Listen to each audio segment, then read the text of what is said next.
All right, hello everyone, and peace of the Lord to all of you. Actually, I decided to change the time and go live right now. Our topic is very sensitive.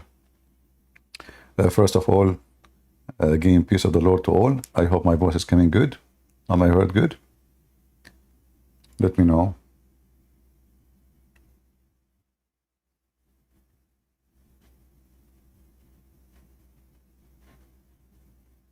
All right. I receive many people. They say to me, and actually, you heard them last time we spoke. There's an idiot. He called me. He says, "Why you support the Zionist man? They wanna control the world." Here, I want to mention something very important for us as a Christians, and even if you aren't a Christian, if you want to live with dignity, well, dignity does not come as a free gift. If somebody told you so, he is just a stupid fool.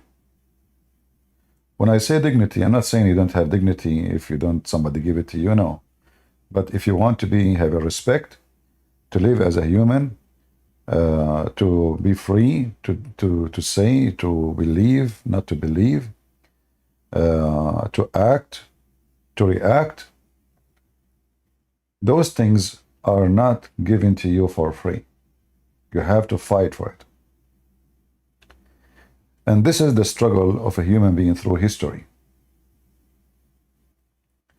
Always, there's a group of people who want to take over other group of people. They want to take their land, they want to take their money, they want to take their women, they want to take your children's. Slavery is a fact. Only donkeys can deny it. What slavery means? Slavery that somebody, he is so ethical to the point he will go and he don't like you, he is different nation, he is a different ethnic group, he enslave you. You like it, you don't like it, who cares? You are his slave now. You are his pet. You are his goat, his cow.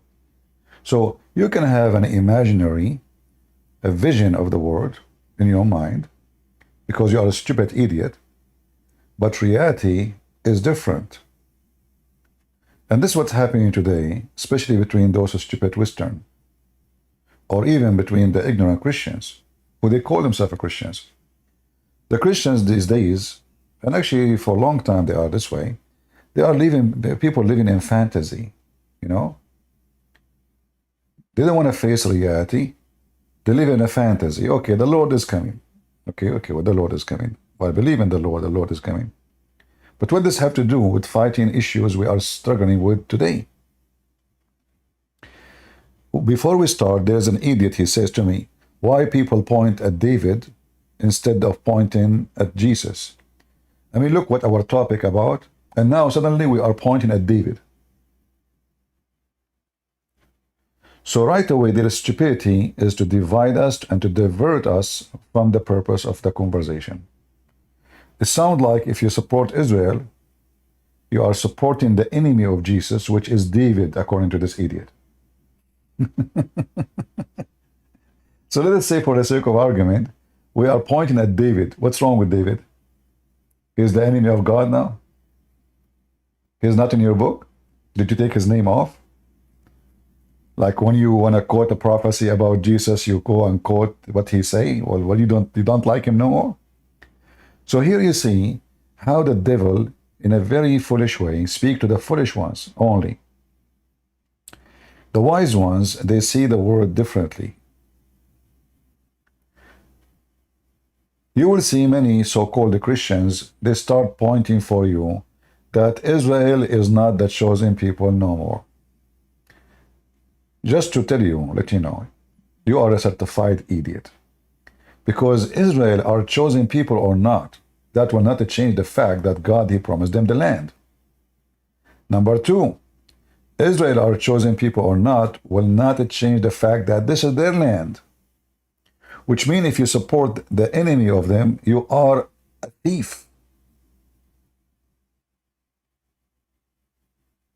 It's like saying, well, you know, the Jews rejected Jesus, so now we can rob them. This is exactly what the Muslims they say. Anyone who rejects the filthy Muhammad, we have the right to rob them. So when a Christian or so-called Christians, they say, we should not support Israel because they are not a chosen people of God no more, because they rejected Jesus. First of all, this is not too much accurate because there's a lot of Jews already, they are Christians. In fact, the majority of the Jews are Christians. So you are judging the nation by the minority, not by the majority. So let us say in the house of Isaac, there's 85 to 90% of the house of Isaac, they become Christians. What we look at the 15% who left are not Christians. That's because you are evil and satanic.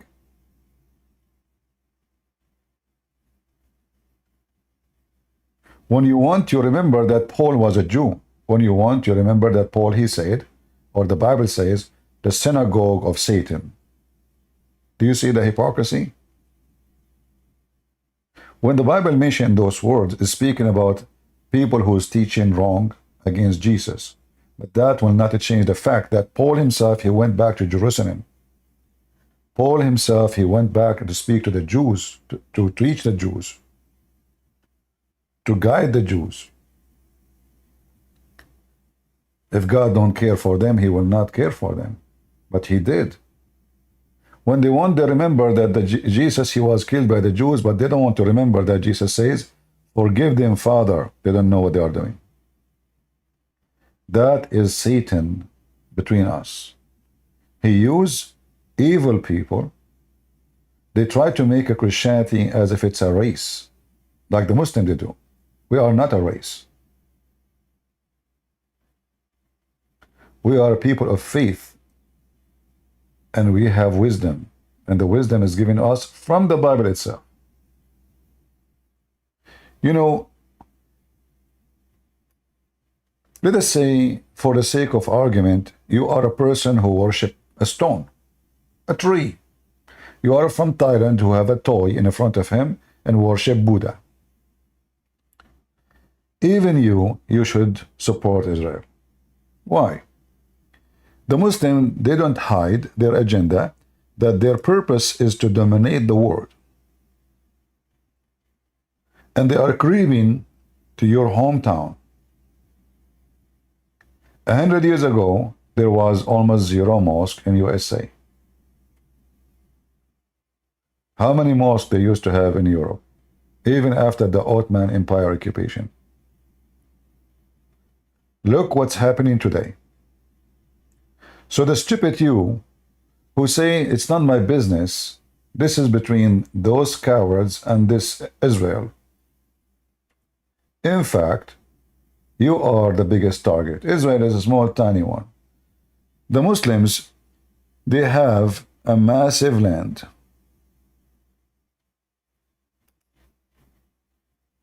A massive land.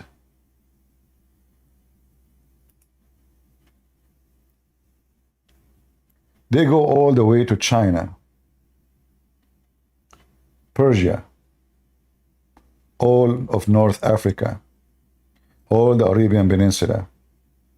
And all of this start as a little dot of a cancer, and then the cancer expanded, expanded, expanded. But nobody asked why the cancer was expanding. I will tell you. Because you Christians, you were very much divided. As an example, when the Ottoman, they occupy our beloved city, beautiful city, the most amazing city in the world, Constantinople. Why they were able to do it? Because the stupid leaders of so-called Christians, they were divided. So the one in the West, they said, why wouldn't I support the one in the East? They are different church. They are fighting the Muslims. Let them get punished by the Muslims. Then the Muslims, they took the empire of the East. Did they stop? No.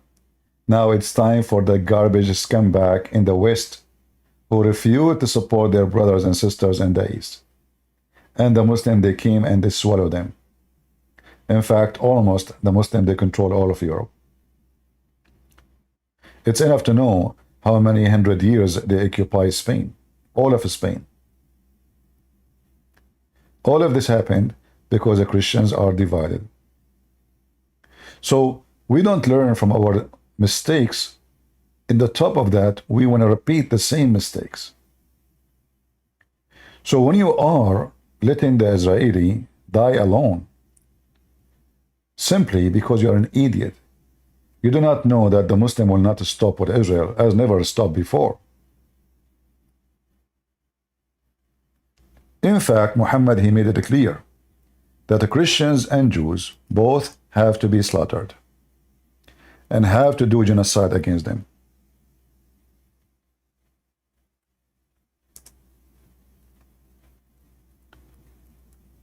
You know, I don't believe in destiny because I believe it's a foolish idea and only fool believe in it.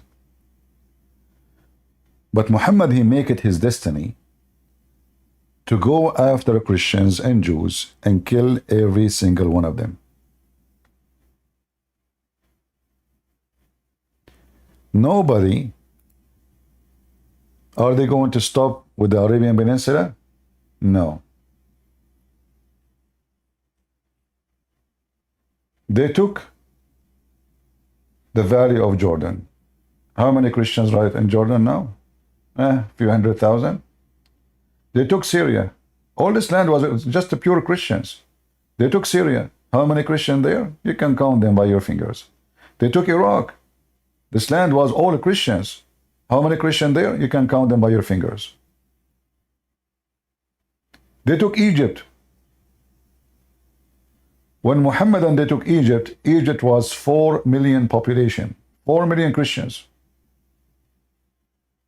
What happened? Who is the majority now? So, stupid people, they cannot learn from their history because they are idiots. And history will repeat itself. You know, history is the same as a weather pattern. Like, you know, you see those who predict the weather. How they predict it? Because simply weather have a pattern of repeating itself.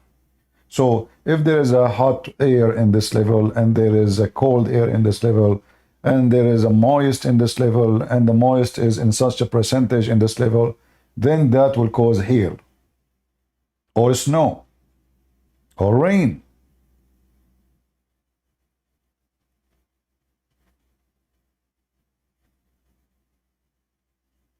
And now they are able to use your own stupid children because you Christians, you became so submissive, chicken.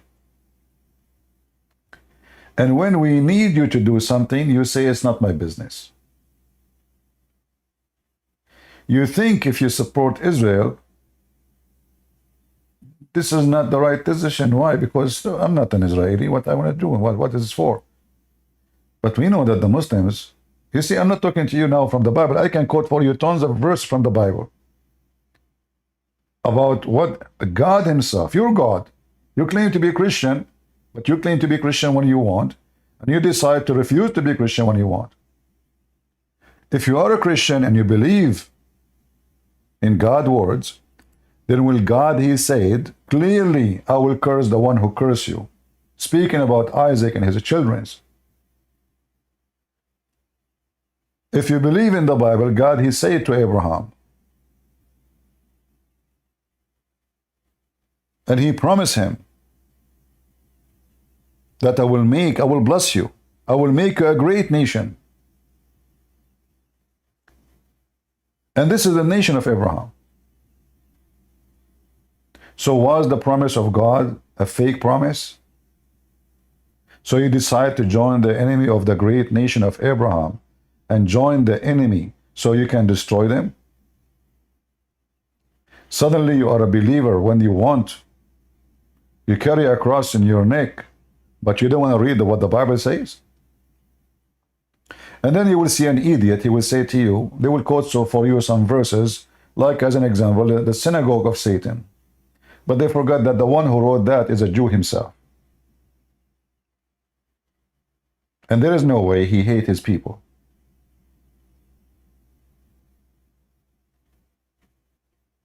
Some Christians remind me of my childhood, you know, like when I was like young, you know, like in, you know, since a very early age, I carry guns.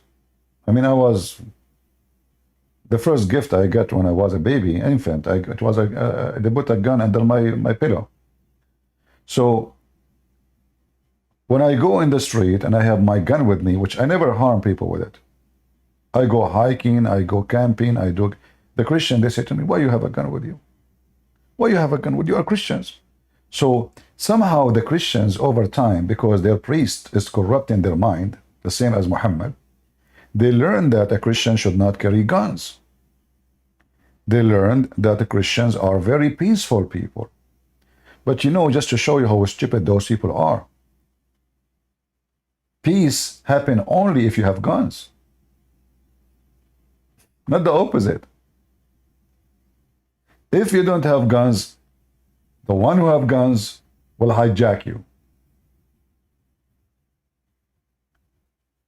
If you want to have peace,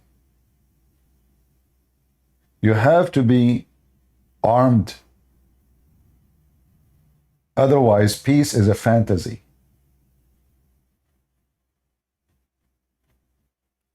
So if now the Muslims, they are 1 point whatever billion, they decide to attack Israel, and they are doing that.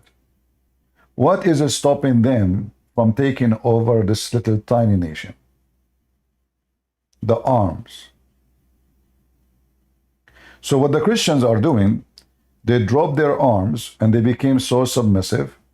And I'm talking about arm literally and metaphorically.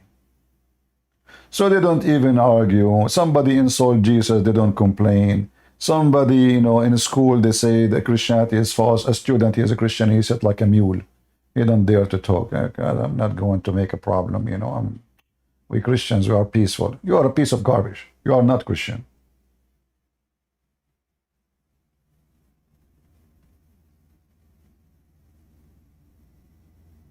A person who denied Jesus, Jesus said, the one who deny me, I will deny him. And how you deny Jesus? Either by not standing to say the truth about Jesus, by staying mute, or by joining the group, being hypocrite, taqiyya. Like now we have many priests in the Middle East, they are Arab Christians. They are against Israel. Why? Because they are joining the Muslim, they live between the Muslim, they have to say what the Muslim they have to say. They have no other opinion. They don't dare to have an opinion. They are puppet. Do I respect those people? No. I consider them piece of garbage because they lost their voice, they lost their opinion, they lost everything, make them Christians. So what make me Christian?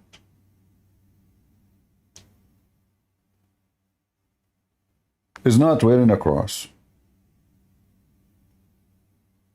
is not going to church. What make you Christian is standing for your Lord, for the truth, and even you are willing to pay your life for it. Christians today, they are not willing to pay even a penny for God, not their life.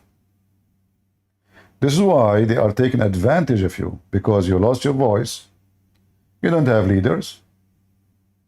You don't have a church leaders.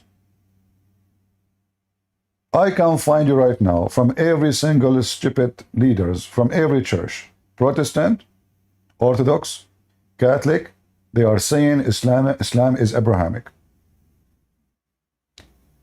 Do you know what does that mean? That means they acknowledge the God of Islam as their God. Yet you call them Pope, and you call them Patriarch, and you call them priest. So Protestant, Orthodox, Catholic. Do you see how Islam is dominating the world? They do not need even to do occupation no more. They use your own leaders so they can poison the church. Did any of you strike, protest against the Vatican saying that Muslims are Abrahamic? or all of you Catholic are submissive to the Pope. Did any of you from the Protestant church protest against the Protestant priests, many of them saying that Muslims are Abrahamic and they worship the same God? Did any of you spit on the face of anyone who claims such a thing, saying to him, shame on you, from the Orthodox Church? Or you are Orthodox just only by being proud Orthodox?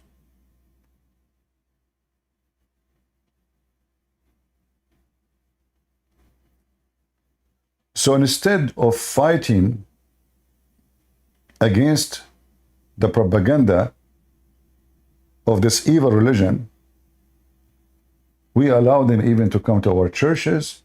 We say they are Abrahamic. And by the way, even the Jews, they do that. Don't think you are alone. But as you see, the Jews, they are punishing themselves.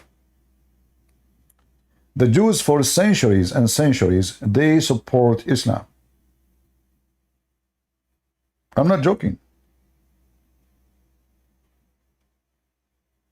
And now they are being punished by their own. They seed. When Muhammad himself was welcomed into the land or the city of the Jews, Medina, they thought of him as somebody when making a Christian heresy, and he is going, the Christian, they will be divided, they will kill each other. Let us support him. Hey, come here, Muhammad. Later, Muhammad, he killed them all.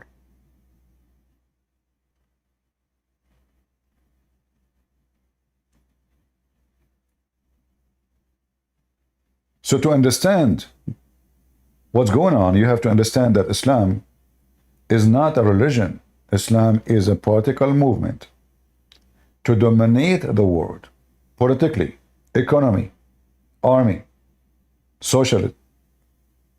They will force you to wear as they want. It's not only just Islam will come to your city and say, we have a mayor, he's a Muslim. No.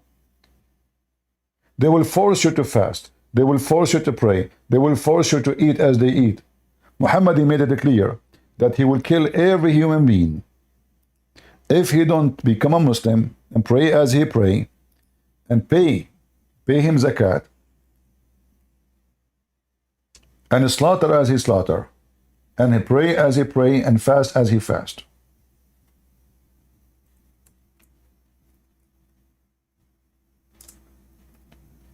So we are not talking about a religion when I spread, I believe, okay, like Buddhist, okay, Krishna, they jump in the street like monkeys. No. Those people will not do that.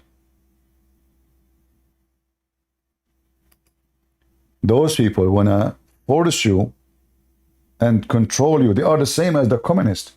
Like what kind of food? Like Obama, when he became a president, his wife, she decided what we have to feed children in America. She want to force an agenda of food on you. And Muhammad made it so clear that he is commanded to kill all mankind.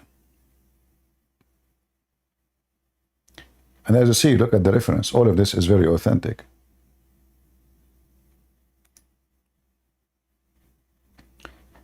And they have to eat as we eat.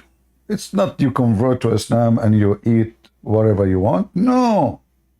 It's not you convert to Islam and you dress as you wish. No. What you say, what you eat, what you dress, how you walk, how you talk. Islam is a total control, satanic mafia, using the title of God and religion. But in reality, it's far away from anything have to do with religion. Islam will force a bad ethic on you, like you have sex with the children. So pedophile will be a lifestyle. Cutting hands and feet is going to be a normal practice of everyday life.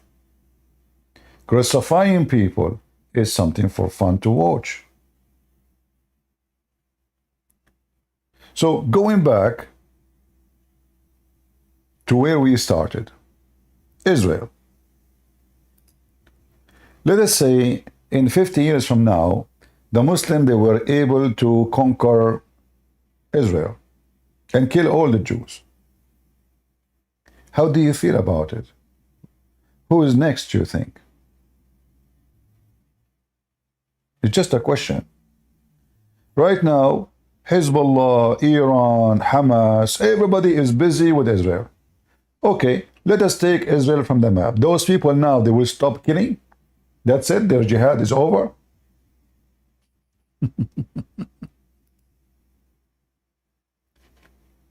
We just heard Iran threatening to close the Mediterranean, the east area of the Mediterranean Sea. See, when you let them get their power, what they do? Very peaceful nations. All of this happening because the scumbag in the West, they are so quiet. They have a massive, powerful army, but they don't want to be involved. Each one of them, he says, none of my business. Why I want to go and, stop those Iranian Muslims from doing this? None of my business. And you will notice always, and this is a history repeat itself, when the president of a country, the biggest country, and now the biggest country has a massive power is America. But this will not go for long. America is the massive country, powerful country, but I believe in the future, another country will become the more powerful. History, my friend, always repeat itself. Learn from history. The Roman, they were Roman, there's no Roman.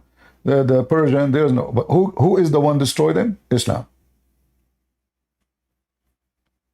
As simple as that. And for sure, Islam is just one force of many others joined together and cause destruction. When the Roman, they are, practicing sodomite and all this madness and etc., the nation became bankrupt. The nation became so corrupt. The nation became a nation of adultery, fornication, and they cannot stand fight with anybody. Their purpose of life is having palace and drinking and sex. Muslims have the same purpose, but they do it by violence. They invade you for sex. They invade you for money. They invade you to take your palace. Why they want to build one?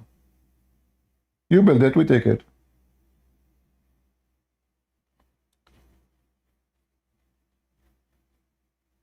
The beast is getting bigger, especially with the oil. And the beast is sending you a lot of massive migration. So now they can wage war from inside within your land. They do not need to go to the border to fight you as the old days. Now the stupid European and the stupid American, Joe Biden, he brought 100,000 people from Afghanistan to USA in one day. 100,000. They can make a city by their own. 100,000 is a city size.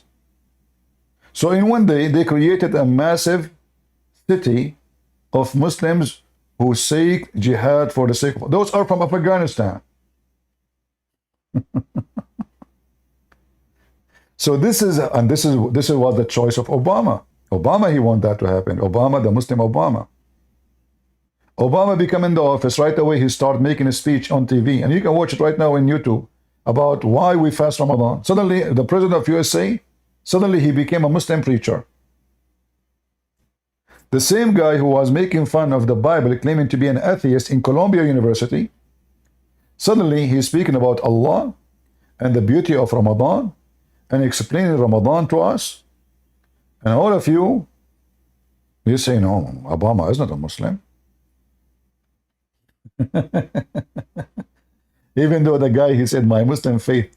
So still they vote for him because they knew, the Muslims are way smarter than the donkeys of the West.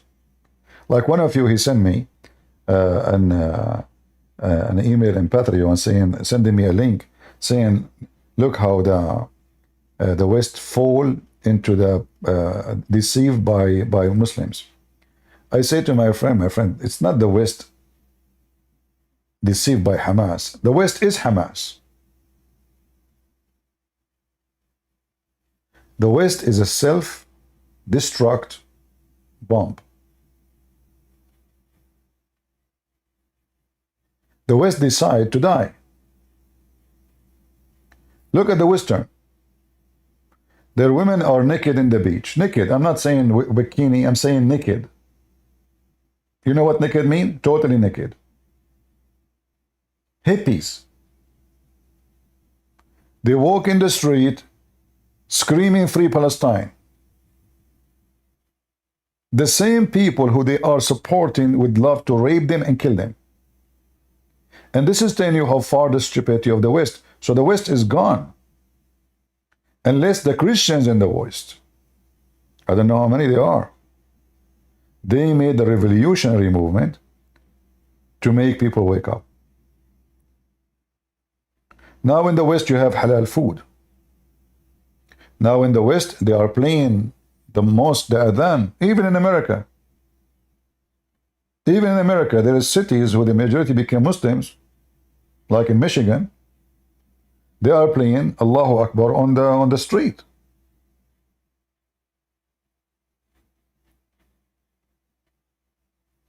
So when you say, I'm not going to support Israel, you are just saying, let them die, I will die tomorrow. The cancer is eating your body. Israel is doing a favor for all the Christians, Buddhists, Hindu, atheists in the world. Why? They are taking all the heat of the terrorists. All the terrorists in the world right now, they are concentrating in one spot, Israel. If they finish Israel, your ass will be the next target. Let us say they will go back to normal, because through centuries, Israel does not exist. So they were focusing in attacking Europe, focusing in taking Christian lands, focusing in killing Christians in Iraq and Syria, so they will run away and the land will become only the land of Muslims. And this will happen. Where is when the Ottoman, they occupied the city of Constantinople, where is the Christian there? What happened? Zero. The Constantinia is gone. Where is the Christians? Where is the population? Gone. There's nothing. What happened?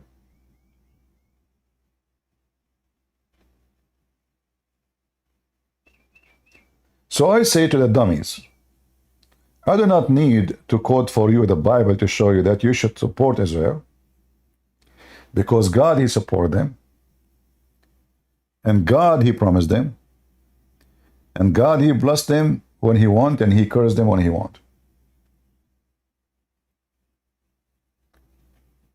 But it's not for you to say that this is the land, is not the land of the Jews.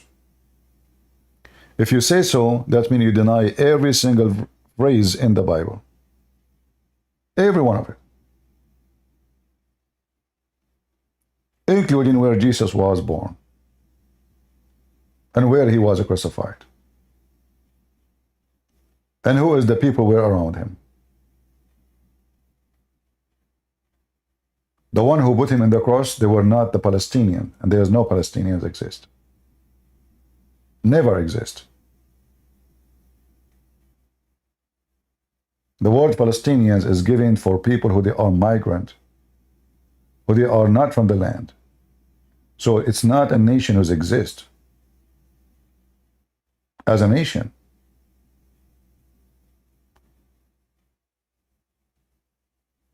And those people now, we have them in so-called Palestine. They are nothing but the Arab occupation who came more than 600 years after Jesus.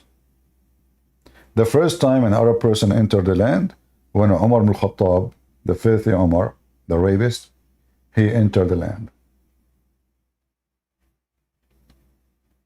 200 years after, the Muslims, they start their plan during the time of the Caliphate Abdul Malik ibn Marwan to force Arabic language in every living being in that territory.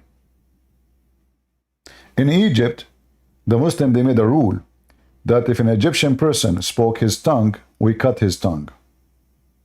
This is how they forced the Egyptian Christians to speak Arabic.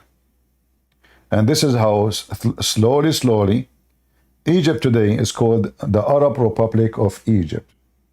How the Arab dominate African country.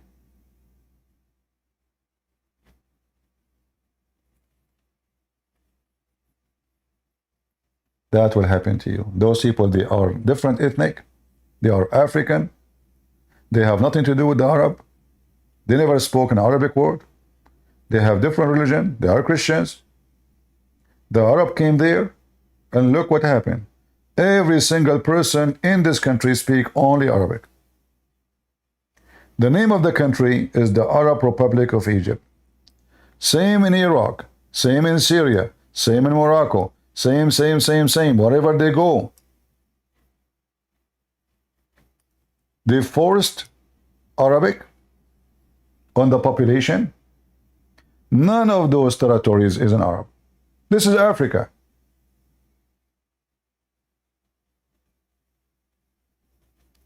Even when they went to Spain and they occupied Spain, they start forcing Arabic on the Spanish people. This is why when they occupy Malta, if you go to Malta now, you can speak Arabic if you want.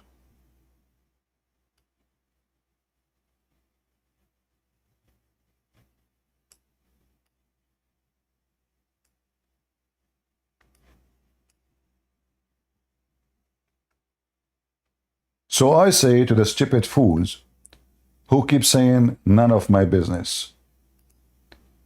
The Muslims, they said Saturday first and Sunday is next, which means we kill the Jews first and then we finish the Christian after. So wait for your turn. If you don't support Israel, you are just waiting for your turn. Well, I say to you, good for you. I hope your wish will come to be true.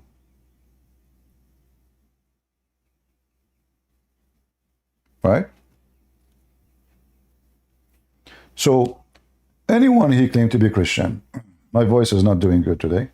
Anyone he claimed to be Christian, and he don't support Israel, he is self-destruct person. He's an idiot. Even if you are a Hindu, even if you are a Buddhist, this garbage cult is a mafia. They want to dominate the world. They are not hiding it. Their agenda is published. They are not like putting it under the table like, we just talk about it in a private meeting. No. No private meeting. They go in the heart of Europe and they have a sign says, behead the one who insult the prophet. Democracy, go to hell. So the stupid one of you who speak of democracy, vote, Muslims, they don't mind to vote, by the way, until they take over. As an example, Erdogan. Erdogan, he took the office by vote. But can you get rid of Erdogan? No. They control all the vote, all the post office, they print papers and dump them in that's it. The same as the Democrat in USA. USA now is in the verge of being a third world country, a Muslim country. We have the Democratic Party, who they print millions of papers, vote of people, many of them they are dead, not even exist, and dump them in the vote system. And they win the election.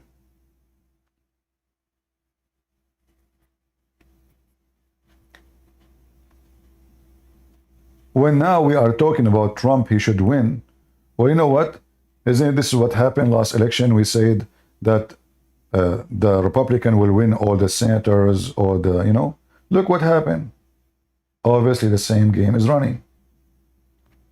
And this is why Democrat and Muslims are in bed together. They find a lot of structures, they share structures together. They are corrupt. They love money. Their agenda is to control. Their agenda is to dominate. So, Democrat, they want to open the borders so they can change the demography of the country. Muslims, they love that. Yes, please, we come. We are the one who will help you to do that. Open the borders for us So people from Iran, people from Turkey, people from Syria, people from Morocco, people from Egypt, they come from everywhere. The border is open. So Democrat, they have a purpose to change the demography of the country, so they can have a majority of people who vote Democrat. Muslims, they got the benefit of that. That's why all Muslims, they vote Democrat.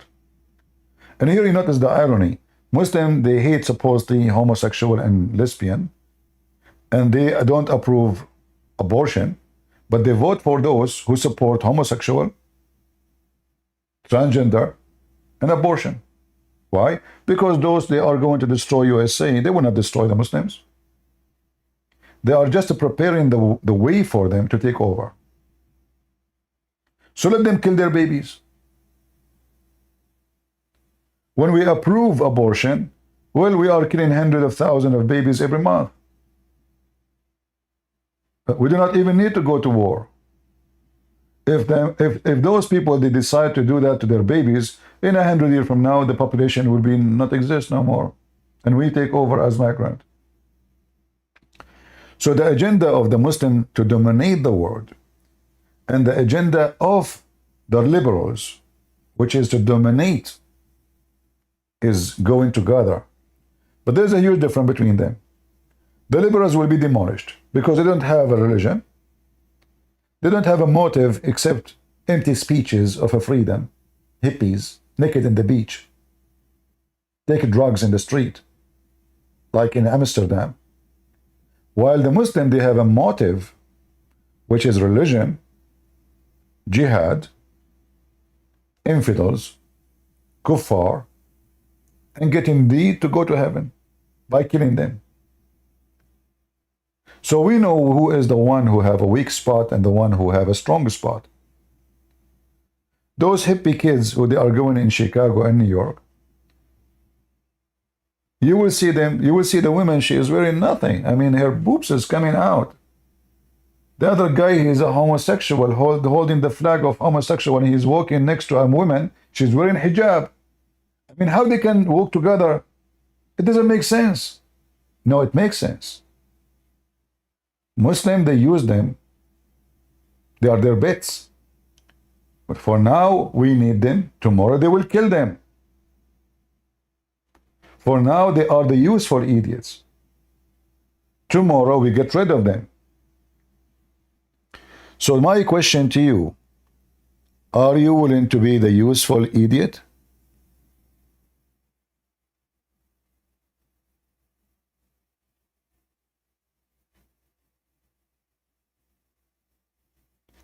Have you heard about Christian Catholic were persecuted?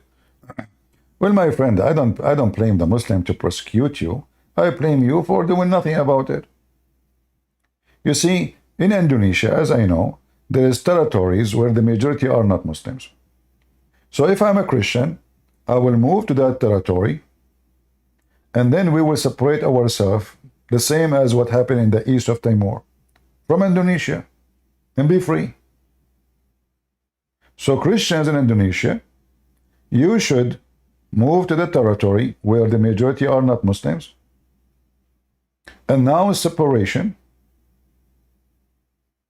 And for sure, to do such a thing is going to be costly. The same as east of Timor struggle to have their country, you can have your country. My friend, freedom and dignity have a price.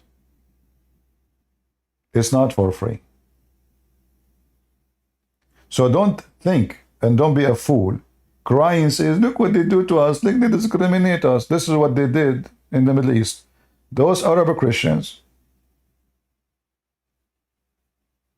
and actually many of those countries are not even Arab, they listen to their priest. The priest, we are Christians, you know, we go for peace, we don't resist. Have you ever heard of somebody saying we don't resist occupation? And time goes, and then the Muslim became the major population. And now the dream to have their land back is impossible. Unless God make it happen, like what happened in Israel. So don't cry. I don't like people who cry. Whatever happened to you, you deserve it. Because even if you are a small number, you can resist. But if all of you become submissive, like a bunch of cats, why you expect the other party to respect you? You have to earn your respect. Nobody will give it to you.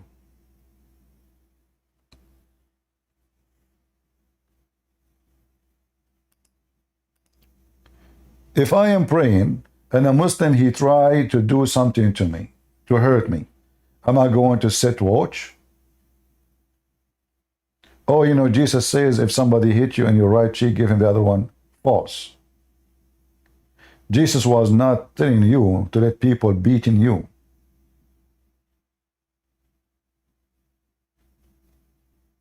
In the time of Jesus, there was a law, by the Roman law. If you hit somebody in certain cheek, you go to jail. So Jesus was saying to you, you live in a society where there's a government and a police, and they are not going to take a side. You did this, we take you to jail. So don't be violent, cited by the law.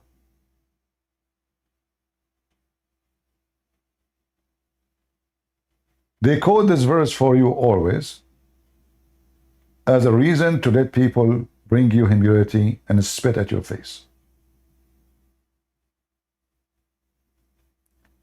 They will not quote for you that Jesus said, the one who doesn't have a sword, go and buy one. Who of you heard a priest saying that? When the last time you heard this word of Jesus in a church? The one who doesn't have a sword, go and buy one. Me, myself, I never heard it in a church. Me, myself, I never heard it in a church. Never, never.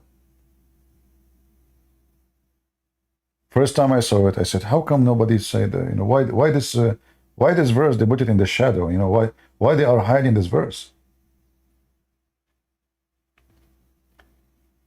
Priests, through centuries, they become the tools of government. In the West, in the East, it doesn't matter. And they will use for you verses from the New Testament says that we should obey the ruler. Yeah, there's verses saying we should obey the ruler.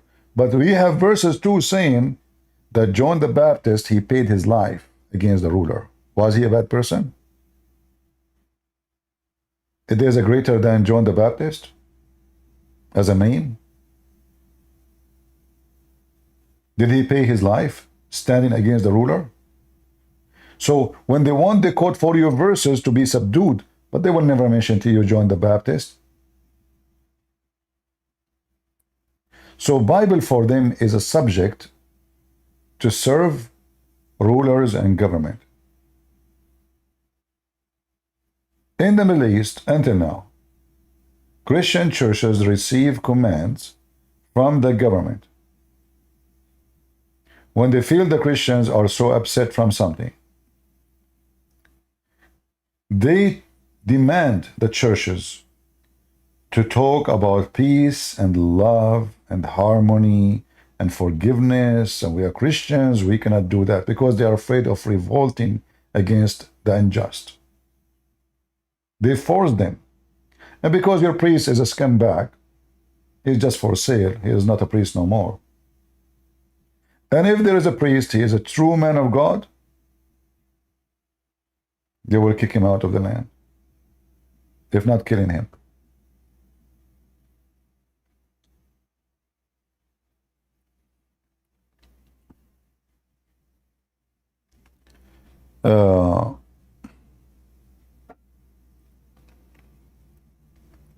So let us make a vote here and ask, who of you believe that we should support Israel?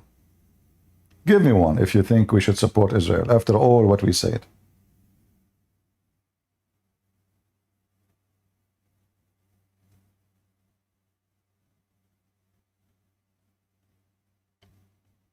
All right, sound good. Who here don't support Israel? Give me two.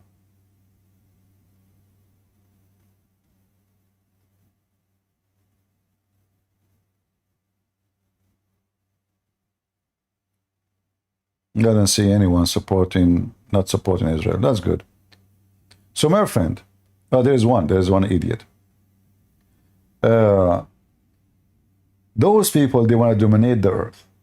Even if you believe in what you believe, even if you believe the Israeli government is bad, whatever you want. Me, myself, I don't respect Netanyahu. I believe he's a scumbag. I believe he is a corrupt. But that is not a reason to say this is not the land of the Jews, for this is the land of the Jews. We have historic evidence. Not only endless numbers of biblical evidence. History is in their side. The Bible proves it. Even the stupid Quran, chapter 5, verse number 20, 21, 23. This is the land assigned to the Jews. The Quran says so. So first of all, we as a Christian, we should stand for what is right. This is the land of this person. We give him his land. If you say no, you are a thief. It's like somebody snatched a phone from somebody in front of you. And just because he have it now for a month or two, he can claim that he owns it. When you stand with a thief against the victim, you are a thief. When you refuse to support a woman, she been raped, you are supporting the rapist. And Islam is a rapist cult. They come to your land, they rape your land. They rape your woman literally. Literally. Look what they did when they attacked in October 7th. Are they fighting an army to kill an army? No. They start raping children, raping women, raping teenage, raping everybody in their way. Even a woman, she is 79 years old, they raped her.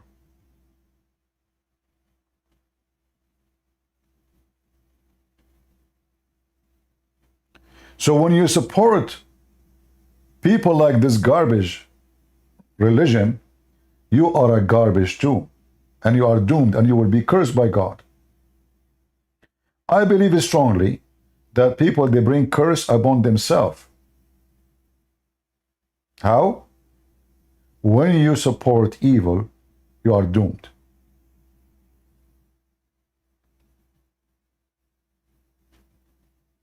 Immediately.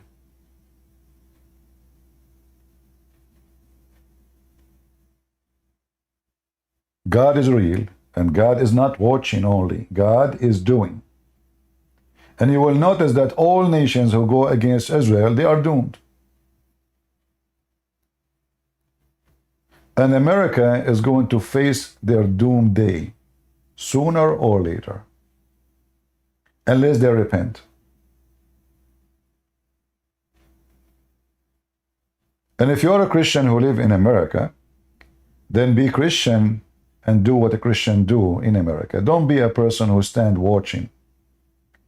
I would like to see Christians making a massive protest by like 70, 80 millions, standing with the Bible and Israel. Why those hippies, they can organize themselves by the money of Qatar, and why Christians, we cannot? What is missing?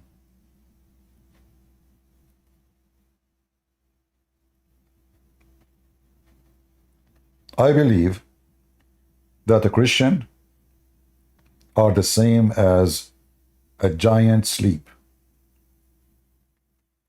And I say that the devilish people, when you wake up this giant, you will be so sorry.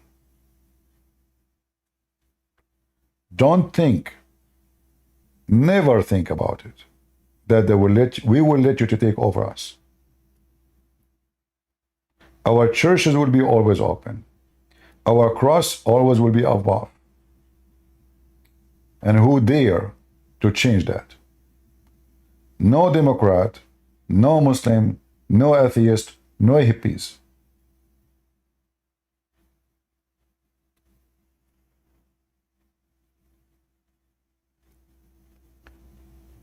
And I say the first step to get rid of the evil is not getting rid of the evil in Israel. I mean, I will leave that to the Israeli. The first step to get rid of the evil is to vote out Democrat. You cannot be Christian and you vote for such a scumbag party. How shameful it is to claim to be Catholic and you vote for Joe Biden, who he claimed to be Catholic. The guy who put the flag of the homosexual on the White House. The guy who support abortion. The guy who preach about Mohammed. I mean, what is left for you? What is exactly you are voting for? How you can be Protestant and you vote for Joe Biden? How you can be an Orthodox and you vote for such a scumbag party? How you can claim to be Christian? Aren't you ashamed? How in the world the Jews themselves, they vote for Democrat? They are #1 donors for Democrat. Isn't it time for you, you idiot, who you call yourself a Jew, to stop supporting such a scumbag party? And now you are paying the price. They want to kill you all. The Jews, they always support Democratic Party. The biggest donors of the Democratic Party are Jews. They were paying for the hitman to hit them. This is what they did.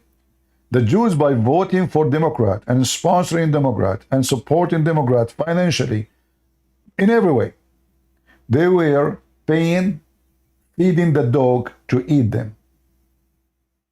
The same as the Jews did when they welcomed Muhammad to their city in Saudi Arabia. And now the Jews are scared to walk in the street. The same people who donate to Columbia University, they cannot go to Columbia University no more. The same people who donate to Berkeley, they cannot send their kids to Berkeley no more. They're afraid for their life. Do you see what you did to yourself?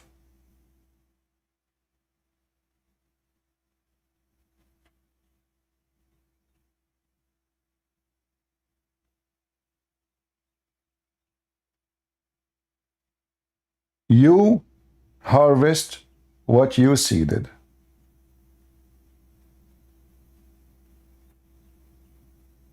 The Jews goes against Israel for a long time. They went against Israel when they voted for Obama.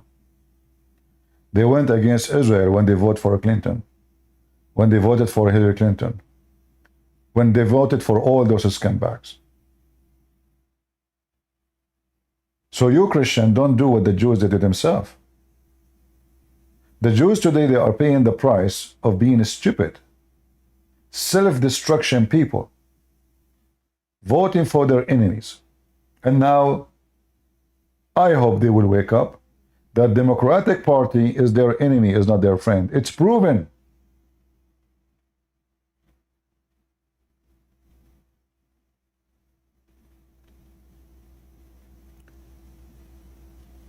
It is time for the Jews to understand that the only friend you have is those who they are not liberals and those who they are not Muslims.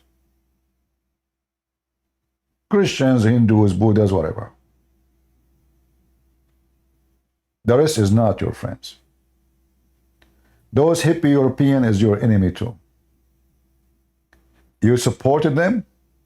You promote the propaganda of liberalism.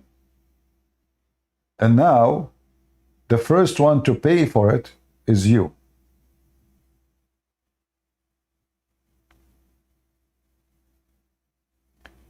When I say stupidity is amazing, I have my reason to say that phrase. It sounds strange. I mean, stupidity is amazing. What is amazing about it? But it amazes you. How a human being is so stupid. But well, why not? I mean, if a human being, he put the drugs in his body and still he think he is doing the right thing. I mean, that's amazing stupidity. And then after 2 months, he start walking like a zombie. And 2 months before, you tell him, listen, if you take drugs, look what will happen. Look at those people, what happened to them, so they take drugs.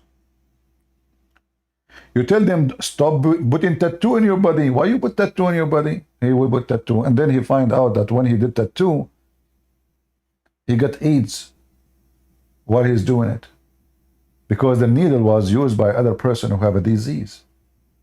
You see those stupid European people, they go to Thailand. The first thing they do, they go from the airport, they go to the tattoo shop.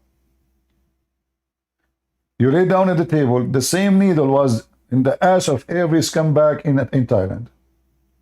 They put it in your skin, good luck for you. You go back home, you have AIDS, even if you never have sex. Are you happy with the tattoo?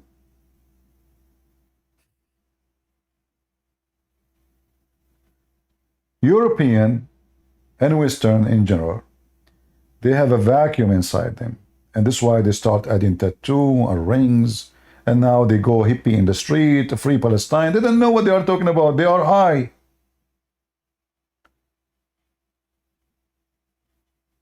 When somebody added 50 rings in his nose and his ears, you need to ask yourself first, why in the world a person doing that to himself? What does that exactly mean? It's freedom. Okay, I understand. But what's the point? Are you collecting iron?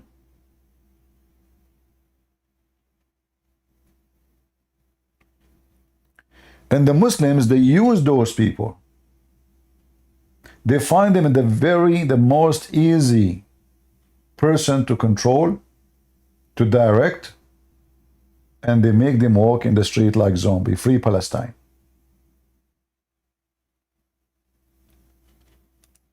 If you look at the images of those who go in the street, free Palestine, you will find the most hilarious things ever.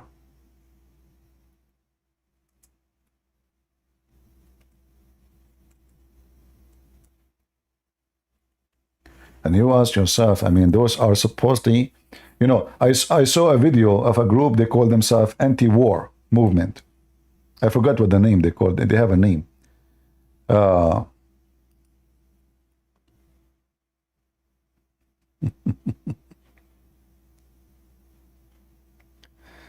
Okay.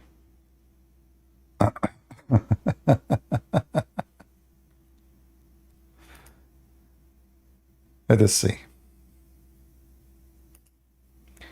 Queer people organizing in solidarity with Palestine.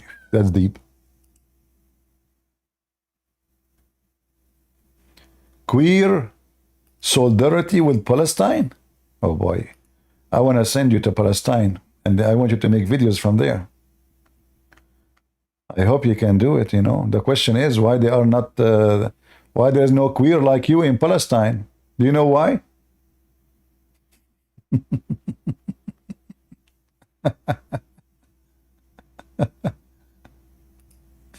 Oh boy. You know, queer for Palestine is somebody asking for a death wish, you know, wish. I don't know. I mean, the most weirdo, the most stupid, the most idiot. I don't know what to say. But I can't describe it really. I mean, that's why I say always I use this phrase, which is simple. You know, stupidity is amazing. You support the one who want to kill you. Queer for Palestine. Anyway, so I say, for those who say if you support Israel, you are supporting Zionist, you're idiot. Look like your God himself is a Zionist. Because your God, he supports Israel. You are a stupid idiot and you are no Christian. Zionism is an idea of bringing people back home. Who of us is against that? Zionism is not about taking over China and taking the Jews to China. It's about taking back their land. I support that. So if that is Zionism, which make you angry, well, you know what? I support that 100%. And I made it so clear that if the Israeli allow me to join their army to fight against Hamas, I will be honored to do so. But sadly, I'm an Arab, and they will not trust me. And I don't blame them. I know why they would trust me. But I don't mind, and I mean it. I'm a warrior. I'm not a person who, you know, I've been, you know, I joined army when nobody joined. I go to risk when there is nobody when I go. I'm not a person who say things, you know, just to say.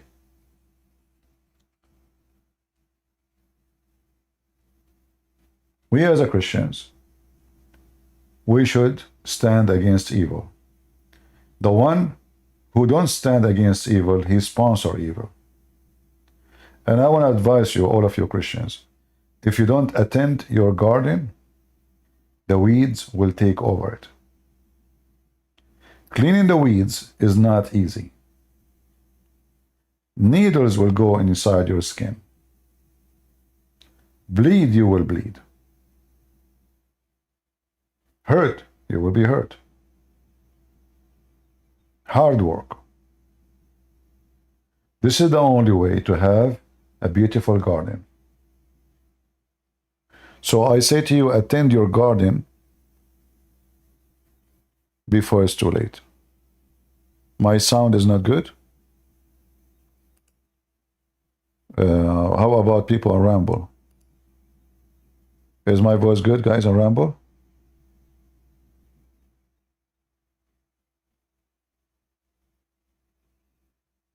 I hope so.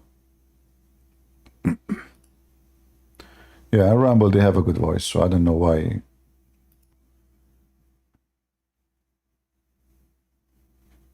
All right. So, should we attend our garden and stand for what is right?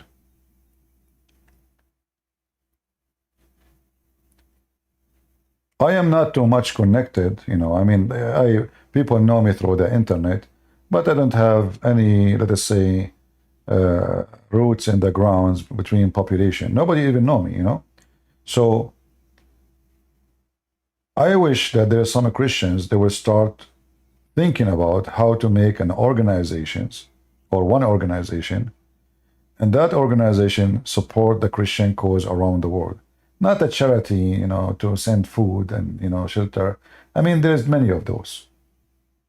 And many of them actually, they are false. Why? Because they are even supporting Hamas. Like I heard a story of a Christian sister who spoke to a church in Singapore. She told them, why you want to send money? I mean, look at this madness. Christians, poor Christians, are just in the corner in Indonesia. Christians, refugees. Christians being tortured. Christians being kicked out of here. What about we support Christians in Nigeria? Why suddenly Christians want to send support to the children of those who want to kill you? In the name of God. Okay, hold on. But those people, they are Hamas. You are feeding Hamas, not only their children. So the second she said to them, we should not do that, there's other people that deserve this help, they frame her and they get her out of their church. So now all the money of those Christians in Singapore in that church is going to go to the pocket of Hamas. Hamas, they will say, may Allah curse you, thank you very much. You are just a fool.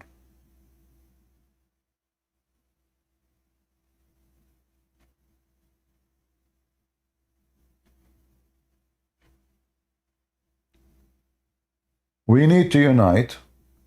Do you understand now why I say always don't be stupid and don't fall into division of Catholic and Protestant and Orthodox? Do you understand? Do you understand how I see things? I know what the devil is planning for you. The devil divided us for a reason, so he can conquer. If there's no Catholic, no Protestant, no Orthodox, there's only Christians. How beautiful is that, and how bad that is for the devil. So I say to you, when you say you are a Catholic, I say you're an idiot. When you say you're a Protestant, I say you're an idiot. When you say you're an Orthodox, I say you are an idiot. Because all what you are doing, you are just dividing so Satan can conquer. So now if they attack a church is a Catholic, not my business. Protestant, I don't care. Oh, they attack Protestant church, not my business. I'm a Catholic. Don't care, you know. Oh, they burn the church, it's Orthodox. Well, I am not Orthodox. I'm Catholic or Protestant. This is exactly what they want.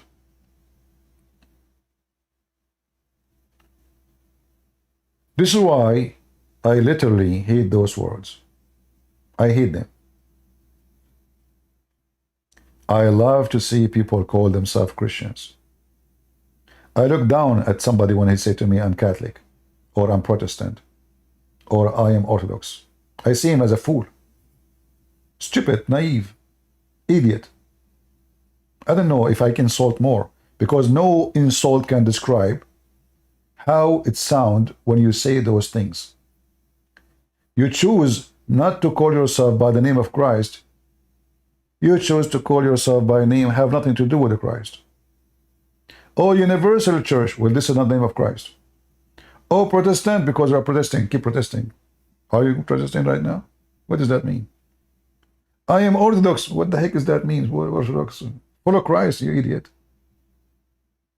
So, they choose to have names have nothing to do with our Maker. So obviously, you are not being proud of being a Christian. You're proud of being something else. A Christian is someone who will not give himself better name. He cannot find a better name than the name of Christ.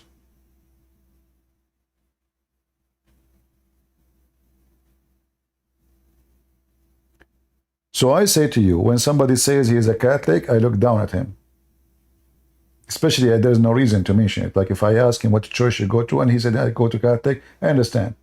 But if he say, I'm a Catholic, you sound like Abdul. I'm a Protestant. You are Abdulism too. I'm Orthodox. Oh, well, you're a big deal now. You're Orthodox. So, come on.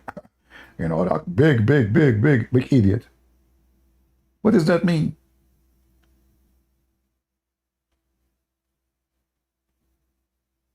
Anyone who choose other name than the name of a Christ, I see him as a fool, as a Abdul. For he is addicted to a sect, not to the faith. He is addicted to a priest, not to Christ. I can play for you right now videos of all those churches saying that Muhammad is Abrahamic, Protestant, Orthodox, Catholic. What the Bible says. Whoever denies the Son and the Father is an Antichrist. Who is the Antichrist? Whoever denies the Son and the Father. So when you're a priest from all those three major churches, they say Islam is Abrahamic, they just deny the Father and the Son. Because Abraham, he did not deny Jesus. Jesus says, before Abraham I am. And I say to you, truly, truly, I say to you, Abraham, he saw my day and he rejoiced for it. So those churches of priests, they betray Jesus. And they're trying to mislead you. And suddenly Muhammad, the devil, become part of the family. And he become Abrahamic. The enemy of Jesus, suddenly they made him Abrahamic. Can you believe how evil they are, those priests? And then you will come to me and you will defend Catholic Church or Protestant Church or Orthodox Church, who they are calling Muhammad Abrahamic. So now, what is the church? The church is not the Catholic, is not the Protestant, is not the Orthodox. The church is the one who refused, who denied Jesus. The one who refused Jesus as the Son and the Father. Whoever is that, those are the church. The church who acknowledge that Muhammad is Abrahamic, they are become the church of the devil. In fact, even churches who refuse Islam and they speak against Islam, their priests, they are ignorant, stupid. They say stupid things like Muhammad is from Ishmael. Where do you get this from? I want to know where they got this from, that Muhammad is from Ishmael. Are you repeating the Muslim propaganda? If there is any one of those idiots can show me a phrase in the Bible says that Ishmael is an Arab and Muhammad is from him, isn't it the Bible say clearly that the mother of Ishmael is an Egyptian, and then she took her son and she married him to an Egyptian woman? Is that the Bible say that clearly? Yes. So how a person, his mother is an Egyptian, his father is Abraham, he married an Egyptian woman, and then his son is an Arab? It's like saying, my father is a Chinese, my mother is German, my son is American Indian.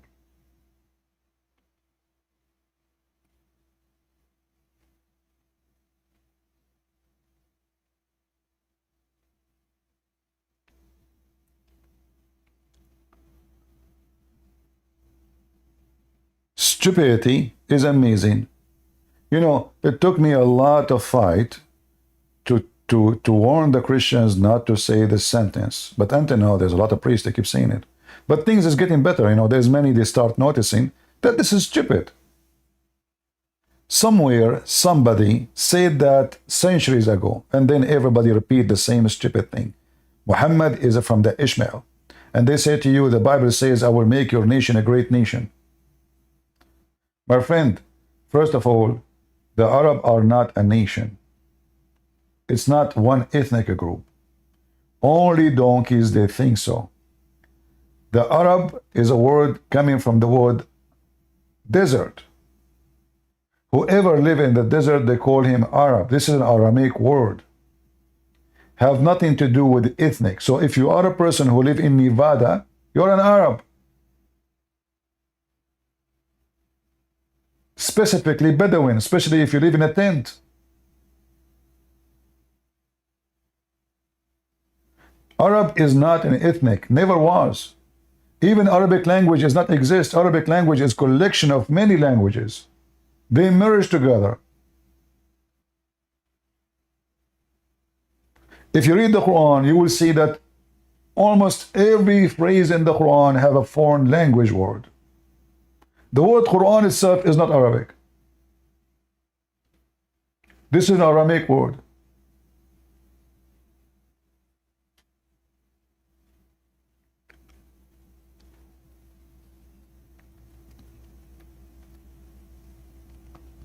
You know, in fact, I was thinking to go to Israel, but I don't want to do what other people do, say, hey, donate for me, I want to go to Israel. I don't want to do that, you know. If I want to go, I will go without telling anybody, and then suddenly I will be there. But first, I want to be sure that if I go there, I will be welcome. You never know, they might kick me out from the airport, you know. First of all, they don't know me. Secondly, why they will welcome me? He's an Arab. It might be suspicious. Same time, if I cannot go to areas where nobody can go, why I will go? Just to walk on the street and make a video in the street of Jerusalem? I don't want to do that. I want to go to serve a purpose. If I want to go, if there is any Israeli is listening, if I want to go to Israel, I want to go to Gaza. I want to go to the war zone. Literally. Not 5 kilometers away. I want to go to the front line. So if there is any Israeli can make that happen, let me know.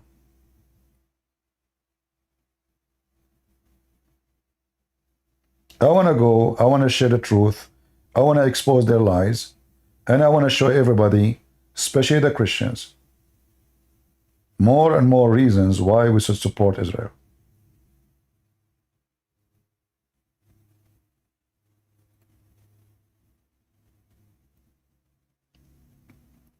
Rafah, I will be happy to. You see, if they can, if they can let me join the Israeli army, I will do it immediately.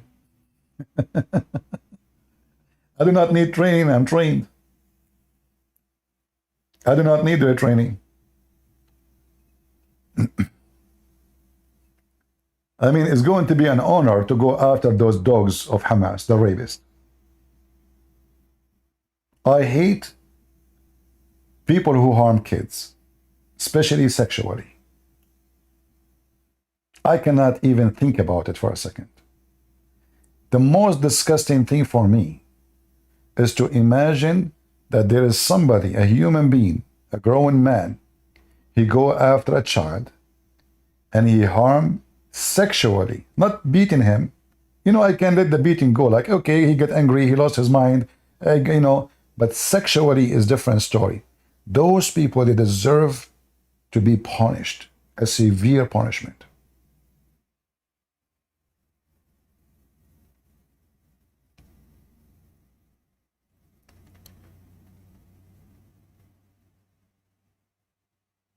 And every single member of Hamas and those who support them, they were dancing in the street for raping children.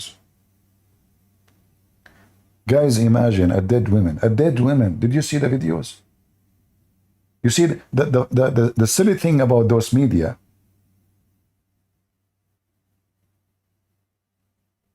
They are beating the woman, the dead. She is dead. She is naked, and they are beating her.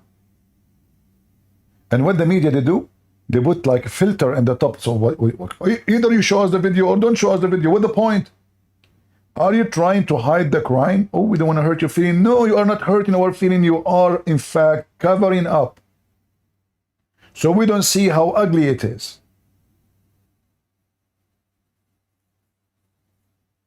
You go and watch all the videos. The camera goes over dead bodies. They put filter. Guess what they are doing? They are trying to cover the crime.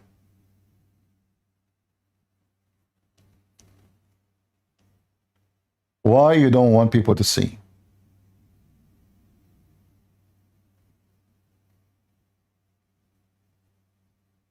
Because if people see,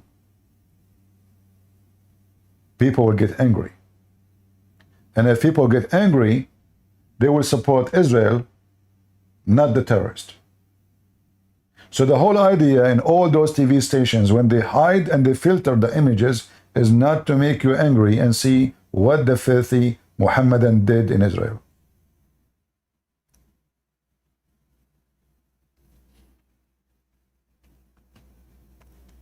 Who of you here first time? Do we have any first time people here?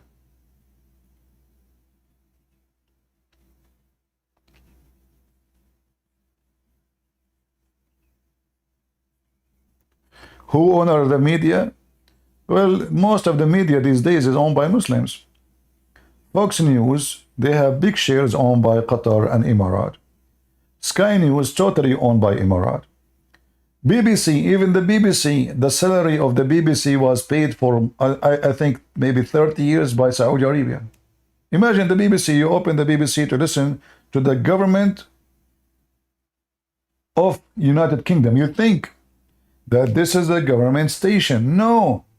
Go check it out.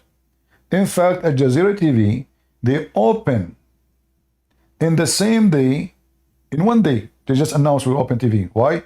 Because Saudi Arabia, one day, the BBC, they have a program hosting someone who opposed Saudi Arabia. The Saudi, they said, you know what? We will not pay you salary no more, BBC. Can you believe it? The United Kingdom, they are kissing the ass of Saudi Arabia to pay their employee in the BBC. Yes. When they kicked all the employees of the BBC, because the government, they will not pay them, Qatar, they found that a great opportunity. So they call immediately every single person work in the BBC, especially BBC Arabic. And they said to them, you know what?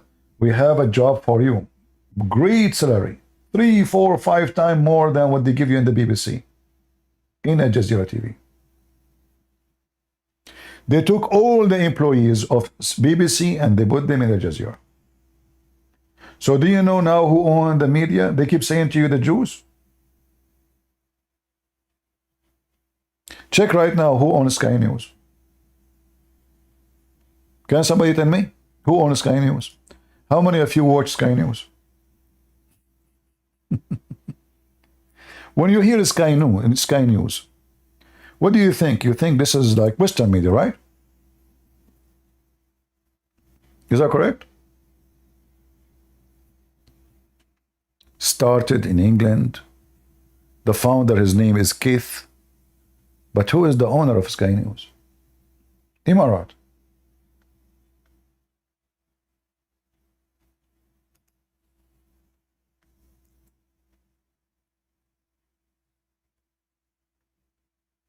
They are buying everything. They are buying your news agencies. They are buying your stadiums.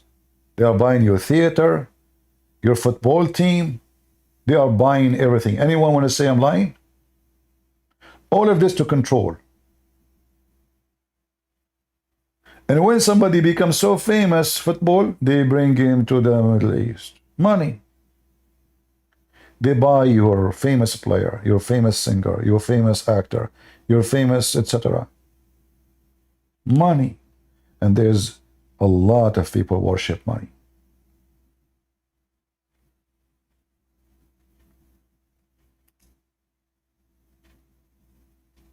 Am I saying stupid things? Is it true what I'm saying? Or I'm making things up?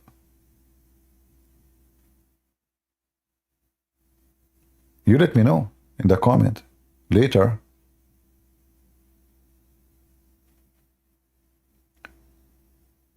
Why the Muslims, they don't buy a stadium in Somalia? Why they want to buy every stadium, every football team in Europe? What is exactly the point? How come? I thought football is haram. By controlling a football team, they can control the propaganda, they can control the advertising, they can control the media, they can control everything. And they can control you.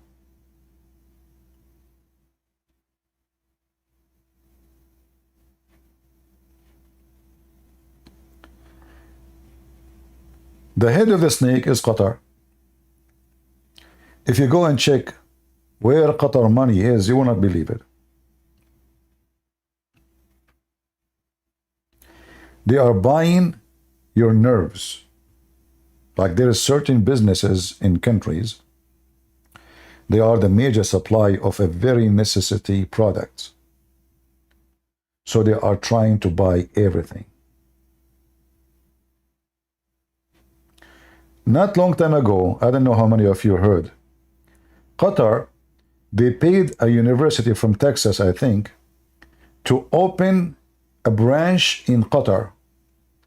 And what is the branch's specialty? Anyone knows? Anyone knows?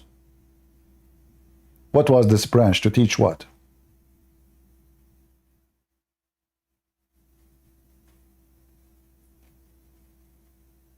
University. I'm serious. Nuclear. Nuclear.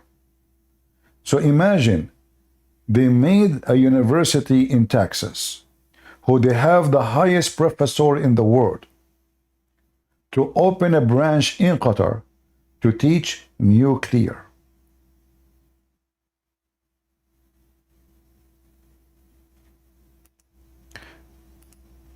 And finally, I don't know who is behind this. Let me search it. Maybe you can, guys, you can search it. Texas University. Maybe somebody can help me. Look for it. They shut down. Somebody complained from the Congress. I don't know like how it worked. And they were able to force this stupid university from teaching Muslims in Qatar how to make nukes.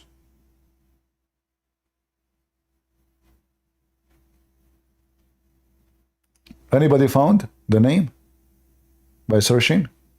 Let me know.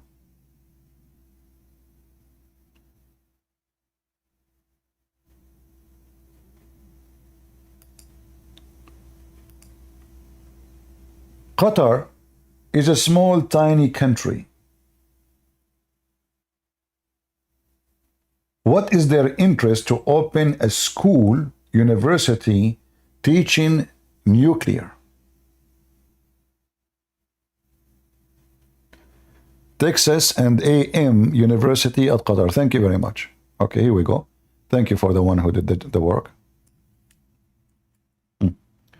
Let us search for it. Hold on. Give me a second.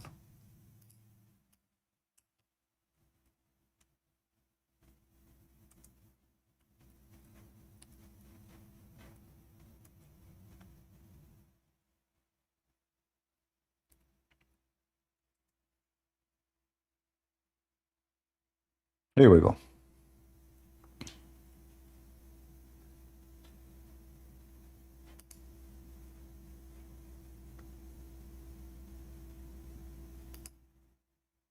I just searched.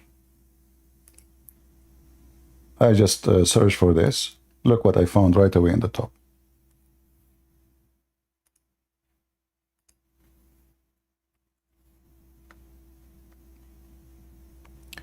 Texas and AM campus in Doha, Qatar, will cease operation by 2028 after a surprise vote by system. 2028. So they did not shut it down yet.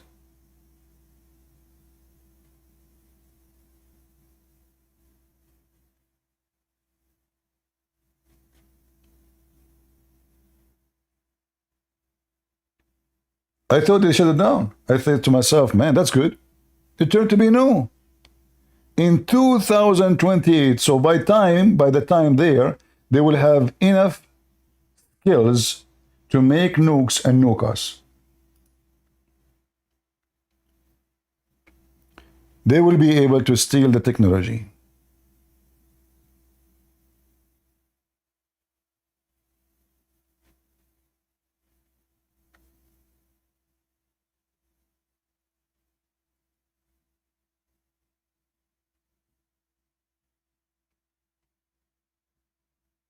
What is the interest of such a big university to go to Qatar?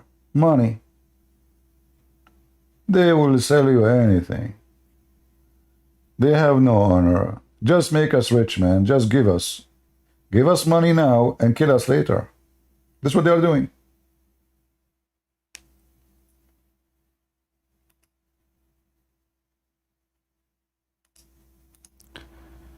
Reality is evil and ugly.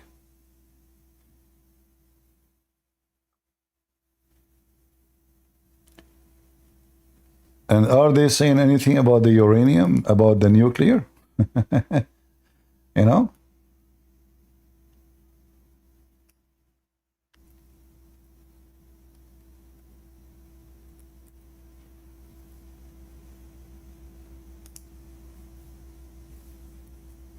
All right.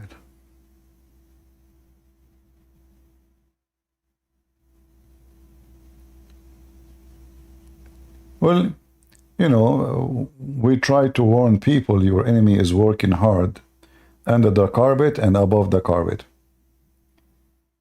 And your kids are busy with the Free Palestine.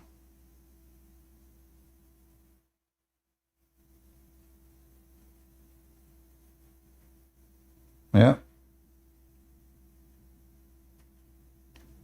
You know, Qatar is Hamas.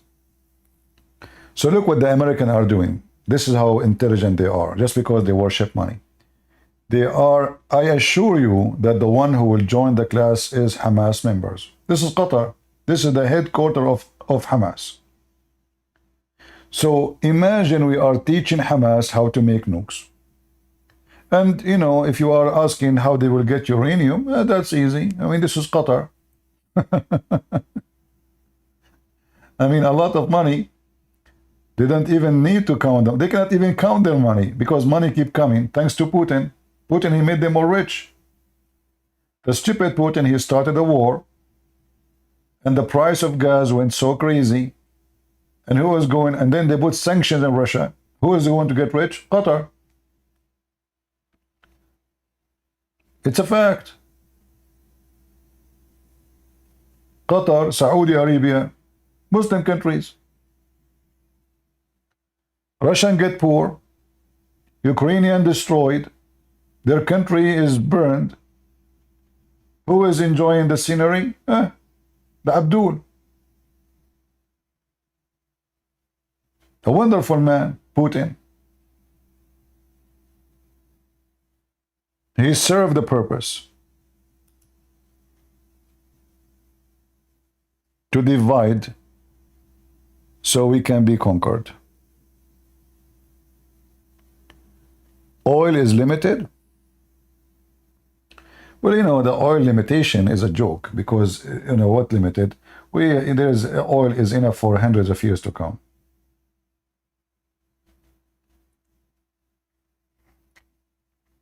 And this is another issue. The stupid Democrat. You know, this is why I say liberals are a curse. Liberals in any country in the world, they are a curse. We have oil in this country, in America, and in Canada, as you cannot imagine. Yet what we do, we close our faucet here and we go buy oil from Qatar. This is how stupid they are. Like, if they are stopping buying oil, I would say, okay, you know what, they're not buying oil no more. Wonderful. Electricity. No. All what they did, this stupid Biden and his stupid government and his stupid liberals as usual, they closed the faucet in USA and they are buying oil from Saudi Arabia, even from Russia. Even from Russia, can you believe it? In fact, just yesterday I heard they vote to stop buying uranium from Russia. Even the uranium is coming from Russia.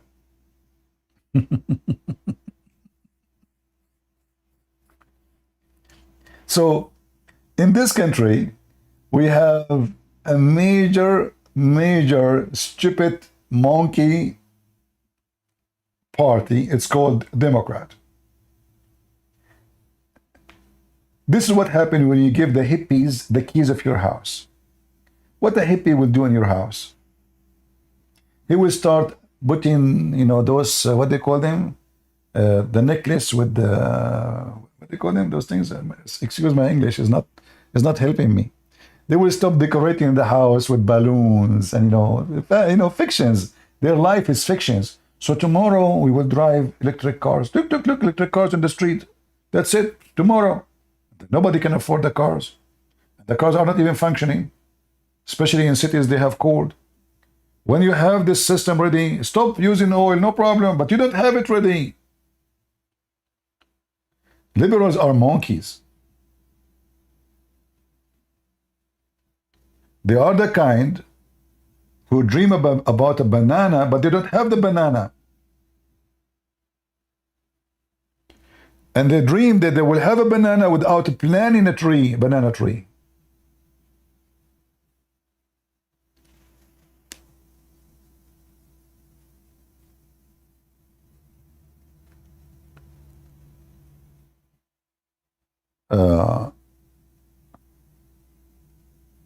We saw in the winter how electric cars, they are not even starting in Chicago, in New York.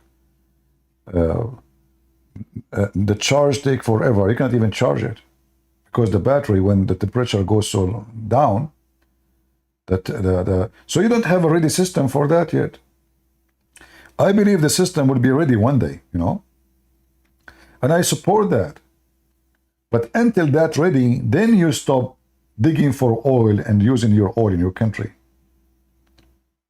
Not a century before. What we are doing right now, we are taking our money from our economy and giving it and dump it to Qatar and to Hamas. We give it to Qatar, Qatar send it to Hamas. We give it to Iran, Iran send it to Hezbollah. This is how smart Western are.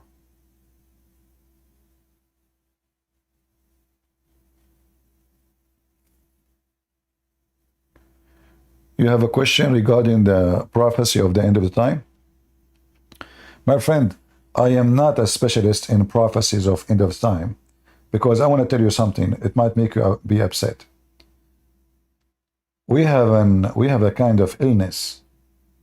Anything happen around us, we say it's an end of time. Oh, Trump lost the election. It's end of time. Oh, Obama become president. It's end of time. Obama is okay. You know, so don't do those things. You know, it's time to wake up, and don't do that what the Abdul do. What the Abdul do, Prophet Muhammad, he says the Arab will build high buildings. Are you sure? Yes, you know, this is prophecy. So what some Christians they do, anything happened. If there is an eclipse, it's end of time. Brothers and sisters, it's the end of the time. The blood moon is coming. Oh, blood moon is coming. What the heck is that? So I'm going to die tomorrow. What happened? You know. So there's many fraud, false teachers. They thrive on making you fear, and that's why they keep using the end of the time thing. Like donate. It's the end. So if it's the end of the time, why am I donating you?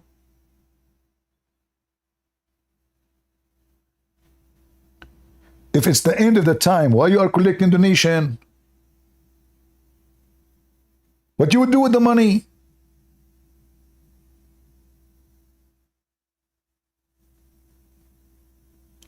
So we don't want to go with this. I don't like to go in this direction because I find it always connected to fraud. God, he said it clearly that nobody knows when it's going to be. Is that true? Hey Christians, is it true that Jesus said nobody knows but the Father? Is it true? So it's none of my business.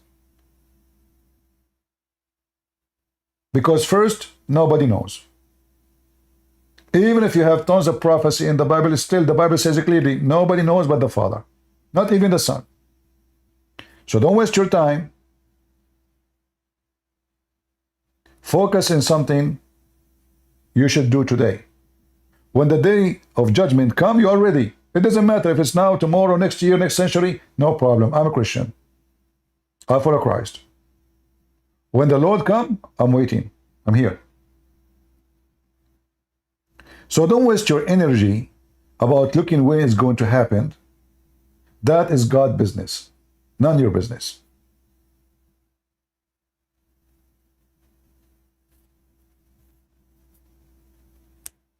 Right?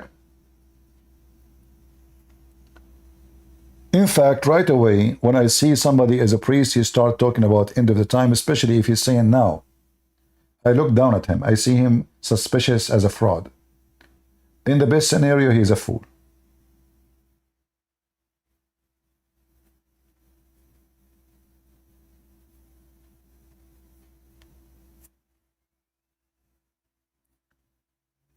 Anyone who tried to bend verses from the Bible to make it fit with something else, I don't like those people.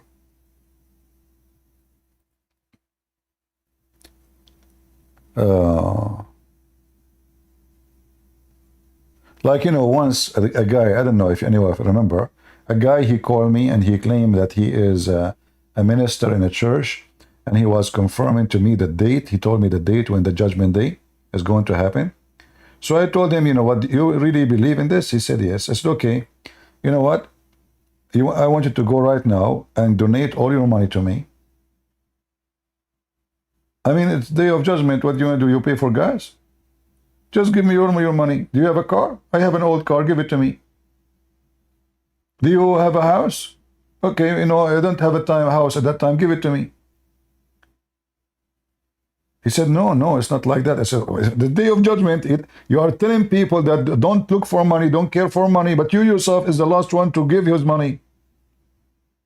If it's a day of judgment, listen, God, he said to bless the poor. Don't you want to be blessed? So there's many, they are fraud or they are stupid. I remember once when I was a kid, I saw a family, and they were following a group. It's called what they call them in English.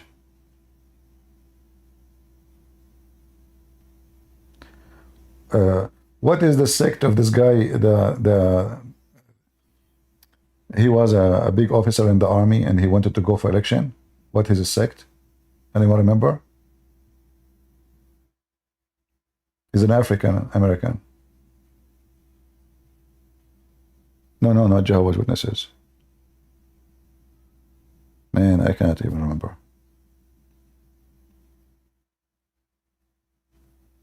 No, not Mormon.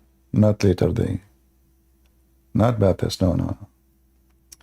They believe that Jesus is it's like close to Jehovah's Witnesses, like he is Michael and he is an angel in the same time. Not Hebrew Israeli. I will remember the name.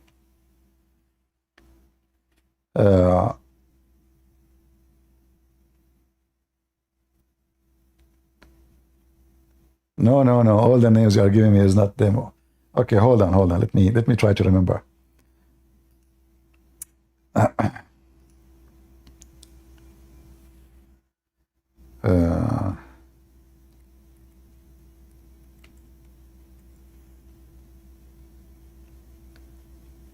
Give me a second ago. A second.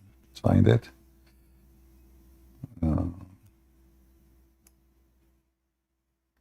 They concentrate on the Sabbath, but I forgot the name. Anyway, so you know, this family, poor family, they listened to their priest, and he told everyone in the church, including himself. Himself, he did it too. They calculate the day when the day of judgment will happen. So everybody sold his property, and they give the money for the poor, all the money they have, everything. I mean, when I say everything, everything. The woman, she come to my mom house because she cannot afford to eat because judgment day is coming. So they give everything. So she come with her husband. She put food for them, they eat. I was a kid, you know, and I didn't understand really what's going on. I mean, I know that they are rich, they are not poor. They have nice big house. What happened? I mean, you know? And then they were talking about what happened to them. So the date of the judgment day came, and no judgment day came. And now all those poor Christians who follow this false sect, they become homeless, literally. Totally homeless. They have nothing.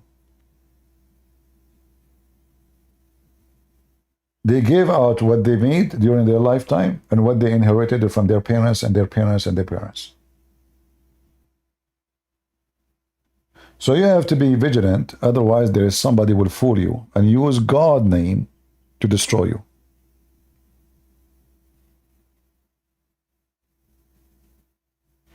The 7-day Adventist, thank you very much. Yeah, this was the church. 7-day Adventist, you are right. I just remember.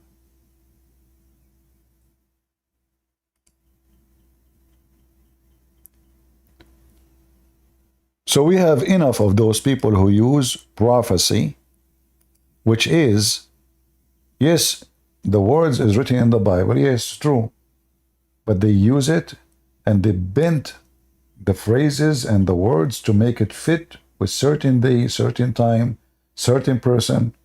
So be aware of false teachers. Even in the Messiah, he said to us, they will say to you, he's here, he's coming there. Don't believe them.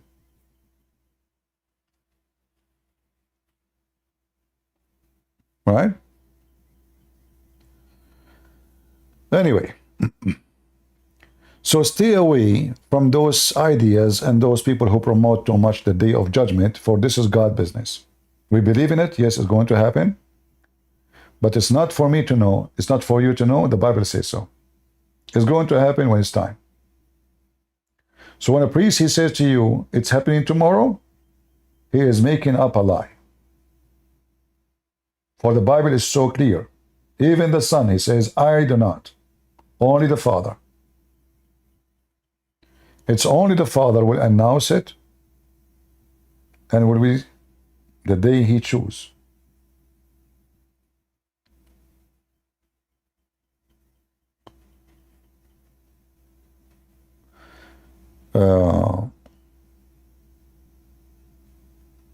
So it's up to you to believe in a foolish people saying to you things, but you should be smarter than that.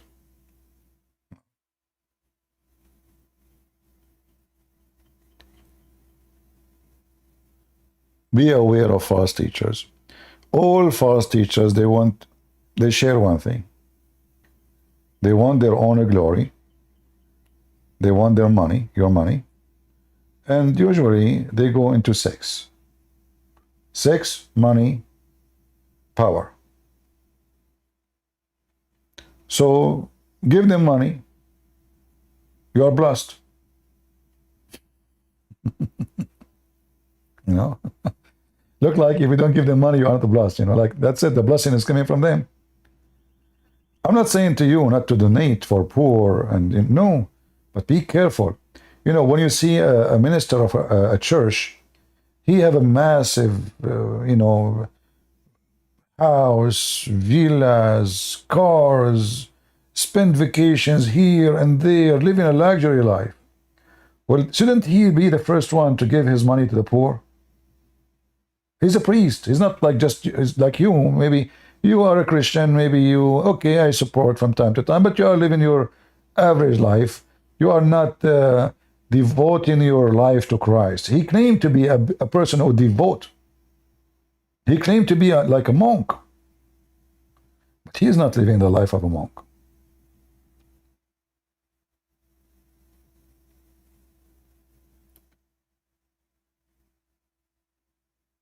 So be careful of those liars. Do we have any Abdul want to call me so I can go in Discord? Even though I wasn't planning to stay for long. Do we have any Abdul? Shalom, my friend.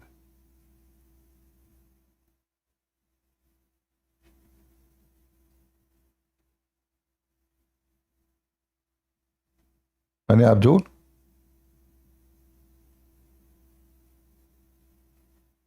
We take Abdul only, you know, as you know.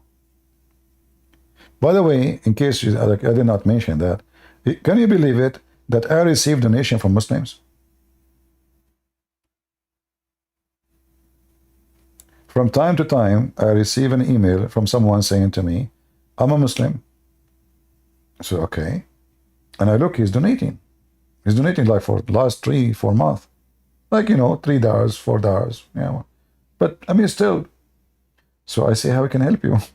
He said, like, I want to say really thank you for all what you do. I learned a lot from you. I said, but you are saying you are a Muslim. He said, what? So what? I'm a Muslim, but I'm learning from you. I never learned anything about my religion. I said, until I listen to you. So I said to him, you still Muslim? He said, yeah, but.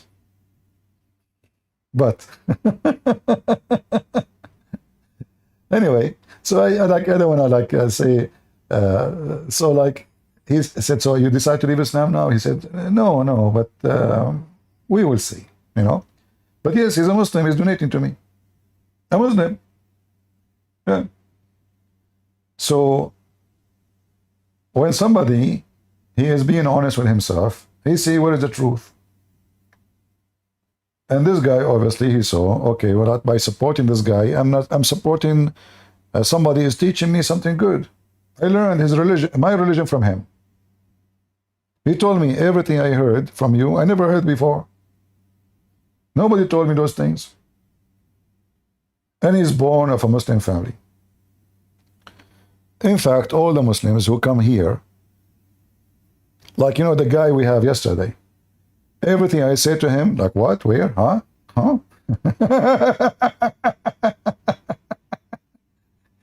They get shocked. And the Muslims, the second you put them in the corner, what they do?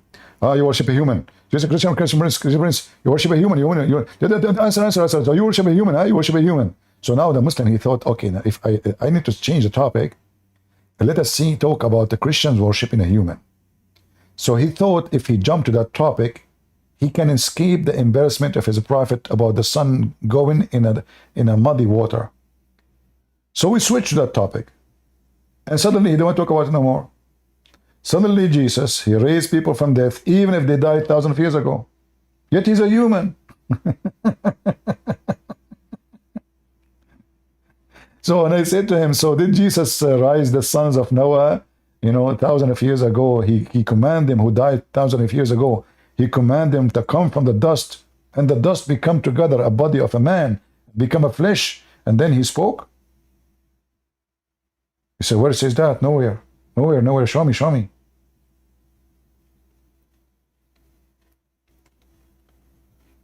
All Muhammadan, they share one thing. Ignorant, sneaky, and they use the duct tape method to cover the stupidity of Muhammad. Shall I open my Discord to see if there's any Muslim going to join us? Let us open Discord for some time and see, even though my voice is tired, and see if we can get Abdul.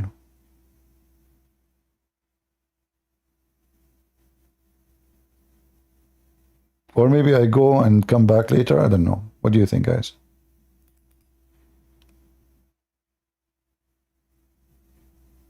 Which one is better?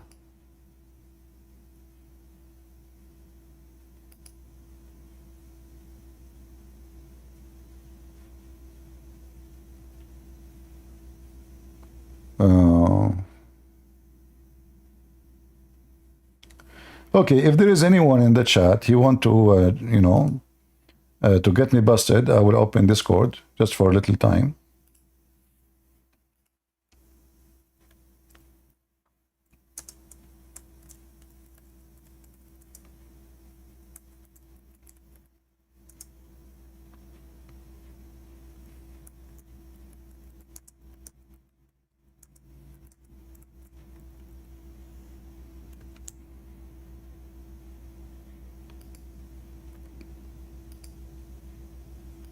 All right.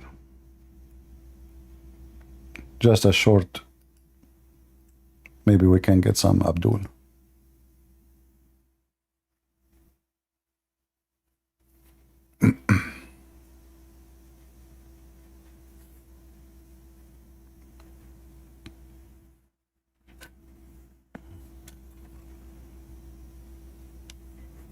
Right now in Discord. If there's any Muslim would like to join us, please feel free.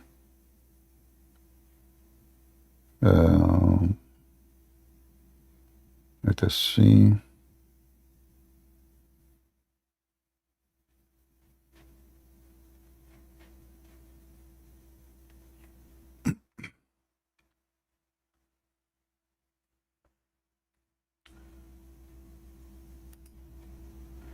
Do you guys hear me in Discord? Am I heard?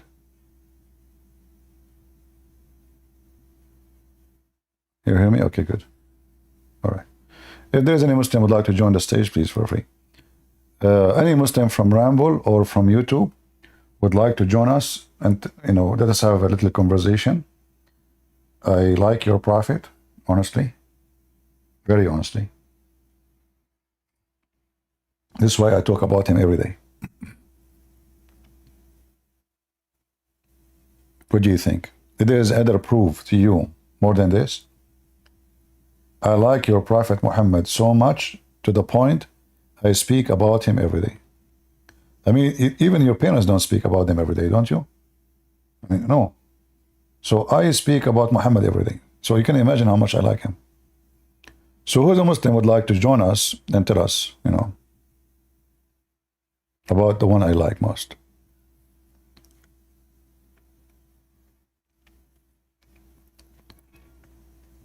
I heard that Muhammad was the best of mankind.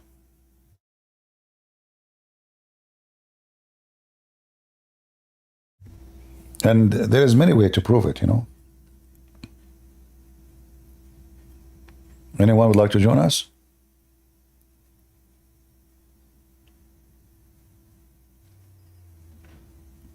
I heard that Muhammad was a very loving, kind person. Even Muhammad, he promised a woman to go to heaven because she gave water to a dog. But yet the same person he commanded to kill all the dogs. So we give water to the dog, we go to heaven, and then we shoot the dog. That's deep. I mean, isn't this beautiful? If you did give water to the dog, you go to heaven. And then we command the nation to kill all the dogs. That's deep. That's so good. That's a lot of mercy and love. He love animals. All right, maybe we have a Muslim. Hello? What's the topic? The topic, Muhammad, Islam, whatever you want. I thought it's Israel. You said Israel and Palestine. Okay, do you support Israel or you support Hamas? Hamas. You support Hamas? Of course. Why you support Hamas? Tell us. Sorry? Why you support Hamas? Tell us the reason. Hamas is why wouldn't you want to support Hamas? No, you tell me. I'm asking you. For me, if I see them, I will kill Yeah, them. because they're fighting I will against kill them all. occupiers. They're fighting against occupation, people killing babies. Okay, let us go. Let us go one by one. Refugee camps. Let us go one by one. One by one. Okay. How you can prove to me that the Israeli are occupation? Go ahead. One sec. I have to put you louder. I can't hear you. You can't hear me. No, it's on the phone. I can't hear you on loudspeaker. Oof.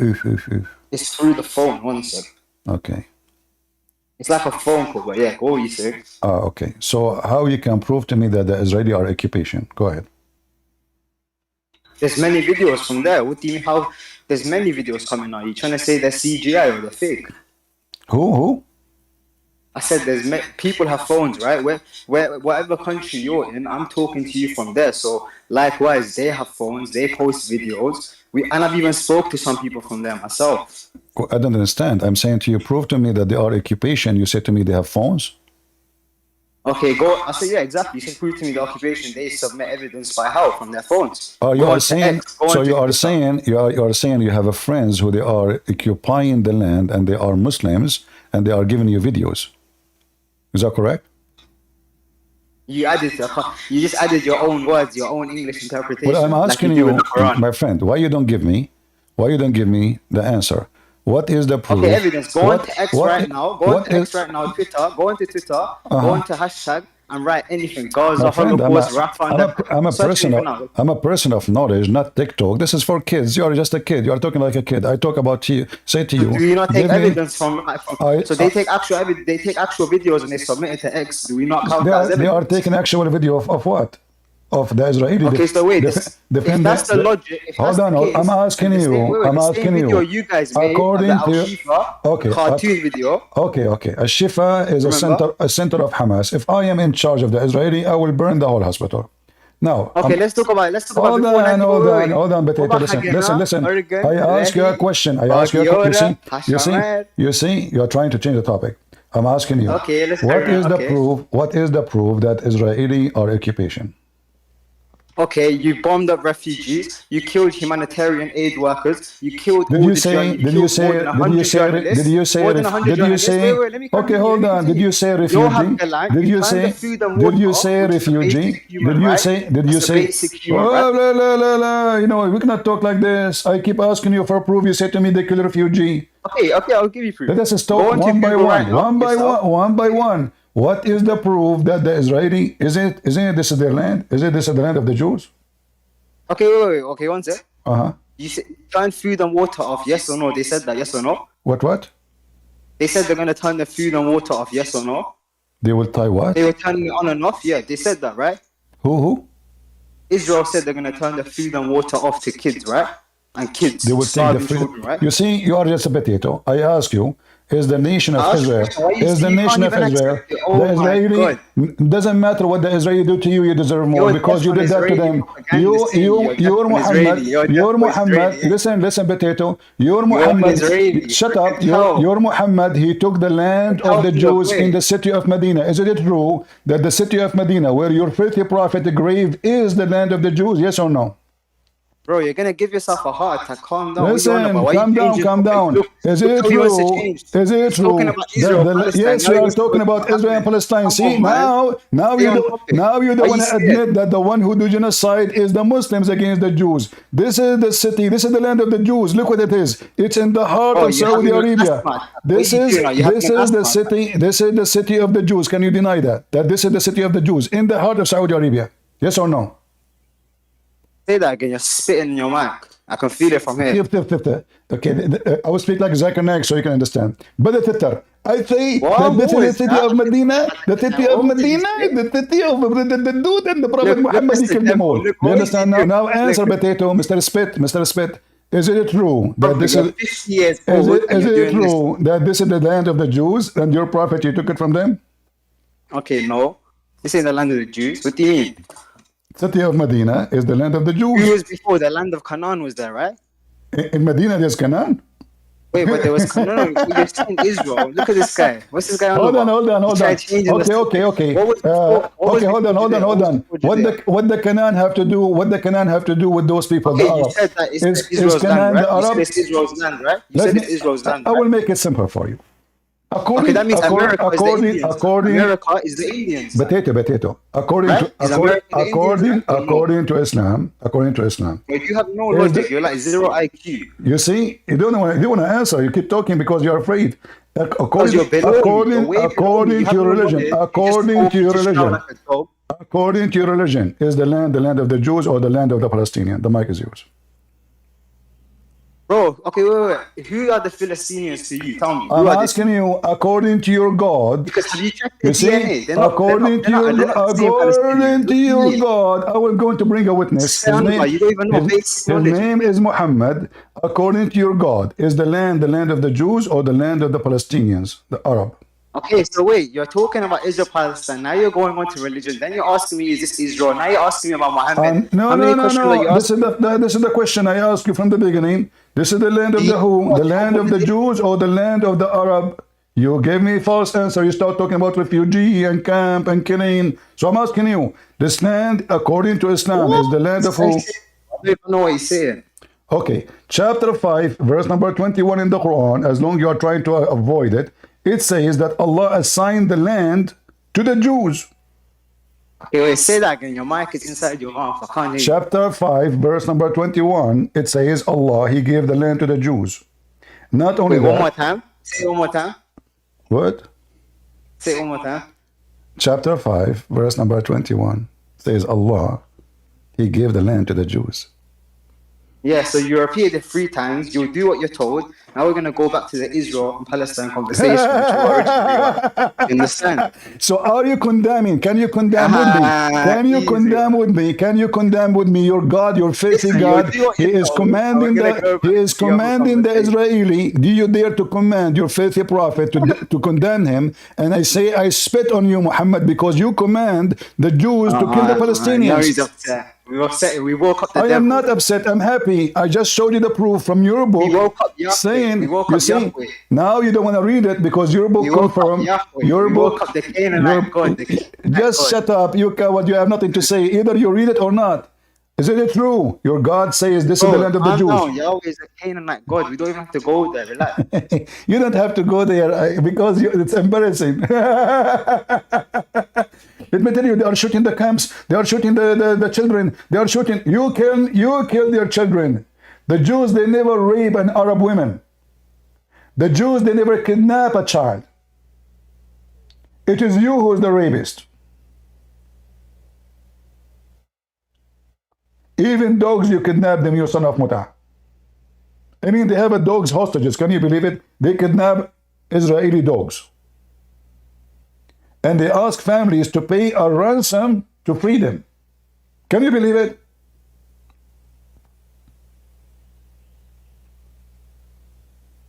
When you show them from their stupid book that even the donkey Muhammad, he admit that this is the land of the Jews. What they do? You're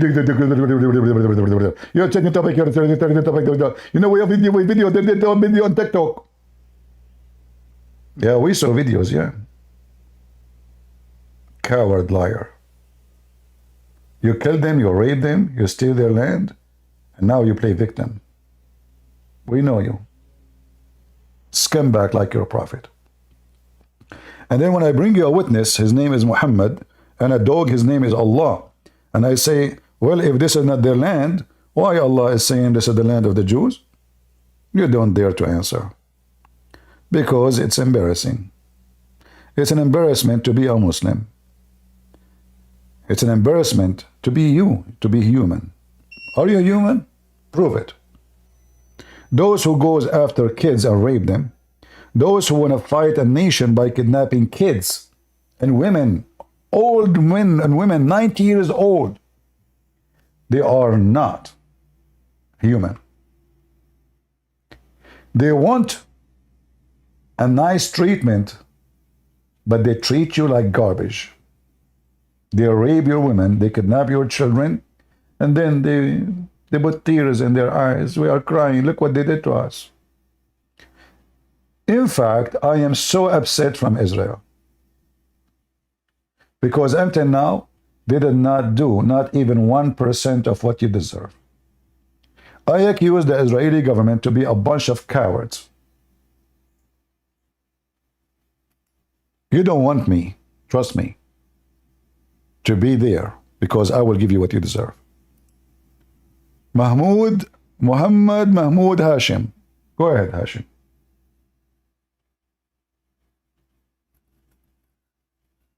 Go Good ahead. evening. Go ahead, I hear you. It's quite interesting how this actually diverted from a religious debate to supporting a genocidal acts. What do you feel about that? Okay, Are you standing I upon really your feel bad, stance? because what I know that the Muslims is the one who called for killing the Christians and the Jews. Is that true? And they did. Is that true? Hold on. So now, listen, I don't have any problem if you have problems with Islam. That's completely fine. I don't really care. But when you start actually supporting a genocidal now state, because what you're saying is actually racist. It's kind of racist, you know. Because you're Okay. speaking about 2 billion people. Okay. So Now, hold on. You my see, friend, you say honestly, to me, it's if you have a problem, hold on, potato. You know, you Muslims, you think by talking too much you can prove yourself. No, you did not. You said to me, if you have a problem with Islam, aren't you a Muslim? Look, if you are now you're a Christian. Are you a Muslim or not? Like I am a Islam. Christian. I'm a Christian. I don't care. I'm a I don't Christian. really care. I am a Christian. Are you a Muslim? I'm a Muslim. Okay. Do you Muslim believe in Muslim, killing? but- Do you Muslim believe that you should kill every single Jew in the world? I don't believe that. You don't- you don't- That's the only people I know that believe that. What? You don't believe that? No, as for me personally, I don't believe that. No, I'm not talking about But you do What- believe Hold on. What that because personally, you my do friend? believe in that Hold because on. you're Hold just- on. What do you mean personally? Are you a Muslim or you are the Muslim? I am a Muslim. Okay. I am a Muslim, and I'm telling you. So no, a we don't Muslim, believe that. so a Muslim, do a Muslim believe? Let me repeat my words. Do Muslim believe that they should kill every single Jew, which means do genocide in the globe, the whole world?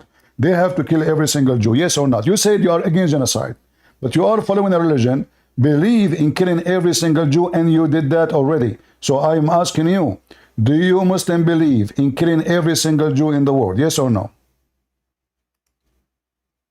Let me quote to you a hadith.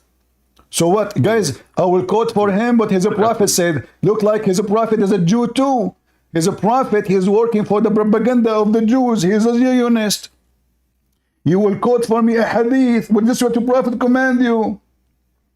So when you speak about genocide, then you should spit at your prophet, for he is the one who called for the genocide of the Jews. Not only the Jews, even the Christians. So this is how hypocrite you Muslims are. The Jews, they were in the city of Medina. Your prophet, he came to the city of Medina. He took the city. He killed every single Jew. He came to Khaybar. He killed every single Jew. Hold on. If you are against genocide, you Muslims are cowards, liars. Muslims in the battle of the trench. Hold on. Let me ask you. Did your prophet kill every single Jew in Medina? Yes or no? Why did he kill them? Why did he kill them? Okay, There has to be a guys, reason, right? why he There has to be killed a them? reason. That's a good question, but you just admitted genocide. I thought you're against genocide. So now I can say the What's the same to reason? you. Hold on. Guys, you see the hypocrisy? I can say the same to you. I can say the Jews, they killed everybody in Gaza. And then I say to you, why they did it? So you see how stupid you are? But the Jews, they did not kill everyone in Gaza. They are going after Hamas. So when your prophet, he killed women, children, and every old man and women, it's okay. Why he did it? It's okay. Yeah, that's what you just said. You just admitted. You just said, but why he did it? Why he did it? I said to you, oh, your prophet killed all the Jews in the city of Medina, in the heart of Saudi Arabia. This is the land. The land of the Jews is all the way to the middle of Saudi Arabia. This is their land. Give it to them back. What are you talking about, man? You just agreed, guys. Did he agree? Did he agree? Hold on. Did you agree? Did you agree? Did you just agree a minute ago that this is, yes, a city have the Jews in it? It's a city of the Jews, and your prophet killed them all. And you said to me, but why he did it? Okay, give the land to the Jews. You commit genocide. Long time ago, your prophet did it. Give them back the land. Are you willing to do it? Listen, I'm gonna quote to your hadith here. What? I'm not quoting. I'm not quoting hadith. I'm quoting history. This is what your prophet said. Hold on. This is what your prophet said, and you Muslim call it sahih. So now you don't want. Okay. So you see, you said you want to talk about genocide, but your prophet, he practiced genocide. Are you willing to spit at your prophet? Go ahead. Spit. Have you ever read about the Mr. Genocide? Mr. What happened? I thought you are against genocide. Are you against genocide or not? He said, but why he killed them? No. If it okay, if I show you evidence, what you will do? Show me evidence. If I show you evidence, are you willing to spit at your prophet? Yes or no? No, because whatever you will quote, you will take the context out. So now when we say Israel is attacking Hamas after Hamas raped their women, we are taking it out of context. It was the opposite. It was the Israeli who raped the Hamas women. It was the Israeli who kidnapped Hamas children. Hamas. Listen. Don't call your friend. You are a Muslim. You are a Muslim. Your friend is a devil. This is your prophet saying to kill the children and the women. You made a claim. You said Hamas killed women. And they raped women. Give me the evidence. I want evidence. Well, Hamas, the videos of Hamas. If I play the videos of Hamas here, YouTube will shut down my channel. Okay, let me ask you a question, yeah? Let me ask you a question. Did Hamas post videos? Did Hamas post videos made by them, dragging women who they are bleeding from their vagina in the street? Yes or no? Did Hamas? There is a reason, guys. There is a reason. What is the reason for the women to be bleeding from her vagina in the street? Why was Hamas created? So guys, why Hamas rape women? Now he admit that Hamas rape women. Okay. Answer the question. Why is Hamas created? What's the reason behind the creation of Hamas? Because Muhammad he command to kill all the Jews. You have to chase them everywhere. No. Yes. Here we go. You're a prophet. You are a liar. Okay, let me ask you. I will give you the question I gave to the person before you. Let us see who's a liar. I give a proof. No problem. I give my friend. In 1930, Potato. the Jews were kicked out of Europe. Okay.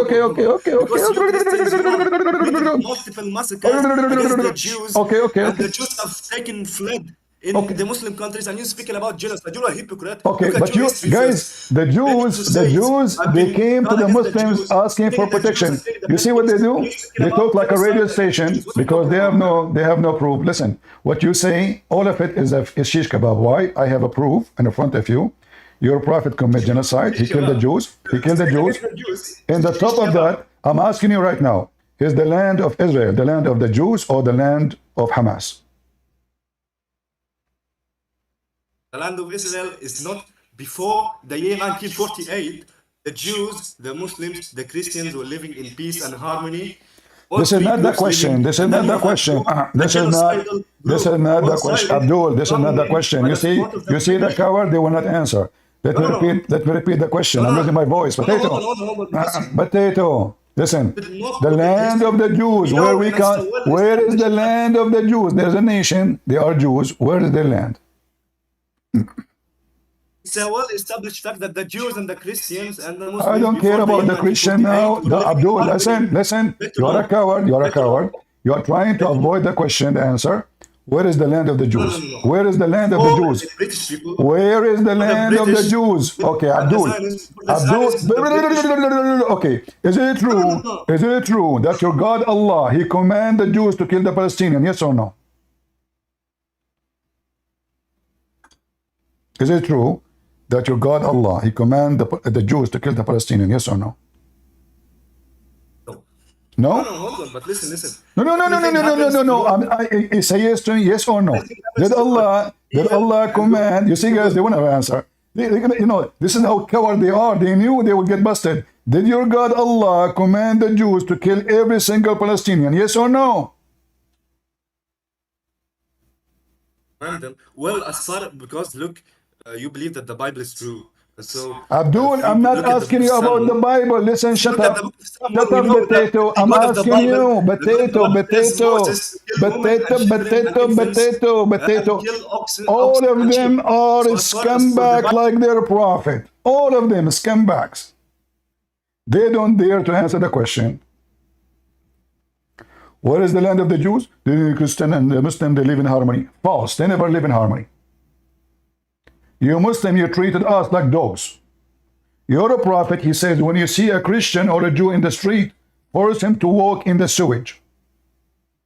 In harmony, huh? Son of Mut'a liar. You say those things to the hippies. I am an Arab, I am Middle Eastern.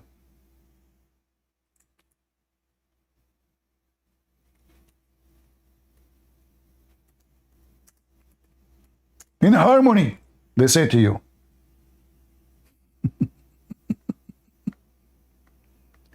Yeah, Christians and Jews, they live in harmony, brother, in harmony. Yes, brother. How in harmony? We make you walk in the sewage, we spit on you, we force you to shave your head. If you wear a cross, have to be more than 10 kilograms of steel. You have to ride your donkey facing the ass of the donkey, not the head of the donkey, just to bring immunity. A Muslim can sleep in your house 3 days, 3 nights. We live in harmony. The Muslims, the Jews, the Christians, they live in harmony. Always, always. Yes. This is why the Muslim, they killed 1.5 million Armenian in a week. It's because it's a harmony. This is why they killed millions of Syrian Christians in Syria and Lebanon, in Iraq. Because we live in harmony. Brother, harmony.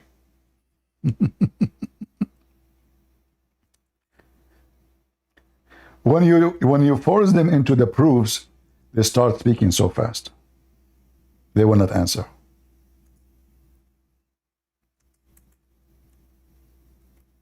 Let me show you how your prophet, he taught you to treat us with harmony.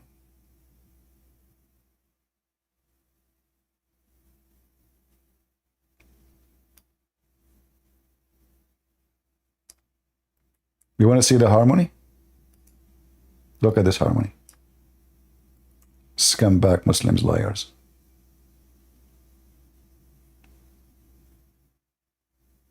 Do you see this is all is authentic, sahih? Don't say peace to the Christians and the Jews. Don't greet them if you see them in the street. And force them to walk in the sewage. The narrow portion of the street is a sewage. There's a deep tunnel in the side of the road where dirty water goes. This is where Christians and Jews walk. They cannot walk in the same place with the Muslims. Christians and Jews and Muslims, they live in harmony. True story. Isn't it the Quran says, kill them until they pay the jizya, with feeling themselves subdued, spit at, with humility? The land of Israel, where we can find it. Here we go. Your filthy Quran says that this is the land Allah assigned to the Jews. And Allah, He commanded the Jews to kill the Palestinians. Palestinian, by the way, not those. Those are Arab. Those are not Palestinians.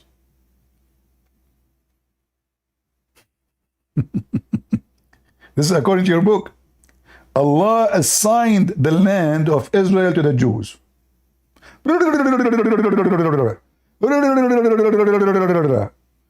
Okay, if I invite you, will not do the same. I will invite you again. Let us see if he would not do the same.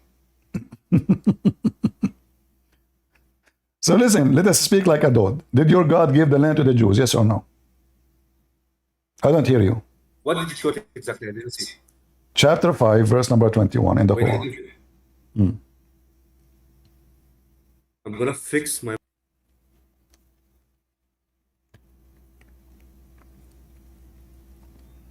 Taking you so long, what happened? Say inshallah, it will be fixed. Can you hear me? Is it clear? I hear you, go ahead. So did your God give the land to the Jews in the Quran? Can you tell me what did you quote again, the verse that you quoted? Chapter 5, verse 21.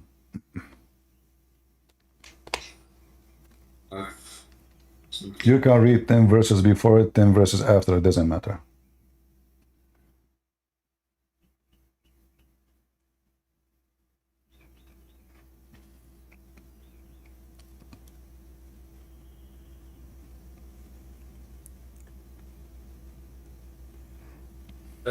God has given the land to the Jews in the time of Moses. Ah, okay. So where we come? So now where is the land of the Jews? The land of the Jews in the time of Moses, the Israelites, Uh-huh. the Hebrews, Yeah. these people, the land of these people Okay. is Israel. Okay. Is this land. But Thank you. my question to you Guys, is, did he say it's do you Israel? believe? Did he say the land of Israeli is Israel? Did he say that? Did you hear it? Okay. Where is Israel located? Can you give me the geographic map? Can you give me the geographic map of Israel? You said Israel. Where is Israel located? Everybody heard you. You said Israel. Where is Israel? الأرض المقدسة. الأرض المقدسة. You said Israel. You said Israel. Where is Israel? Everybody heard you. Everybody heard you. Come on, you can't take it back. The Holy Land. Where is what? The Holy Land, man. The Holy Land.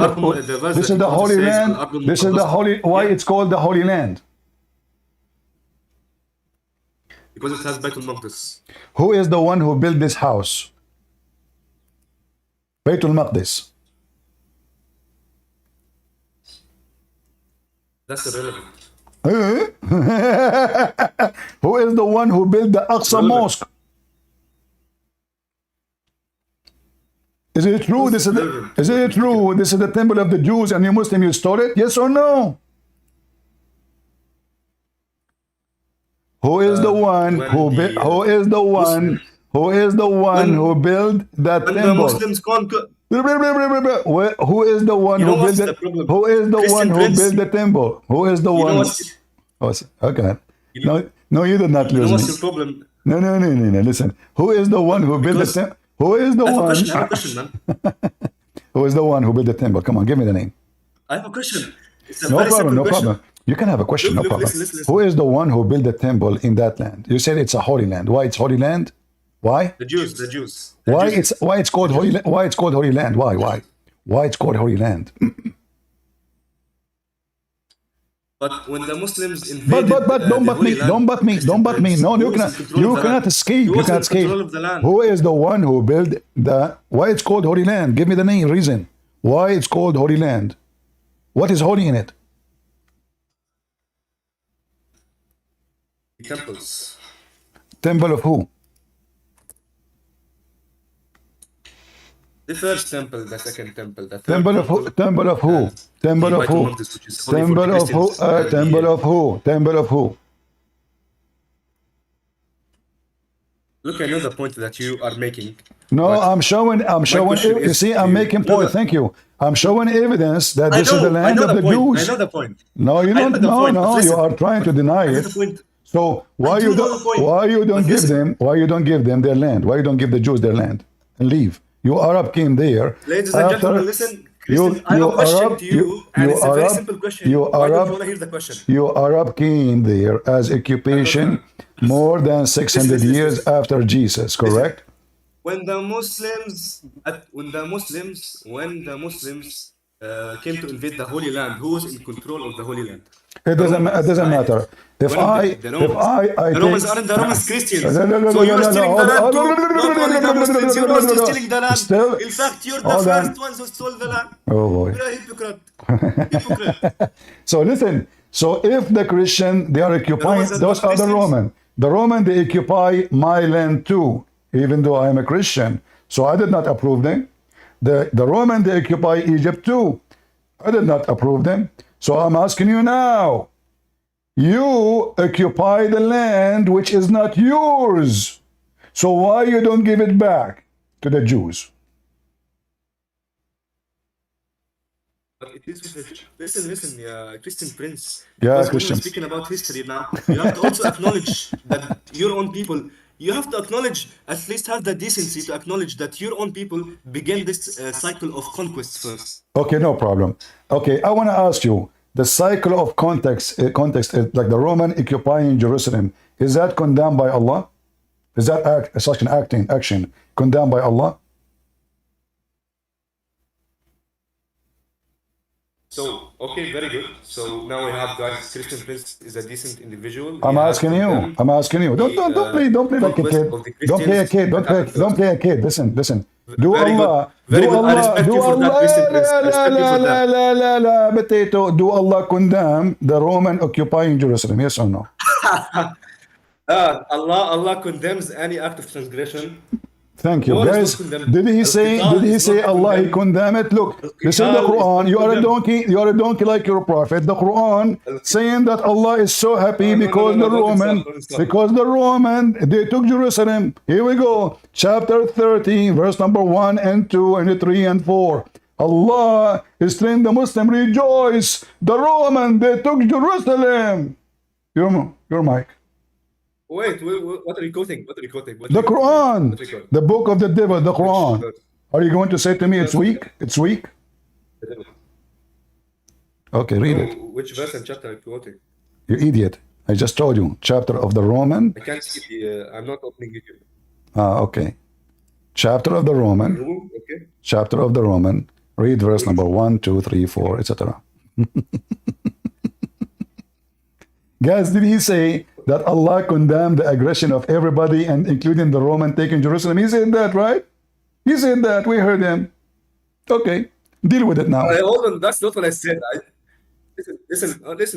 What I said is that. No, you said any act that. of You said transgression that. So now, goes against- so do now. You said to me, shame on you, the Listen, Christian. You said to me, shame on you, the Christian. They took Jerusalem. The Christian, they did aggression. Shame on you, Christian Prince. It turned to be that your God is so proud. It turned to be that your God is so proud about the Christian taking Jerusalem. Let's read the verses now. Christian Prince, let's read the verses that you quoted. Okay, read it. Okay. Okay, read it. Okay, read it. Okay, what's the problem with that verse? You are the one who shamed me. It's you who shamed me. You said the Roman, your people, the Christian, shame on you. You are a hypocrite. You said to me that the Roman, they took the land. The Roman, they took the land. Shame on you. We are against any act of aggression. Coward, hypocrite. You condemn it. It's recorded. By the way, you are in YouTube. It's recorded. It's recorded. It's recorded. The verse is saying. It's recorded. Yeah, I agree with you. It's recorded. Alif Lam Mim Ghalab, the Romans have been defeated in the lowest or in the nearest land, and after 3 to 7 years they will defeat back. So what does this have to do? They will be victorious. They will be victorious, and the believer will be happy. Read it.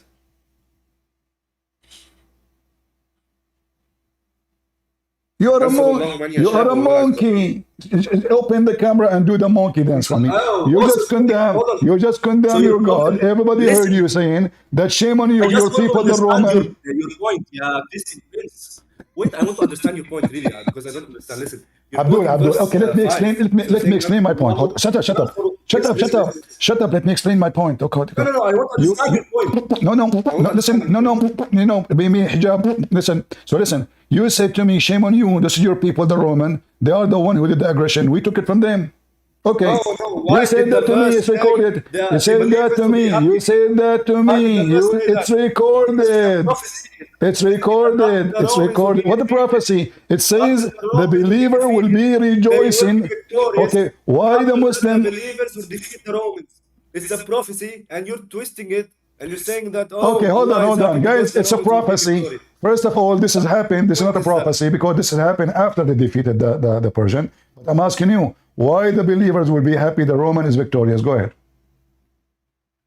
But the actually the prophecy was Don't not about butt the me. defeating of the Romans. Don't butt. Answer the question. Why the believers? Why the believers? Shh. Why the? Shh, shh, shh. Why the believers? Answer the question. Honestly, I will bounce you. You see, I'm not using my voice. So why the believers? It says the believers will rejoice. Why the believers, the Muslim, will rejoice for the Roman winning? Give me the reason. Can I answer? Please, can you give me 2 minutes to answer? Can you not interrupt this? But don't change the topic. Yeah, I'm gonna. Why? This is my question. Why they will I'm rejoice? not gonna change the topic. Okay. Why they will rejoice? gonna, Start with rejoicing. Why the Muslim rejoice? Go ahead. Okay.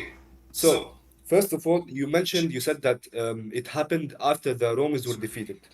Now, the prophecy here is not about the defeating of the Romans. The prophecy is about that the Romans are already defeated, that's fine. But then they will be victorious in a matter of 3 to 9 years. That's the prophecy. And then the verse is saying that the believers will be happy. The believers will be happy because after the Romans will be victorious, the believers will be victorious against the Romans. And that's what happened when the Muslims invaded the No, Holy Land. you This are is simply what you are a it's talking liar. about. I can open the interpretation right now, and you will see the Muslims.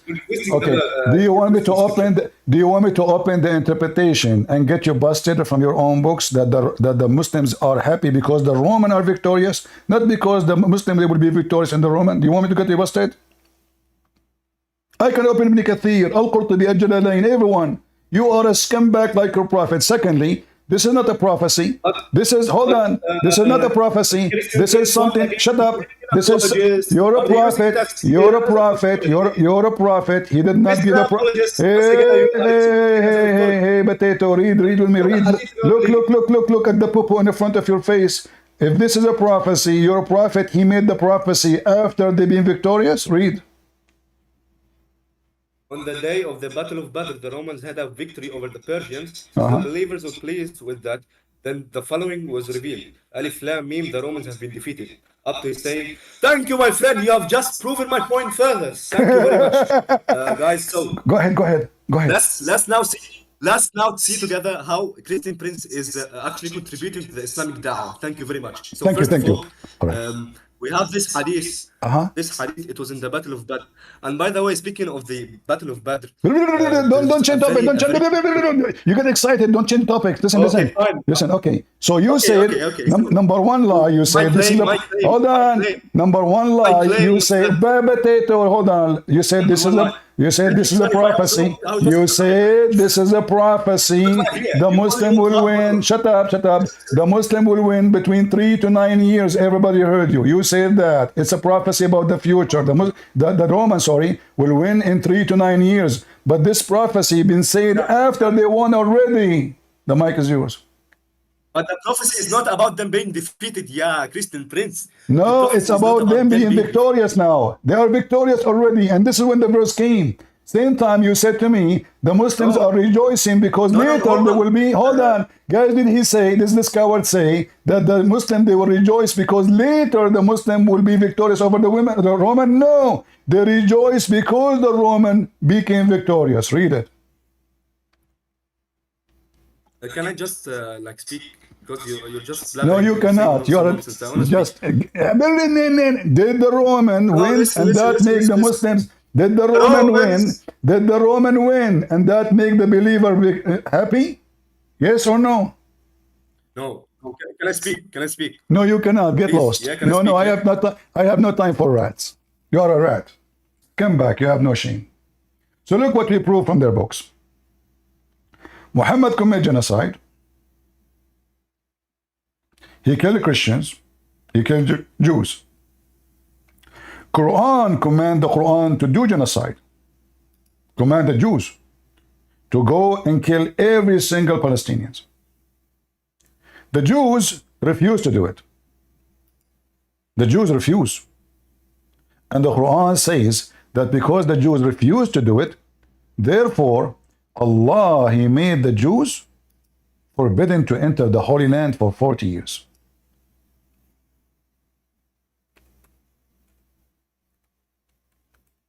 So Muhammad, he killed Jews, massive number. He killed every single Jew and Christians and non-Muslims in the Arabian Peninsula.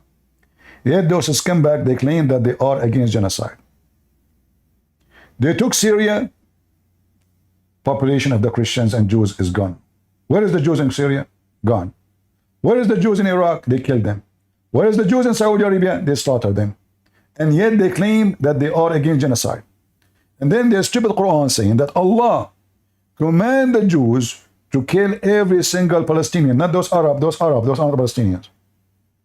Hamas are not Palestinian. Those are Arab. They came hundreds of years after Jesus, more than 600, 700 years. And when the Jews refuse to go and kill the Palestinian, Allah gets so upset. So what He said to them? Look, they said to him, He says, you enter and you fight with your God, Allah. We will not go and fight those people.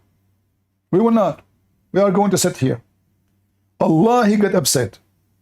So Allah, He said to the Jews, because you refuse to kill the Palestinians, this land is forbidden for you for 40 years.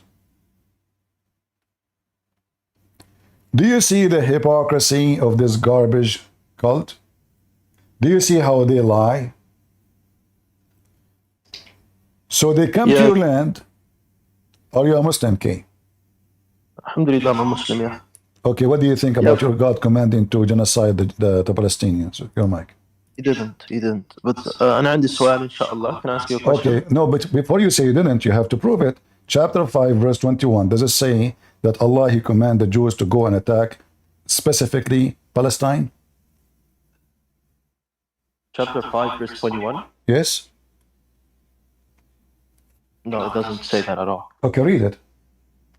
Okay. All my people, enter the blessed land, Palestine, which Allah has assigned you to you, and do not turn back from fighting in Allah's cause and just become losers. Okay, so who is going to fight who and kill who?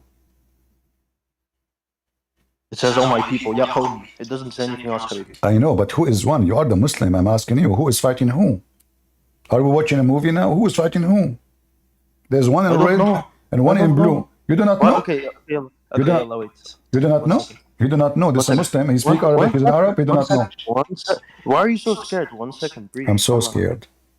Yeah, you're so scared. Let me call my mom. Hold on, I will call my mom. Yeah, you can call your mom. Your God. Why do you believe your God is a ding-ding? By the way. Don't change topics. Focus with me. Focus. Does your God have ding-ding or no? What? Why your God have ding-ding? Your God don't have ding-ding? No, my God doesn't have ding-ding. Does yours have ding-ding? Your God is a transgender. He lost it. Your God. So guys, he want to change topic. You see, coward. They will just come back. So your God don't have ding-ding. Yet, guys, his God, he say he don't have ding-ding, but yet he says, how Allah can have a son if he don't have a girlfriend? So if your God don't have ding-ding, he don't have a penis. Hold on. If your God, don't change topic. You just open fire on your God penis. I'm going to burn the penis of your God. I will burn the penis of your God right now. If your God don't have ding-ding, he don't have a penis. Shut up, potato. Listen. If your God don't have a penis, why he say, how can I have a son, but yet I don't have a girlfriend? Answer, Mr. Ding-Ding. If Allah don't have a penis. Go to Surah Al-Rum and don't be scared. Go to Surah Al-Rum and don't be scared. Let's go back to the same topic. No. You change the topic. You change the topic. Let us finish this one first. I am interested in your Allah penis. Hold on.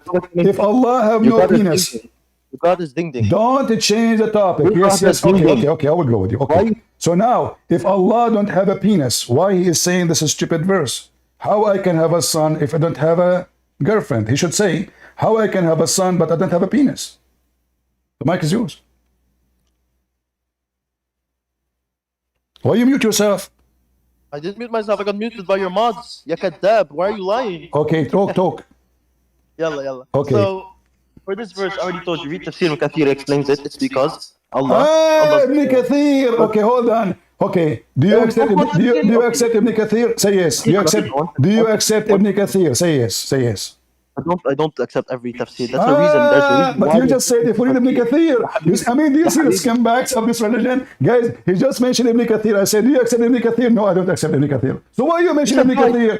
So now, hold on. Did Allah did Allah lie to us? Okay, either Allah, he don't have a son. Listen. Are you saying your God? Okay, change your diaper. Okay, so listen.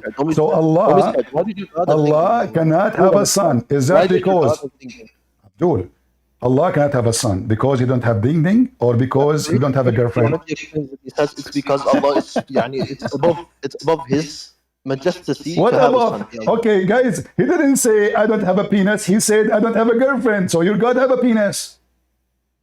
What? No, your God have a penis. Okay, I will give you. Hold on. Okay, I will give you another verse in front of everybody. Okay, is it true that Allah? Is it true that Allah? Can I speak? Can I speak, please, my son? Yes. I want to answer. Okay. Is it true? Is it true? Let me speak. Is it true? Is it true? Allah He said. Allah He said, if I want to take a wife, I will take it from us. Yes or no? I already answered. I already responded. No, you did not. No, you did not. Is it true that your God, He will have sex? Is it true your God will have sex with the virgins? Yes or no? No, it's not true. Okay, read with me, and I want you to read for me. Why are we switching topic again? Why are you so scared? It's you who mentioned Dindin. It's you who mentioned Dindin. Guys, who is the one who mentioned Dindin? Who is the one who mentioned Dindin? Abdul, who is the one who mentioned that God have a penis? No, don't call me Habibi. You're a gay. Hold on, potato. You go yourself. Listen. Okay. Okay, hold on. So, is it true? Is it? No. You cannot change the topic. Is it true? Is it true? Is it true that your God, He will have sex with the virgins in the heaven? Yes or no? One second. Do you want to go back to Surah Al-Rum, or are you gonna cry? We will go there too. You are the one who mentioned this. You have to pay. You have to pay for your mistake. You made a claim, and I'm going to show everybody that your God Allah. You said your God Allah don't have a penis. Thank you very much. Allah is penisless. Does your God have a penis? Okay. Here we go. Okay, we will see what penis we don't. Yes, hold on. My God, He came in the image. My God, He came in the image of Adam. Is your God in the image of Adam? Yes or no? Your God is in the. He came. Yeah, He came in the image of Adam. Yes. Did your God come in the image of? No, your God. Did your God come in the image of Adam too? I'm asking you, did your God came in the image of Adam? Yes or no? I know about the hadith of Surah Adam. I know the hadith. I don't know why we're going there. Did Allah? Why you don't want to go there? They want to go there? Okay, read with me. Then go here. Don't go there, guys. You don't want to go there. Okay. So Allah, according to Muhammad, He came in the image of Adam according to the Quran. And this is your God copying the book of Genesis. You stupid idiot. Here we go again. So I know the hadith. I'm asking you, Habib. So are you saying to me Allah He took the image of Adam but He don't have a penis? Are you saying that Allah have the image of Adam but He cut his penis? Yes or no? Can you answer my question? I asked you this question like 6 times now. Does your God have a ding ding? Yes or no? So He can screw your God. Exactly. Yes, I just answered you. So He will screw your God with his ding ding. Are you happy now? So now, do your God have a ding ding and yet He look like Adam? Is your God a fake man? Is your God a fake man? So guys, I will go with him. So look, Allah, look at their cover. They will not let you have a conversation. Listen, dinging. Listen, dinging. Okay, Mr. Dinging. So your God Allah, He don't have a dinging. Okay, I'm going with you. So why you Muslim call him he? Okay, hold on. Listen, if you want, do you want me to hang up on you? Do you want me to hang up on you, or you want to have a conversation? Why are you so scared? Okay. So let us promise me. Okay, let's make a promise. I say something, you answer me. Is that okay?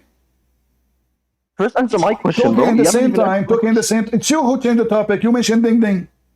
Let us finish question. it. God, this is So ding ding. Allah, Yourself. hold on, one by one. Allah don't have ding ding. Everybody heard you. So why you call him he? okay, I'm not Why saying you that. call him he? Why you call Allah he? I'm going what? Why you call Allah he? Why Allah call himself he if he don't have ding ding? Because it's a royal. Because it's a royal thing. Yeah, and if he says this is known, bro. If he says he, it's because like a king is also high, right? Allah Subhanahu wa Taala is the highest. So obviously, it's a How he majestic. can be It's high majestic, by bro. being male? Are you saying to He me said Allah Allah became okay? Hold on, guys. Let me speak. Allah he became high because he called himself he as a male. But you just said you try to insult God by saying he had dinging. So now Allah, in order to be respected like a king, he called himself he, but he is not he. No, one second. Well, okay, one second. You see how you switched the topic again? You didn't answer my question. Does your God have a ding? Yes or no? I said to you, so he can screw your God. Why are you not answering the question? Is I it a yes or answered, no? I answered, I answered. Does So your now God you're have God. ding? So Yes now or Allah. no? So Allah, you call him he, but he is not he. So Allah is fake. He is not Why a are you male. switching the topic again? You're so It's you scared. who Answer my mentioned question. that. Yes I or no? am with you with It's the a yes or no? topic. I'm with you with the topic. Habibi, Allah, Yamsik, don't does your call me God- my, don't does call me your God- Habibi. You gay? You gay? Listen, don't call me I'll call you- I'll Habibi. call you my- Those I'll things call you you do my- in the Middle East, Abdul. You Muslims are all of you. You do boom, ding, ding, ding with each other. We know that. Listen. So Yeah, now, it's like, if your God is not a male, why you call him he? Yeah. You said it's form of respect because he's like a king. Yeah, But it is- what it is a what form of- having it a is a form penis of- have to do with being a king? Yeah. What having a form of- penis? What having a penis have to be with Allah being respected? Go ahead. That's why I'm saying your God has a ding. Mine doesn't. Alhamdulillah. We Okay, don't you know confirm what? things. Allah Okay, you know what? You know what? confirms Okay, I will go with you. I will go with you. So my We don't God. confirm- Okay, Can I guys, speak? hold on. Can I speak? My friend. Can I speak? So my God have a ding ding. Are you So fucking- why the why do you Quran think- call him holy? Why the Quran call Jesus holy? Yet he have a ding ding. Yeah, but he's not God. Are you serious, bro? What is I'm this asking argument? you why he is holy. Why the Quran call him holy? Yet he have a ding ding. It's some. That doesn't even. That's not even an argument. Are you saying to the audience? Okay, are you saying to the audience that your God say that Jesus ding ding is holy? Answer me. Is Jesus ding ding? Is Jesus? Is Isa ding ding holy? Isa alayhi salam himself is holy, right? I'm asking you about specific part. It's you who mentioned the ding ding. So is Isa ding ding holy? Yes or no? He is holy. That's the difference. So how he can be holy? If he is holy, that means his ding ding is holy. Potato. Guys, do you see? Just shut up, son of muta, son of a whore. Your mother is a whore. Go do muta. You could not refute me. You cannot answer me. You go to ding ding. And now you admitted that Jesus is all of him is holy. So his ding ding is holy. You want to kiss it?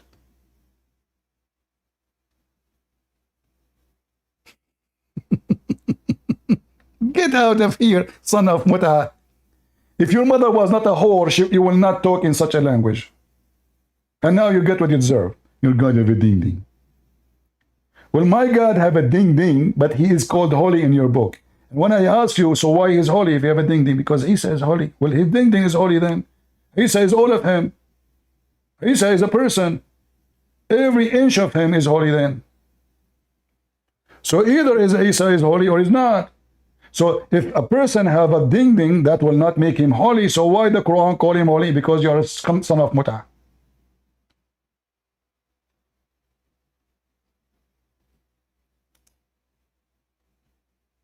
Everything you said, we debunk in 2 seconds.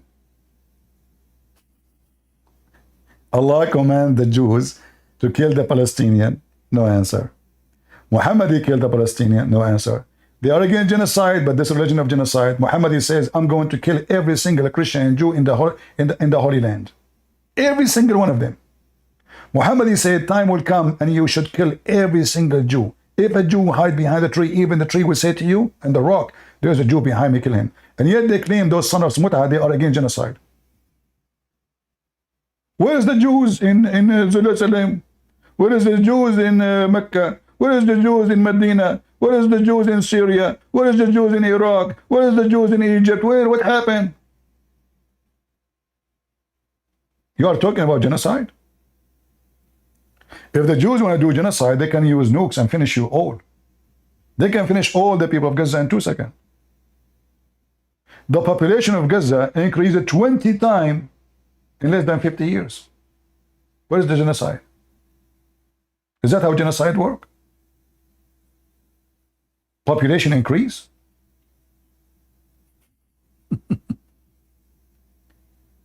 The Jews, they left Gaza 20 years ago, and those scumbags will never leave the Jews alone. They want to kill them still. They allow Qatar to submit all the money they want. What they do with it?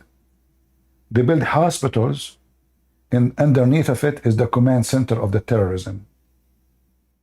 And when the Jews attack Hamas under the hospital, oh, they are attacking the hospital. This is the whole point. So when the Jews attack, they will say, look, they are attacking civilians.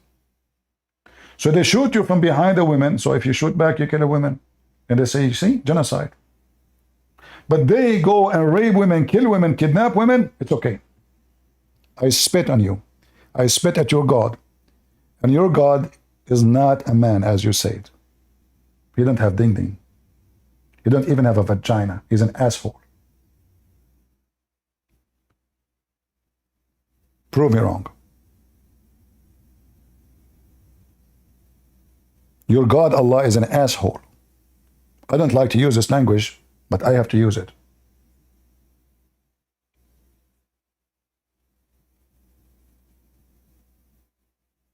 I want to remind all Muslims, your God don't have ding-ding. But yet, he called himself he. We asked Abdul why he called himself he. It's a respect. So Allah will not be respected unless he is a male. What about we call him she? I mean, what about calling him Allah? Why you call him he? What's wrong with saying Allah? Say Allah. Why you have to say he?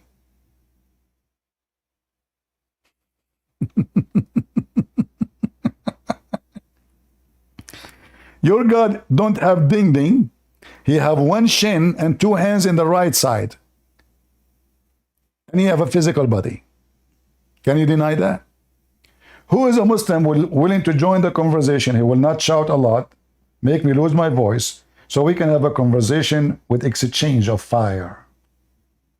And you can use your ding-ding too when you talk to me. In fact, all Muslims in the Middle East, they use ding-ding when they smoke argila. They put a penis in their mouth. This is what you do for entertainment. You put ding-ding in your mouth. Prove me wrong. Say I'm lying. A male with mustache, he put a penis in his mouth in the street. And he claimed that this is entertainment.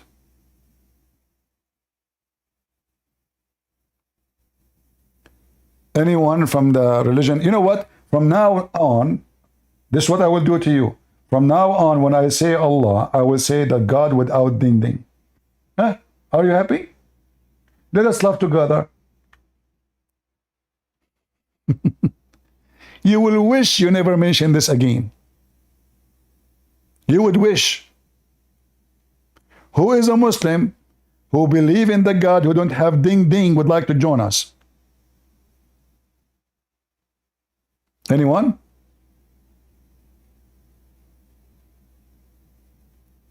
Any Mohammedan?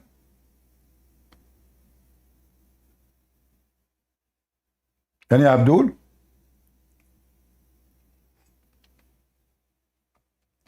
We want Muslims. Any Muslim follow the God ding-ding. Okay, he's the only one Muslim want to join us. Okay, I will let you go again, but you have to answer the question. Don't force me to bounce you. All right, you are back. I want you to tell everybody why your God Allah don't have ding-ding. Go ahead. Oh, hello again. Can you not kick me on this time? Can we have a Why? Don't speak over me, so we can talk. Why your God don't have ding-ding?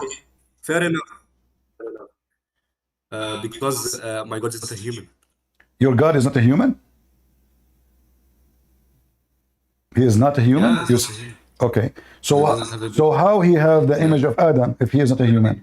How he look like Adam if he's not a human? We are created in the image of God, but that doesn't mean that we are God. We're created in something. No. in the You image. see, okay, hold on. Not exactly You the same said hold on. You said that Allah is not a human, and now you are saying to me we human in the image of Allah. So is Allah look like us? Yes, human. He have a penis. So when you get this that Allah don't have ding ding? No. No. For example, when we say that Allah has a hand or Allah has a leg, we do not mean that He has the same leg as us, but I agree. something I that agree with you. befits I His agree with you. majesty. So I have okay. I agree with you. ليس كمثله شيء. I agree with you. So Allah, I have a penis. Allah have a penis, but his penis is smaller. Is that what you are saying? Who care? His penis look different. Who care? But he have a penis. No. You said we created in In the the image. Quran, You said everybody heard you. We created in the image of Allah. We are created in the image of Allah, not the opposite. So now Allah, you said to me that Allah is not a human, but Allah have the image of a human. You said that. So now you are saying to me that his shin is not like my shin. Okay, my shin not like anybody. Allah have a penis, but his penis is small. But that will not change the topic. He have a penis. So do you have a penis or not? listen, the thing here is that Allah is created. We have been created in the image of Allah. So look, when we say that Allah has a hand or Allah has a leg, it doesn't mean like literally. Like for example, we know that the table has legs as well, and we do have legs. They're not the same, but So okay. So we're using Allah. that Okay, I terminology. get it. You are repeating the same. You are We're repeating the using same thing. that term- You are repeating the same thing. We get it. Like his leg is not like our leg, but it's a We're leg. using that So, terminology but because you it's said, we have the image of Allah. The image of Allah is the image of a human being. Then, so Allah have the image of a human being. Maybe his body made of silicone. I don't care. Maybe his body made from mud. I don't care. But he have the image of a man. So the image of a man You necessarily. asked about dignity. Necessarily, if you have an image of a man, is to be a man, to have a ding ding. So now let us go back to zero. If Allah have the image of Adam and Adam have the image of Allah, Adam have ding ding. What is your proof Allah don't have ding ding? Go ahead. As far as the Quran and the Hadith are concerned, we Where are only, where it says Allah given don't have it? Okay, where it says in the few Quran and the information. Hadith, where in the Quran it says Allah don't have a ding ding? Go ahead. the Quran and the Hadith. It Show does me, not show me, inform show me, us show me. about I'm it. listening. I'm listening. Where it says Allah don't have a ding ding? We believe in what the Quran and Hadith tells us about Allah. So, if, for example, Exactly. let me So just where in the give you my point. Quran? Oh, my friend, you keep repeating yourself. You keep saying we believe in the Quran. The Hadith. Okay, where in the Quran it says Allah don't have ding ding? Go ahead. There is nowhere in the Quran and the Hadith where it says that Allah has a dingling. So and therefore how we cannot you say attribute to a me dingling to why him. you refuse that Allah have a ding ding if Allah never said so? The reason that the reason that I'm saying, listen. Be honest The with reason me. that I'm saying Did you that we be cannot. honest with me? Listen. Did you Muslim cut that ding ding of Allah? Did you decide to cut it because it's not suitable for you? If Allah never said I don't have a ding ding, now you are saying to me, well, Allah don't have a ding ding. I said to you, what is the proof? You say to me, no, we don't have a proof.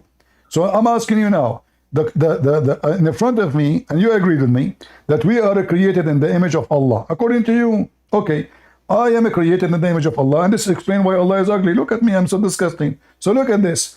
I have a penis. I have two balls. Last time I checked. Do Allah have image of Adam like me, or you don't?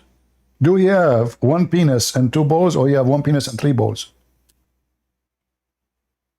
Okay, so the point is, we know about God through the Quran and the Hadith. Focus And in the therefore, anything that question. the Quran and Focus the on the Hadith question. mentions, we believe in. Do Allah have a penis? I'm answering your question. No. Nowhere in the Quran you said, don't repeat yourself. You said nowhere in the Quran, nowhere in the Hadith says Allah don't have a bing ding ding. You said that. Why you repeat it again? No, please, Christian, can you give me 2 minutes to Okay. explain? Because you're Do you thinking have? that I'm Let not me gonna repeat. respond Let me to you, but repeat I the am. question for the last time. Give me time Do to you complete my have? point. Do you have any Give me proof? point. Do you have any proof in the Quran or the Hadith says Allah don't have a ding ding? Yes or no?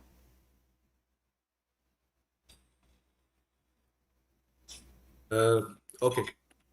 Look, Don't we look, are not don't look, informed don't of a look, ding don't ding. look. Yes We or are not. no? Yes or no? If yes, give me the reference. If no, then shut up. So, do Allah have a ding ding according to Islam? Yes or no? If you say yes, you have to provide the proof. I don't know. If you say you don't know, then get lost while you are here to tell me about ding ding. Then Mr. Ding Ding specialist, Listen. guys, Mr. Ding Ding, Doctor Ding Ding, suddenly he do not know. He was making fun of my God, he have ding ding. It turned to be he do not know if his God have ding ding or not.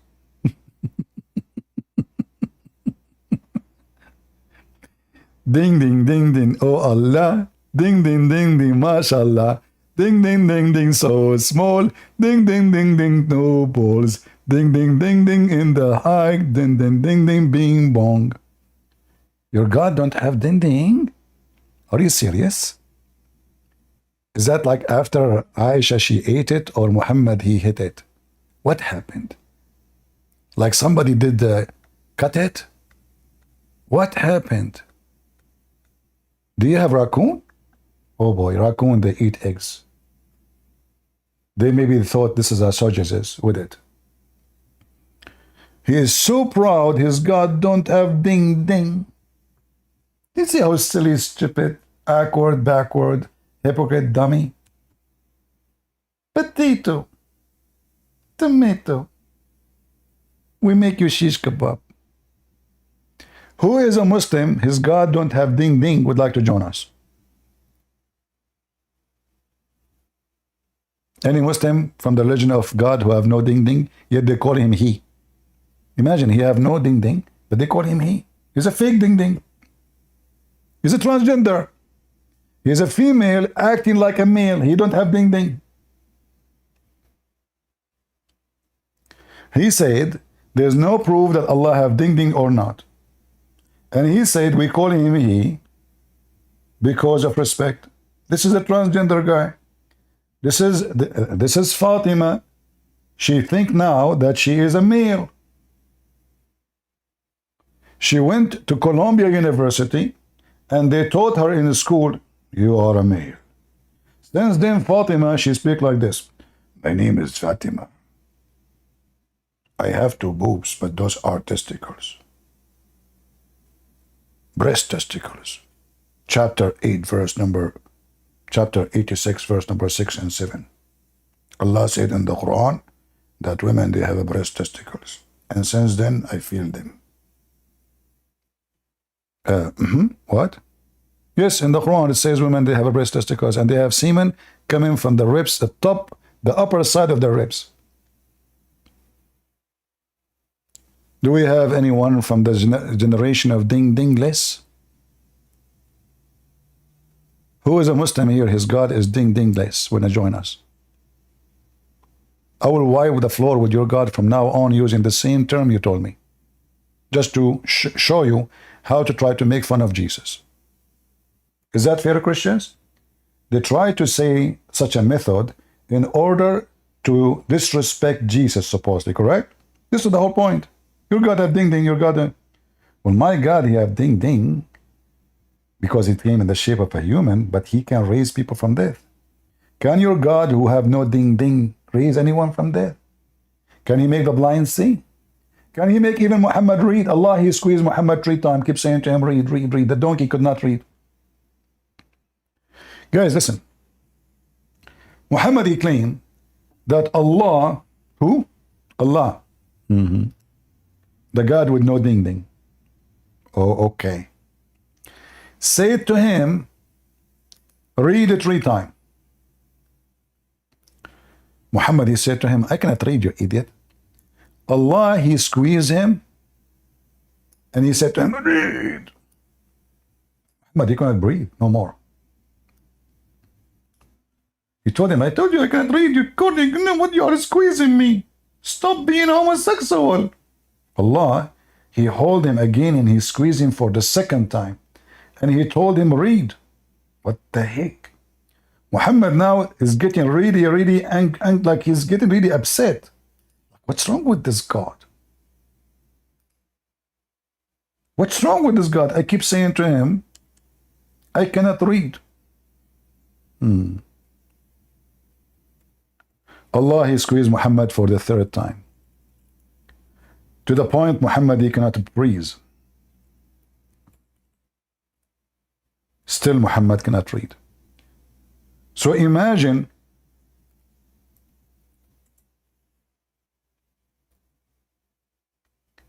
Jesus is the one saying to the donkey, Muhammad, read. Don't you think Muhammad will learn how to read immediately? This is how we can prove who is God, who is not. It's not about the ding ding, you donkey. Jesus said to the blind man, see, he saw. To the one who cannot talk, talk, walk, walk. The one who is, the woman who have bleed all her life, she was healed just by touching his clothes. Your Muslim book says when Jesus, he waved his hands, tens of thousands of people get healed immediately, just by waving his hands. That is my Lord. Your Lord don't have ding ding, and he don't have miracles. Maybe the reason he cannot make miracles because he lost his ding ding.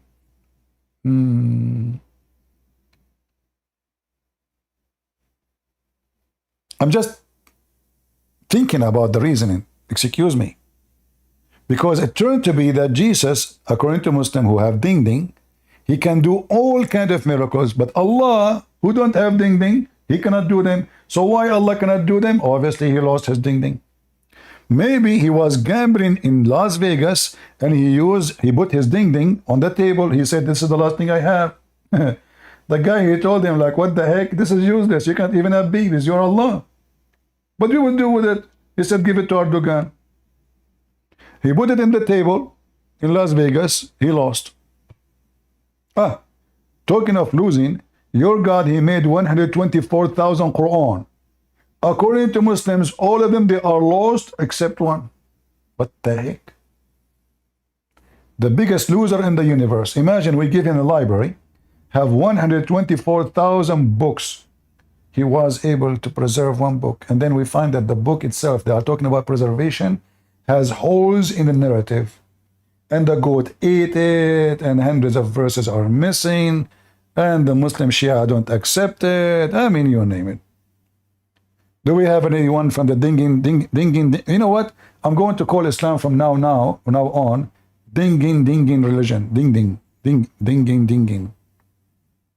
Is that what he was saying? Dinging? So I want you guys from now on, use this term so we can show the Muslims how to respect Jesus.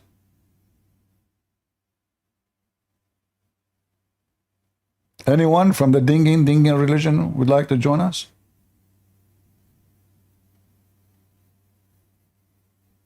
Anyone? You will notice the second the Muslim in the corner, he speaks so fast. And immediately he tried to change the topic. Like the first one, you know, we have videos there, TikTok, you know. I said, okay, the land of who? TikTok, don't see the video, you can the videos, you know. You don't want to talk about real things. You want to talk about TikTok.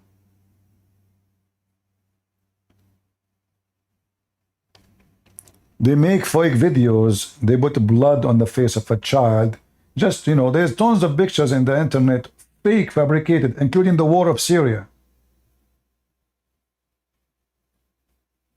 We know that part of the war is a propaganda. We know. We know that you can win a war by propaganda too. We are not fooled. Same time, if you care for your children, stop shooting from behind the child, you coward son of Muta. And if a child he die, it's because of you. If you are a hero, go and fight out in the field, stay away from civilian houses. Is that correct, people?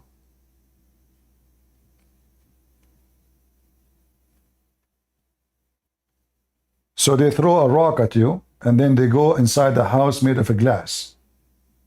And then you see that they broke the glass. You see the evil Israeli? They throw at the glass. What the glass they use? Women, children. Cowards. They have zero ethic like their prophet. If you have little dignity, you will not even do what you did. Instead of, saying shame on this garbage Hamas, they defend the terrorist. Who is the terrorist? Now, until now, we do not know who is the terrorist. And not only the Muslims, you will see those scumbag liberals. I call them scumbag because they are scumbag. Who is a liberal who would like to join me here right now? Who is a stupid liberal who go free Palestine dare to join me right now? Anyone? Any one of those hippies who defend Hamas would like to join me? I want you to get me busted. They cannot debate about it. They are just a stupid fool, go in the street, repeat what somebody told them.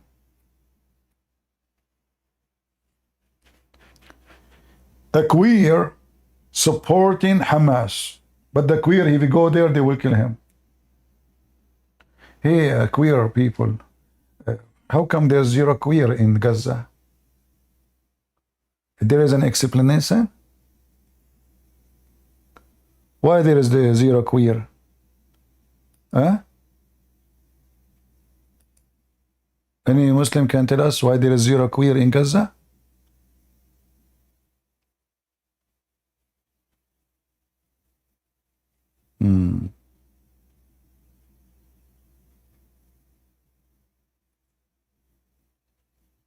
The funny is, if you speak to Muslims in their language, they say to you, why you are speaking in such a language? But this is your language. And if you are against using the word penis, how come your God, he promised you endless penis in heaven? Suddenly the word penis is not suitable for you Muslims and you became case sensitive. Shall I read for you how your prophet, he described how you F a woman with the graphic details? Reading for you letter by letter what your prophet say? Shall I say to you, go and bite the penis of your father like Mohammed said to a Muslim man? Go what? Bite the penis of your father. The Muslims are very high class people. Why you are using such a language? Hypocrite potatoes. A follower of a man, he said to people around him, go and bite the penis of your father. Suddenly they are classy people. A nation who have sex with the children, her name is Aisha and many millions like her. A nation who do circumcision to the vagina so the woman, she cannot enjoy sex because it's haram. Only the man, he can enjoy it. Do you see how awkward, backward, hypocrite they are? All their religion is about sex. And then suddenly, excuse me, why you are using such a language? Okay, who is a Muslim want to join me and tell me what he will do in heaven of Allah? Is it true that in the heaven of Allah there is a market? And in this market there's no buying, no selling, except images of a Playboy magazine. Men and women. And if the man, remember, who is the customer? A man, which means there's homosexuality there. Like an image, he enter it and he F it. Is a Christian prince lying?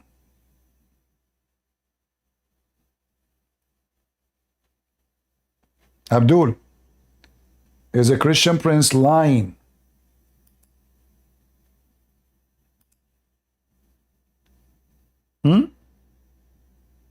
It's daif. The penis of Allah is daif too. Everything in Islam is daif. Well, daif been accepted.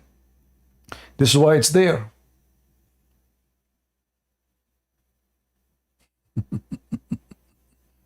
This is the religion of God. Brother, in the heaven of Allah, there's a virtual sex, or this is a real sex? No, this is real sex. But it says images. Yes, it's images, but does not mean really images. Those are creatures created for real. They put them, Allah put them in the display. You have to pay for it, not for free, by the way. That's why it says a market. And this is why it says no buying nor selling except So there is buying and there is selling, but there's only one product.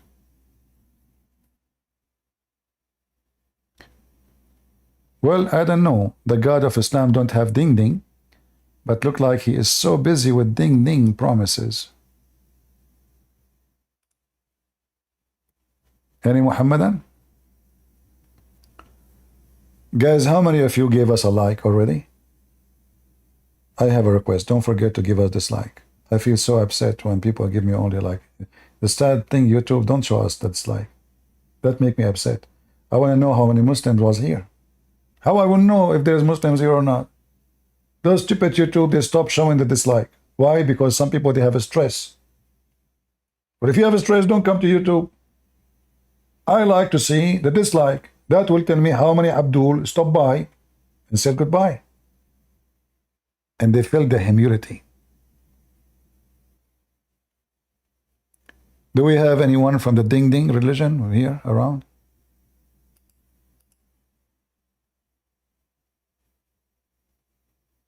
Guys, we say Muslims only. Why people putting their hands up if they are not Muslims? Only Muslims, only Muslims. Ding, ding, ding, ding. Ding, ding only. Are we clear? Chapter, what has been related about the market of paradise. I mean, how it is a paradise and supposedly everything for free, and now we are going to use a credit card? Where do you put the credit card? Exactly. Huh? In the heaven there's a market? Really? Don't tell that to Joe Biden. Trust me, this guy is corrupt. He will open a store there. And he will ask his son Hunter Biden to draw a lot of those images, and you Muslim, you screw them. Every image will cost you $10 million. Hello, Hunter? Yeah. Can you make some images? No, not the Chinese. No, not the Chinese. Not the Russian. No. No, not the Ukrainian. Who? Okay, hold on. This is a special order made by Prophet Mohammed, peace be upon him. We need to make images so Muslims, they can screw it. So you have to draw a vagina. Don't forget, you don't need to draw a woman, just to draw a hole. They put their penis in any hole they see, even disposal machine. Really? You don't know that? Oh, don't you know that Muslim, they can have sex with watermelon? Yes, you can draw sex. Okay, here we go. I just give you an idea because you are telling me what I would draw. You draw watermelon and make a hole in it. People, am I lying?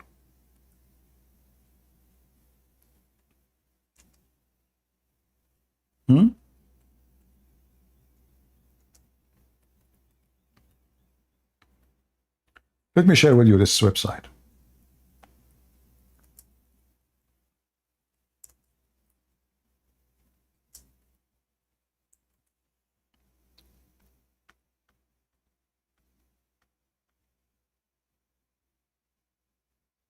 It's called Shia Pan. So the Shia, they have a collection of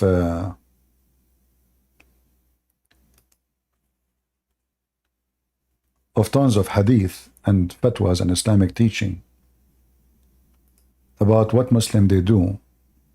They are very ethical people. This is the religion of ethic. This is why Hamas, they were screwing a dog.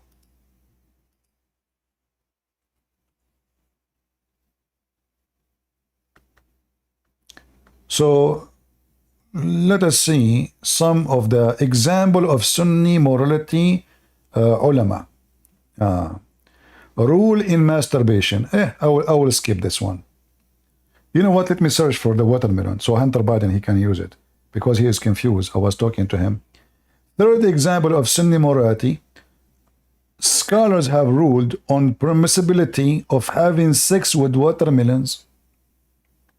You buy watermelon from a Muslim grocery store? Guess what? Guess what is inside it? I'm not joking. Guys, you think I'm joking? It's in front of you. There's the reference, there's the book name, there's the line, there's the page, there's the number. And the Shia, they are asking questions, the Sunni.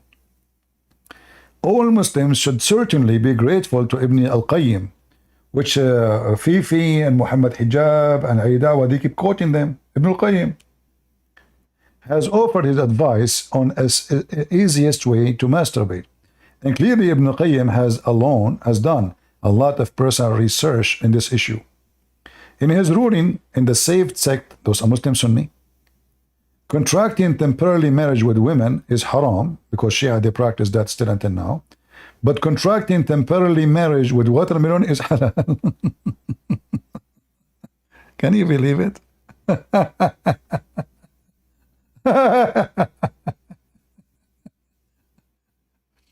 Hey, ding ding. If there is any watermelon in the heaven of Allah,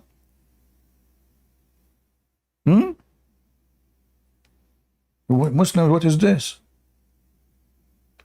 Are we talking about vegetables now?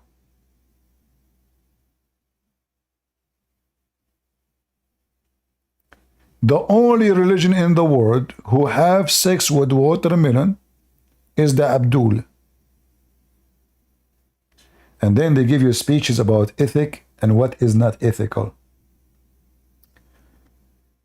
I don't know. I mean, there's tons of examples of their ethic. Example of Sunni morality. Salafi women, she can suckle a Salafi man with the beard. Actually, this is the one who was going to convert me to Islam. When I heard it, I said, man, I'm so hungry. Right now, my lips is dry. Imagine if I have a Muslim neighbor woman, she give me her breast. Halal. By the way, it's haram to shake hands in Islam. Haram. You cannot shake hands with Muslim women. They wear gloves, but you can hold their breast and suck it. Yes, brother. This is a command from Allah. You want the link? You have to pay for it. You want the link for free? Either you send me a watermelon or no link.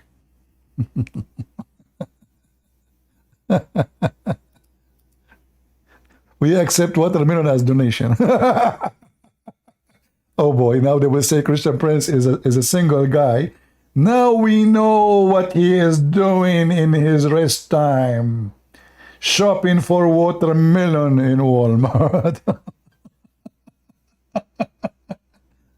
Hey, Christian Prince, what do you have in your lap? Watermelon. What is doing there? I'm just keeping it warm. Really? But why the watermelon look like swollen?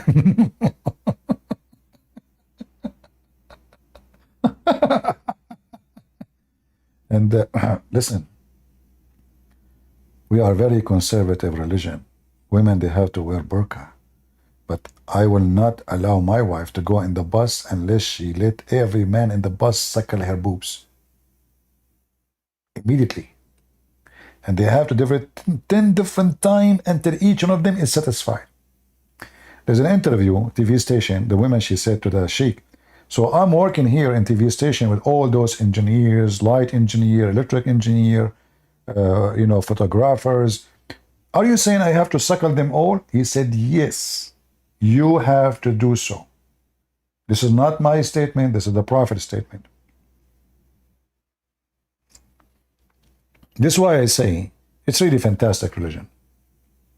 You know, I'm Prophet of Allah, and there's a verse in the Quran, but the goat ate it. And then we continue, let us see more morality. I'm going to shower you with morality today, Muslims. Ding ding, right? Ding ding. Okay. The breast suckling by an adult forbid marriage, even if it's an old man. Just like forbid marriage in case of suckling by a child. All right. Fifth example of Sunni morality. Bestiality can be performed during Hajj. So what? Be open-minded.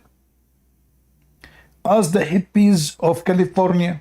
They will say to you, so what?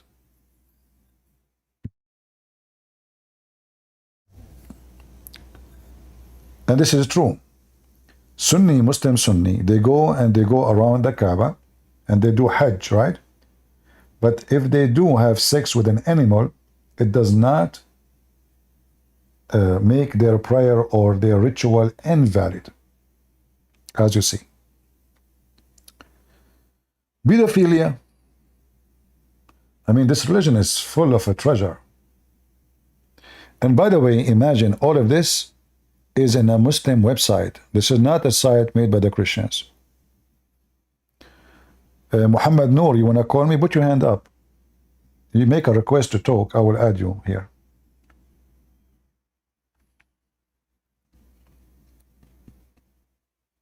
Put your hand up. Put your hand up. I will invite you, Mohammed Noor.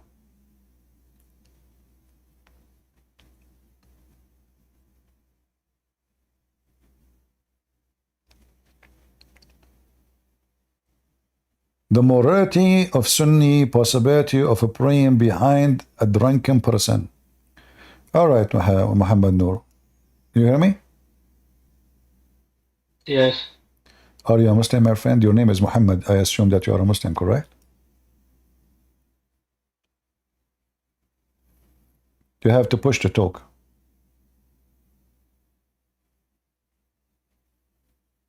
Hello?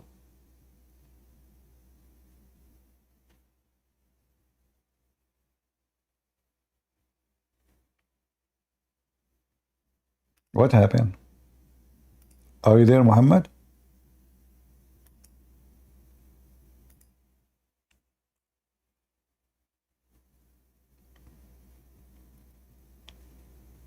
Mohammed, are you there?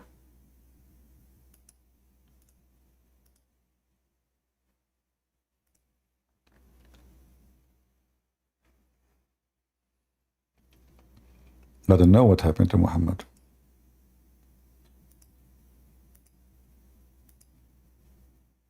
Maybe you do not know how to use the program. But Mohammed, you have to say inshallah 3 times and that will activate your microphone. It happened to me all the time.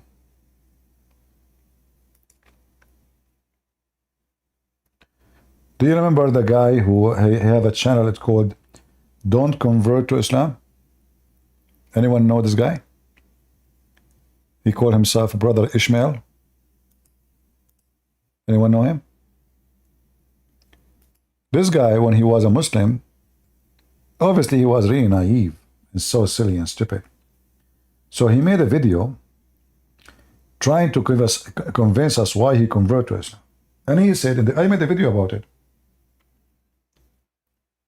He said each time he go to the grocery store, a miracle happened to him by Allah. Okay, what is the miracle? He says he go to the grocery store and he arrived to the cashier, and now he is time to pay, but he forgot his wallet, or he forgot to bring money. So he opened his wallet and he he say, oh Allah, and then he, like as an example, let us say I have to pay $7.70. I open my wallet and I found $7.70 exactly. And guys, since then, I never take money with me when I go to the gas stations. When I arrive to the gas station, I have no money with me in the wallet. So what I do? Oh Allah, I open my wallet. I have exactly the amount I need to pay in the gas station. I went once to buy Ferrari. I don't like Ferrari, but I said, you know what, for a change. So I went to the dealer. I don't have money. He said, how you will pay? So what are you talking about? Allah will pay. The guy, he laughed. He doesn't understand what's going on. A miracle will happen immediately. I said, oh Allah, and hundreds of thousands of dollars fall from the roof. Exactly, including the cents. A Muslim saying, Christian Prince, he believe in the Trinity. Ah, yeah, I do. What do you believe yourself? Are you a Muslim, Sharif, or you are just, I don't know, Sharifa Michael? What happened to Muhammad? Mahmoud, he left. I think the Gestapo, they took him. Hamas, they took him.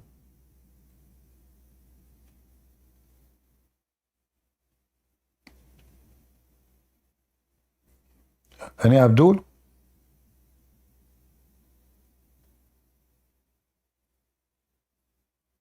No, honestly, always when I would do shopping, I don't take money. I say, oh Allah, oh Allah. Okay, I will tell you this story. It's a true story. Once I was doing breastfeeding for adult.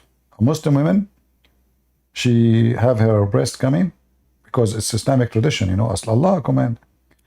So I put my mouth there, but there's no milk. What the heck? Because I was the last one. There's like 1,000 men before me. She's out of supply. I squeeze, I bite, put my hands around her breast, push, push, point, point, point, nothing coming. What I would do now? Well, here we go. So I said, oh Allah, and man, the milk was coming like yogurt. It's all over. You know, I was saying, Allah, stop, stop, stop, too much, you know. The woman herself, she was praising Allah for such a miracle. She never saw her boobs giving such amount of milk. I don't know what it was tasting like, Pepsi. But anyway. Dimba.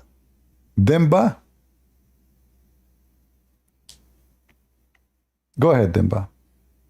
Are you a Muslim? Of course I am.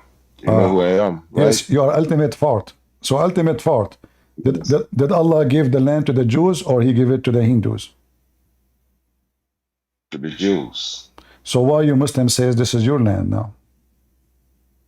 I never said that. So this is the land of the Jews.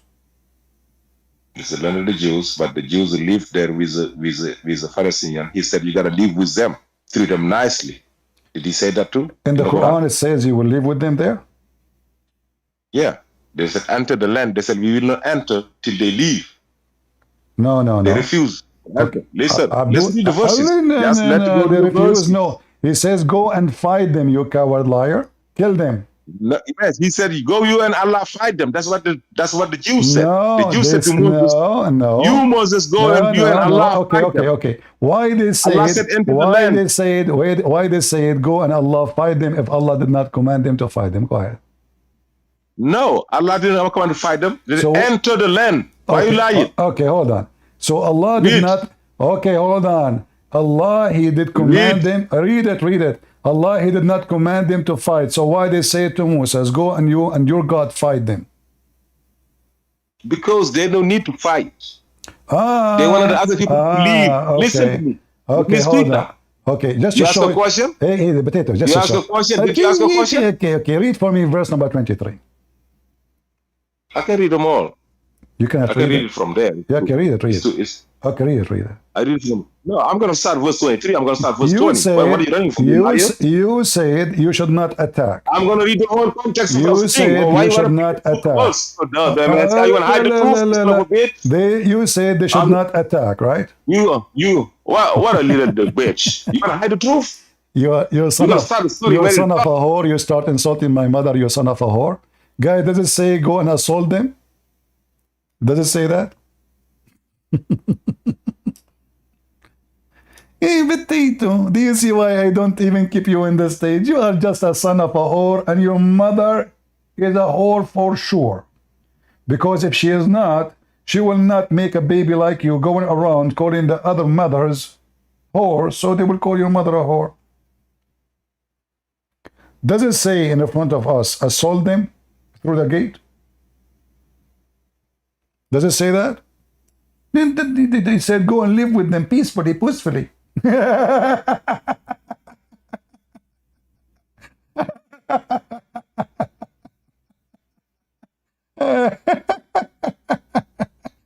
ahead, Mohammed. Go ahead. What do you want to say, Mohammed? I was just kind of wondering why you always attacking us. What? Why are you attacking us? Why what? Why are you attacking us? Attacking you? Attacking all of us. I should ask you the opposite. Why you are attacking us? Is it true that the Quran commands you to kill the Christian and the Jews? No, that's not true, brother. Okay, read for me chapter 9, verse 29. I know what you're going to pull up.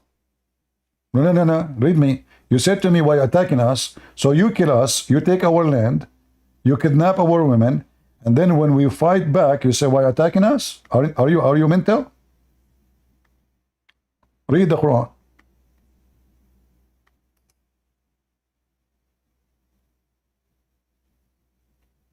Go. I am. Read it. Does it say that you have to kill No, the that was Christian for and the self-defense. Jews, and you have even to rob for- us? Does it say you have to rob For a us too? different period of time. Huh? That was from that was for a different period of time. So are you saying to me at that period you can rob Christians and Jews just because they are Christians? No, brother. You said to me this is for a period of time. What is your proof?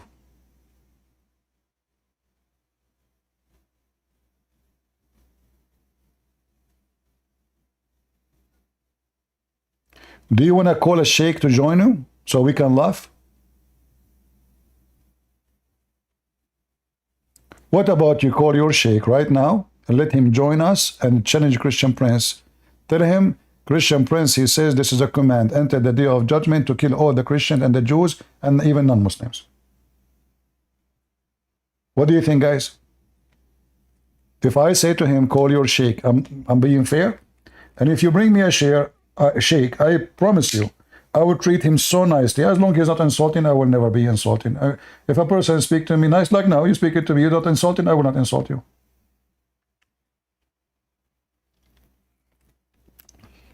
Are you there, Mohammed? Mohammed, he decided to protest.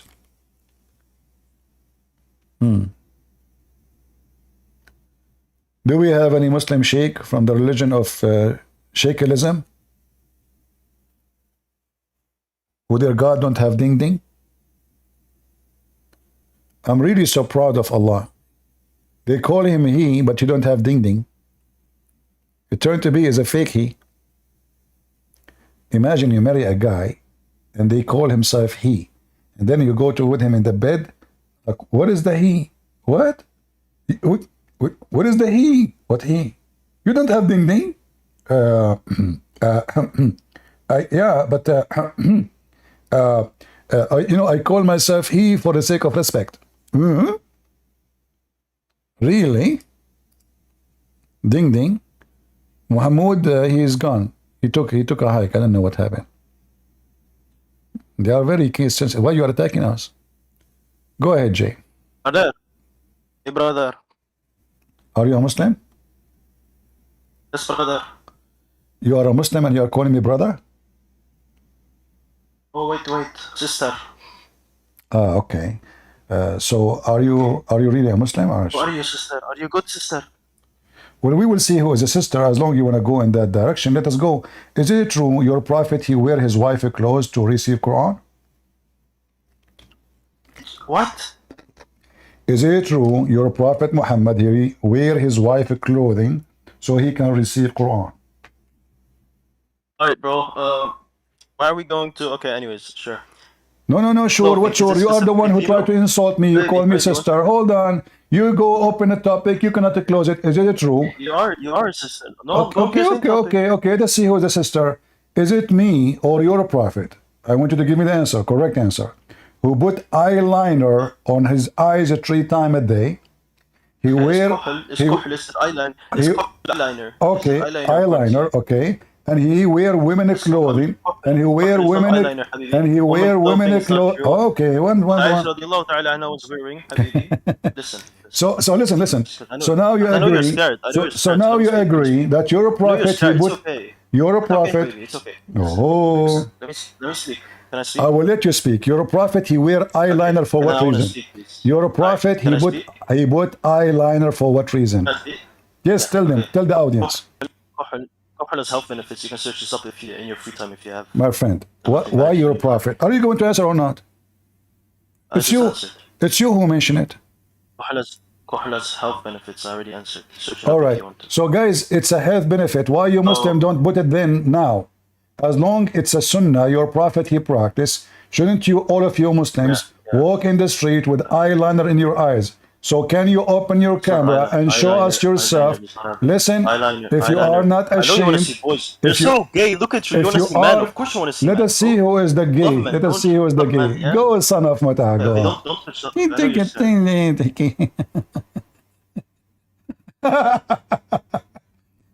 Who is a Muslim want to debate me about Muhammad being a gay and he had sex with men? I will not even show you. Muhammad putting eyeliner, wearing women clothes. No. I will prove to you that Muhammad, he had sex with men. Who want to accept that challenge?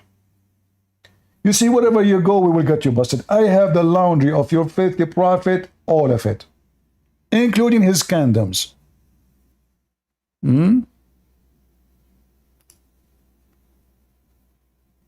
Let us see. Go ahead, Dempa. We're going to read from verse 20.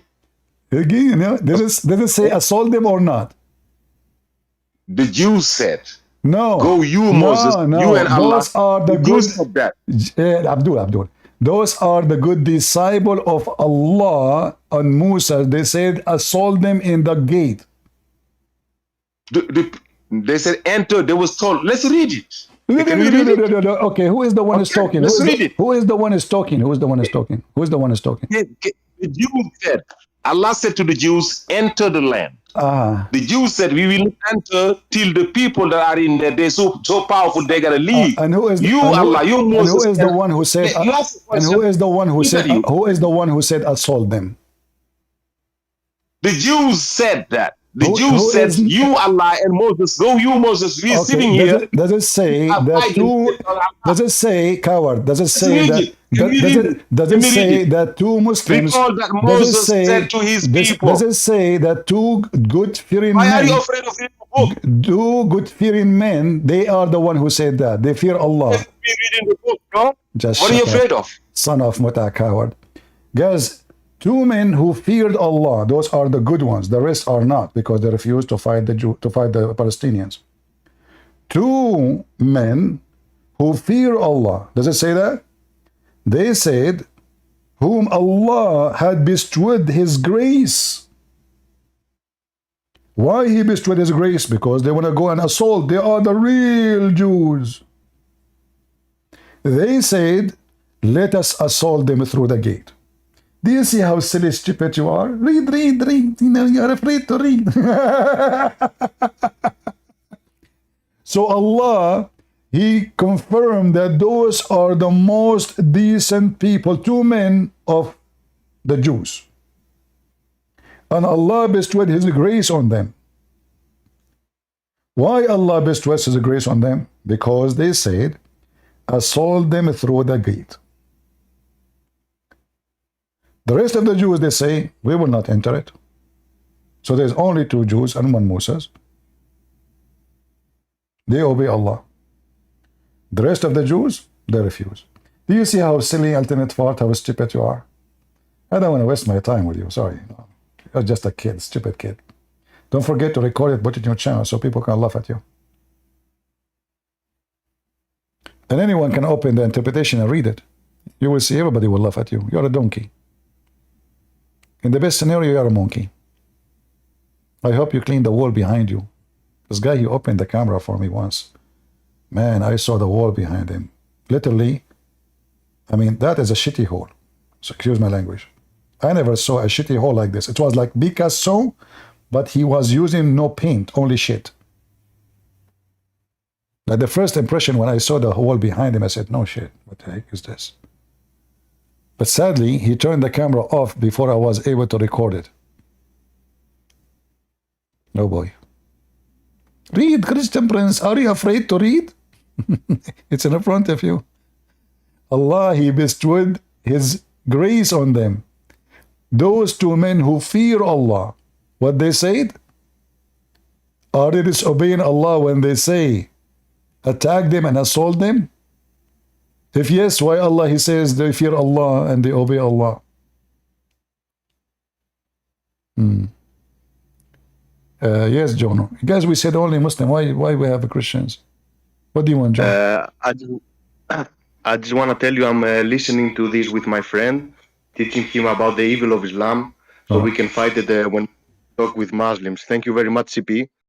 You are doing good work. Thank you very much. That's what I want to say. You can get the Muslims now. Goodbye. Thank you. Thank you, Joe, for allowing me to get the Muslims. I needed that. Anyone else want to send me? You can get the Muslims now. So I mean, look at them. They line up. The second you show them the reference, read. You are scared to read. Read verse number 22. What the heck? They said we will not enter the Holy Land because people, they have a strength. If they are not going to war, why they are worried about the strength?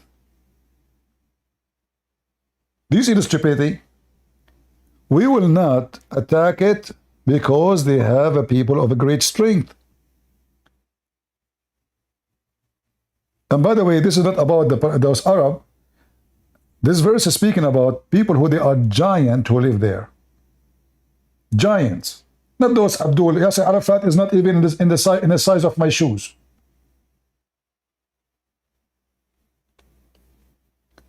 Yasser Arafat, the King Hussein, they wear high heels. Their high heels is like 10-inch. They wear long pants to get taller. They are so short. Those are giants.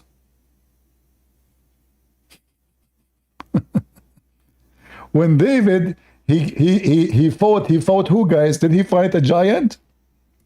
Did David fight a giant? What happened to those Palestinians? They shrink? They shrunk? Is that the weather? Is that the food? Is it because of Joe Biden? I'm suspecting that they were doing breastfeeding from Kamala Harris, and that's why they shrunk. I mean, imagine the one who breastfeed you is Kamala Harris. That is a sexual harassment by itself. That's why they call her Kamala Harris.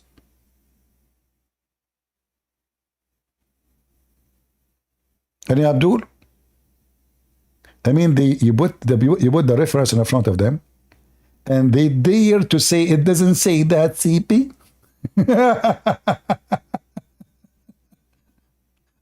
They said, go on your Lord and fight them.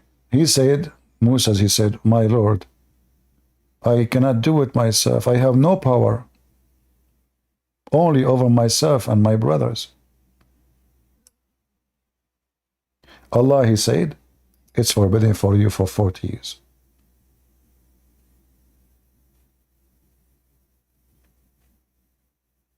Any Muhammadan?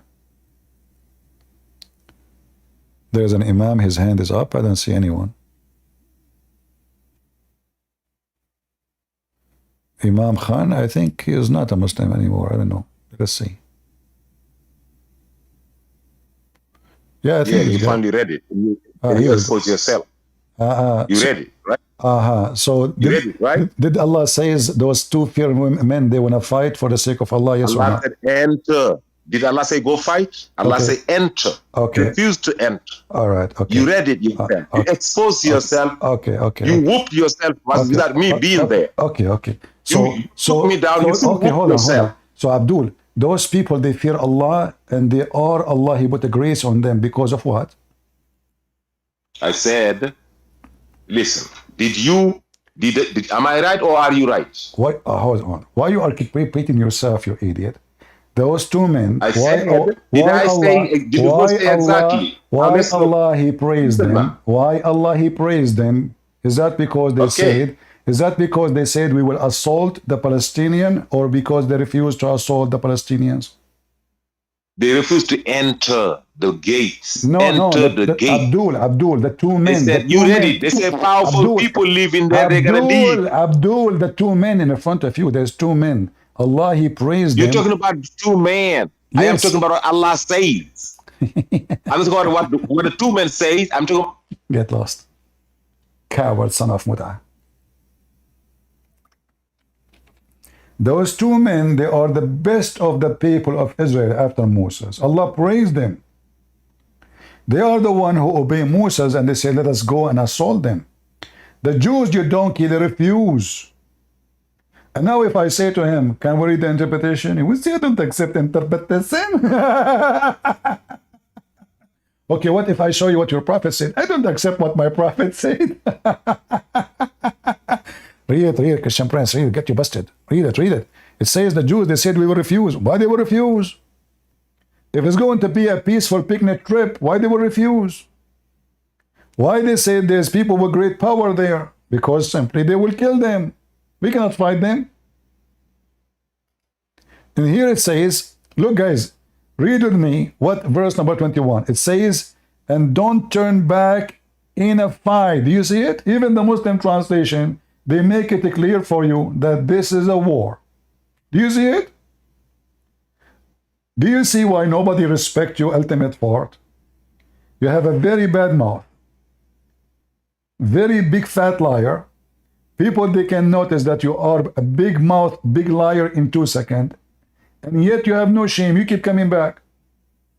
Does it say, oh my people, enter the Holy Land, between two brackets, Palestine, which Allah has assigned to you, and turn not back in a fight, or you will be returned a loser? So is he asking them to assault? No, Christian Prince, he does not. Read it, Christian Prince, you are scared. Read it. Yeah. Go ahead, Mohammed Noor, what's up? Are you there, Mohammed Noor? I know what happened to this guy. He come here, but he cannot talk. You have to push the bomb. Hey, ultimate fault, can you teach the guy how you can do it? Ultimate fault, he is very skilled in pushing bombs. He keep playing with his bomb all the time.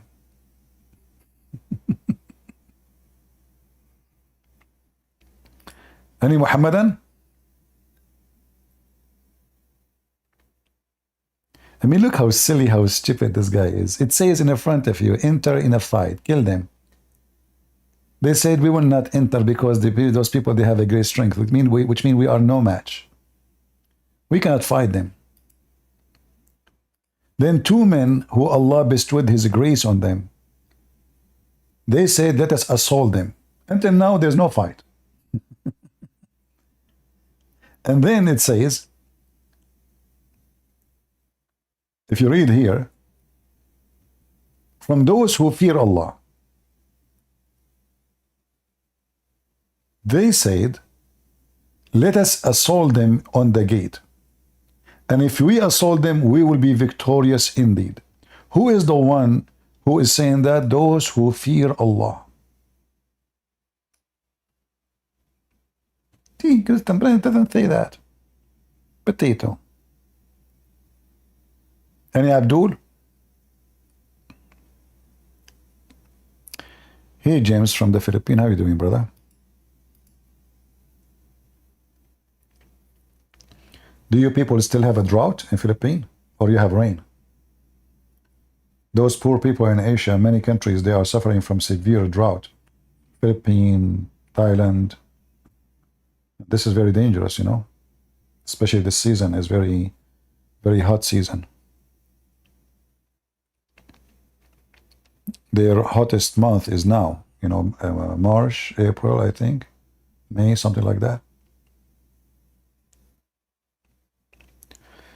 Do we have any Muhammadan?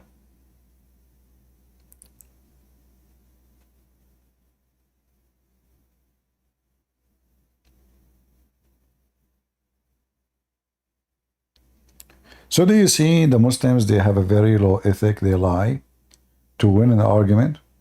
They deny what is very obvious in the front of their eyes. This is why you should take that as an evidence that they are satanic.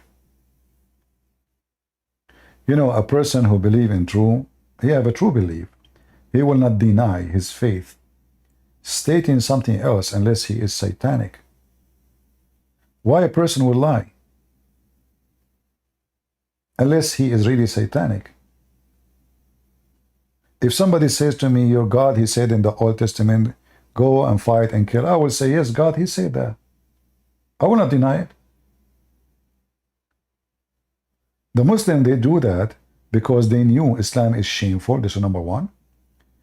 Number two, they are promoted and allowed and pushed by Allah himself and his messenger to lie in order to defend the faith. So it's a very normal practice in Islam to lie to non-Muslims. In fact, if a Muslim, as an example, the Shia, They say the shield of Islam is lying. And the Sunnah, they agree with them. The shield of Islam is lying.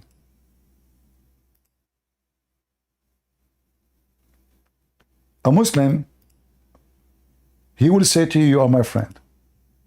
He will say to you, we respect you. He will say to you, we are, we want peace. But this is only when they are weak. When they become the majority or have power, you are doomed. Allah, He forbid the Muslim from taking the Christians and the Jews as a friends. You cannot even be honorable with them. We cannot honor your promise to them. You cannot respect them. And if one, he is sincere by taking the Christians and the Jews as a friends, seeking might and honor by taking the hypocrite, which means the Christian and the Jews, the disbelievers as a friends, he has no connection to Allah. But we see those Muslims, they go in the street with homosexual, free Palestine. They hugs each other. They take selfie. They ask them to come and support, let us join together. Suddenly they are a family. But this is what their book's saying. They are not allowed to take you as a friend in a sincere way. However, they can take you as a friend by lying to you, which means you are not a friend. But we say to you, a friend.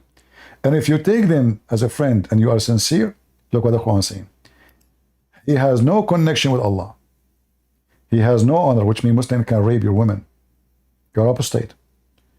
He have no mercy, no protection from Allah, unless you guard yourself against them, save yourself from them, taking it as weird security, saving yourself from them by speaking in a friendly way toward them while your heart dislike this. Do you see it? So if a Muslim, he speak to you in a friendly way, saying to you, you are my friend, how many of you will believe the Muslim saying, you are my friend?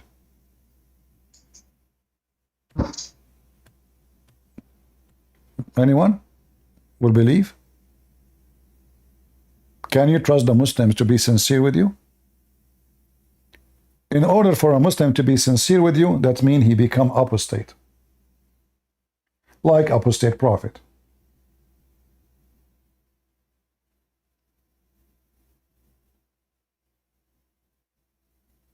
You cannot be a Muslim, and you can be sincere with non-Muslims in anything.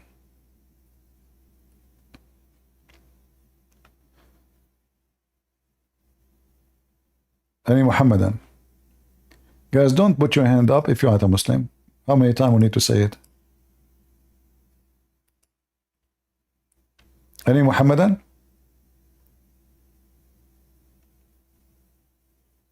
And this is the reference, by the way. This is the official government website of the Kingdom of Jordan.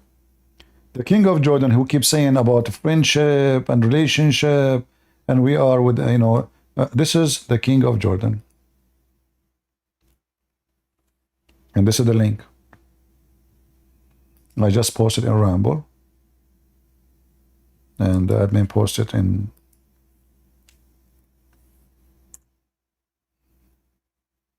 any Muhammadan?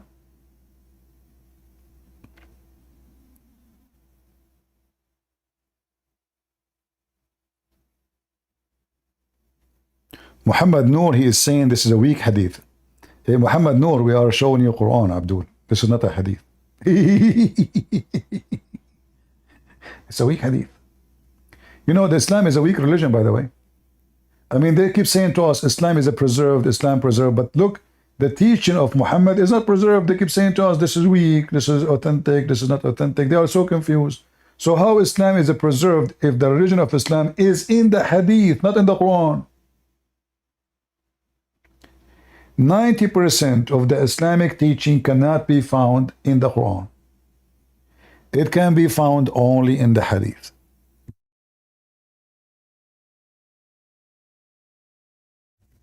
I'm touching the microphone by mistake. It's muting. Any Abdul? Anything you show them, they will say to you it's weak. Yet the coward, they say to us, Islam is a preserved. Islam is a preserved. But you keep saying to us, your books is full of lies. What is a preserved exactly?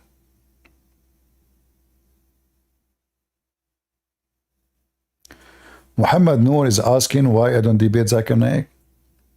I do every day. We went to Zakir Naik channel and I asked him to debate me. The coward, he have a heart attack and he did not say anything. How many of you went with me to Zakir Naik channel at that day? Anyone remember? Coward.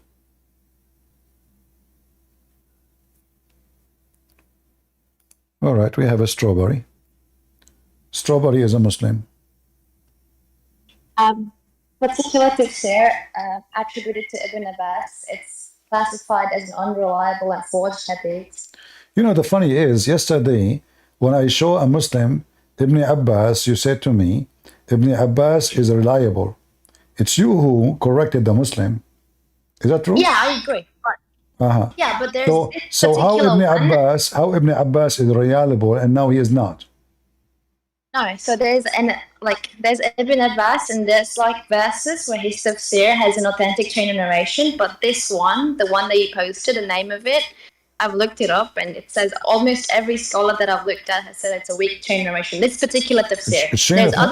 Chain of narration of who? There's nothing to narrate. I mean, you people are really weird.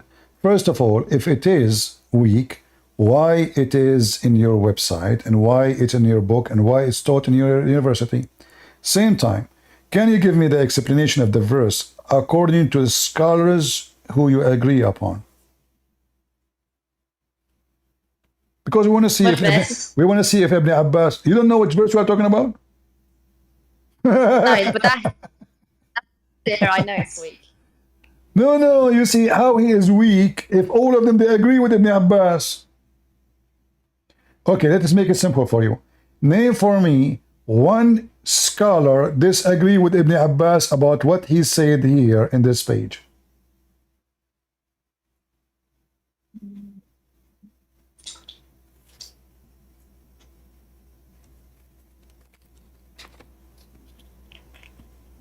Do you want to call a sheikh? Do I want to call my sheikh now? Yeah. But why you don't call your sheikh? Be careful. You are a female. He will eat you. You are a strawberry already. You are being cooked. Those sheikhs, they see you only as a vagina. So, because I don't want to waste my time with you, according to your religion, you are half a brain. There is no honor to win an argument with half a brain. So why you don't call your sheikh who have full brain supposedly? Maybe he can beat me. Is that fair, guys?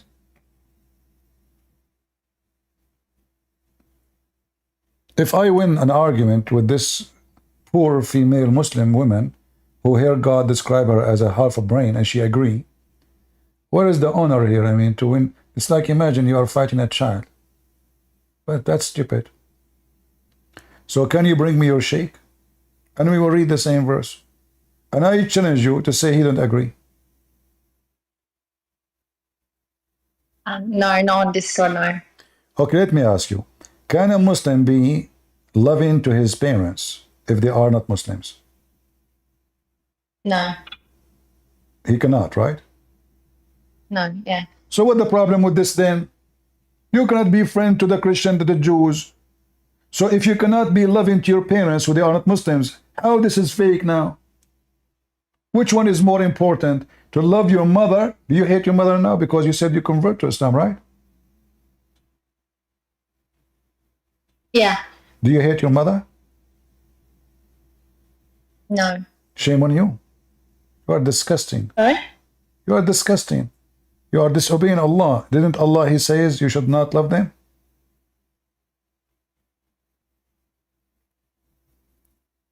I'm not like perfect, so. You are not what? You are not what? I'm not like the best Muslim out there. But I do not hate my parents. You are the scumbag Muslim. I see. She is not the best Muslim. Yeah, she cannot obey Allah because Allah command is disgusting. She have to love her mother and her father. So she don't But if you do that, you are not a Muslim. Is that true? I don't know if that particular act takes you out of Islam. I don't know. Yeah, if you do that, we'll take you out of Islam. Do you want me to prove it to you? You just left Islam, actually. Do you want me to prove it, or there's no need? Okay. Okay, what? Yeah, I mean, I don't know if that particular act necessarily. Do you want me to makes prove it to you or not? Yeah. Okay. Yes. But now you will agree that you are out of Islam. Because this is what you are doing. You left Islam already. You said you love your mother, you love your father, right? Everybody heard you. Muhammad, he make it clear that you will not find one single believer. You do that. The translation here is not accurate. It says a friendship. No, it says loving.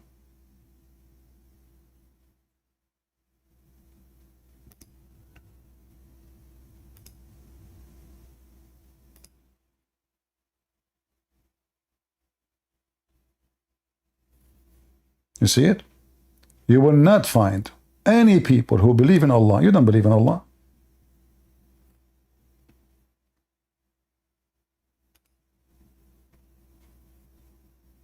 You are out of Islam.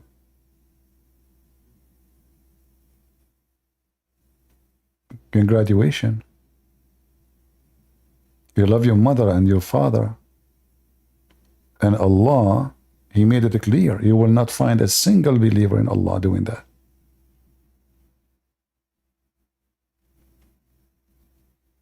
What say you? Strawberry, are you out of Islam? You are.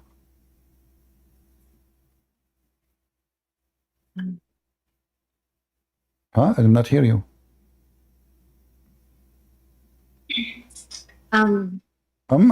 What Is that a new letter? No, That's a lot of words. I cannot handle it. Huh?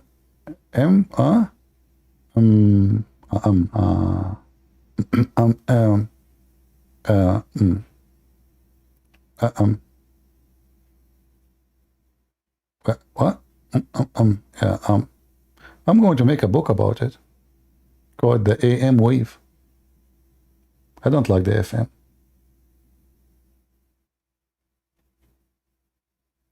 So, Strawberry, isn't it time for you to leave this garbage?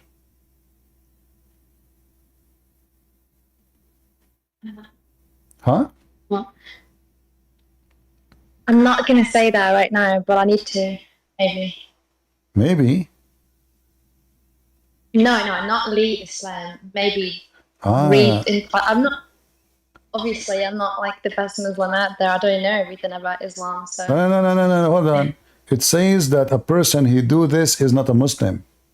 It says that in the front of your eyes. Don't tell me I'm not going, It says you will not find any people who believe in Allah and the last day loving their parents, who they are not Muslims.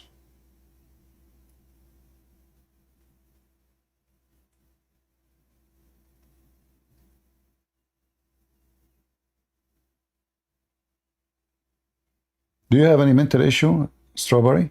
That do you take medication? No. So what's happened? Like, why you are following such a garbage cult like this? So I showed you the man, he can beat you. You have no problem with it.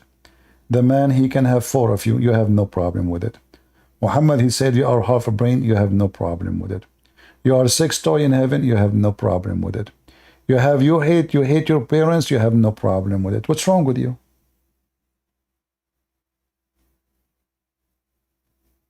I'm going to go now. And You are what? You are what? I said, thank you. I'm going to read into this. I'm going to go now. You are going to read into this? Seriously? That's deep. You will not find any loving people who believe in Allah and the last day love their parents and their mother. If they are not Muslims, spit on them. MashaAllah, Allah is so happy, wonderful. Thank you very much, Strawberry. You are so smart.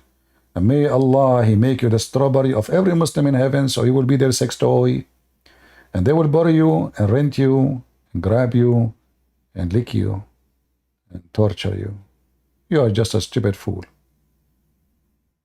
And you deserve with certificate, the certificate of Abdul. Oh boy. Do we have any Muhammadan?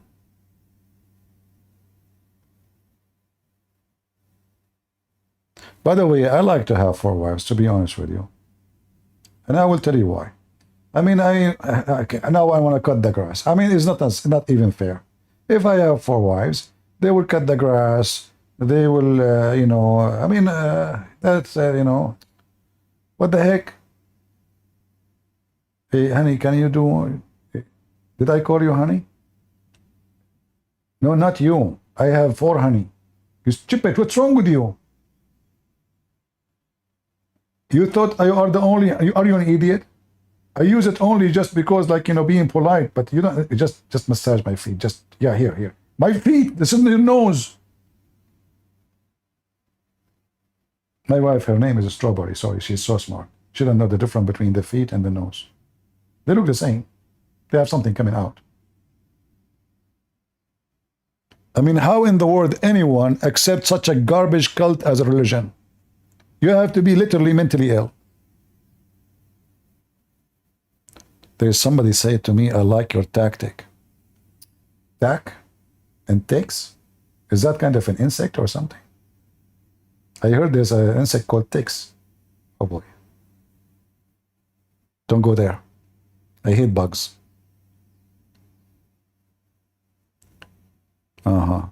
Let us see. Maybe we have a potential Muslim.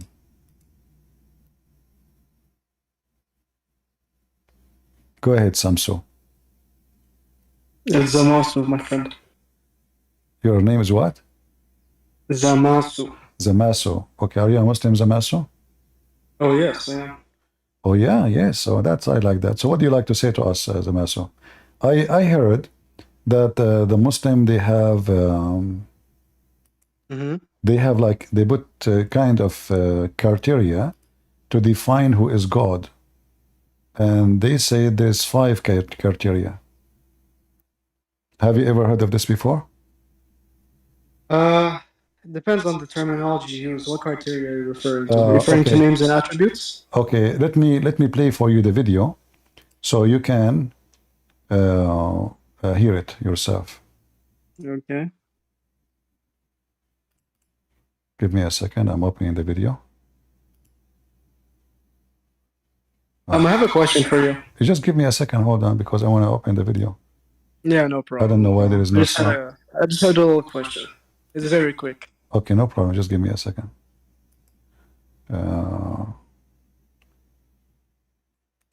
For some reason, this video here does not have sound.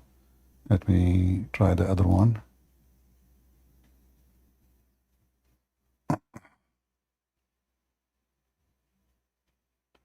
You suck big black cock. Oh, okay. This guy, he have what? No, and now I agree. Islam is from God. They must be. I mean, that's it. I mean, who can deny that? You won the argument. That's it.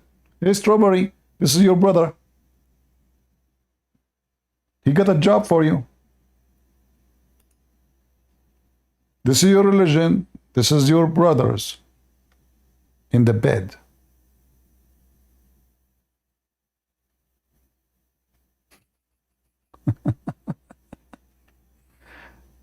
From their fruits you shall know them.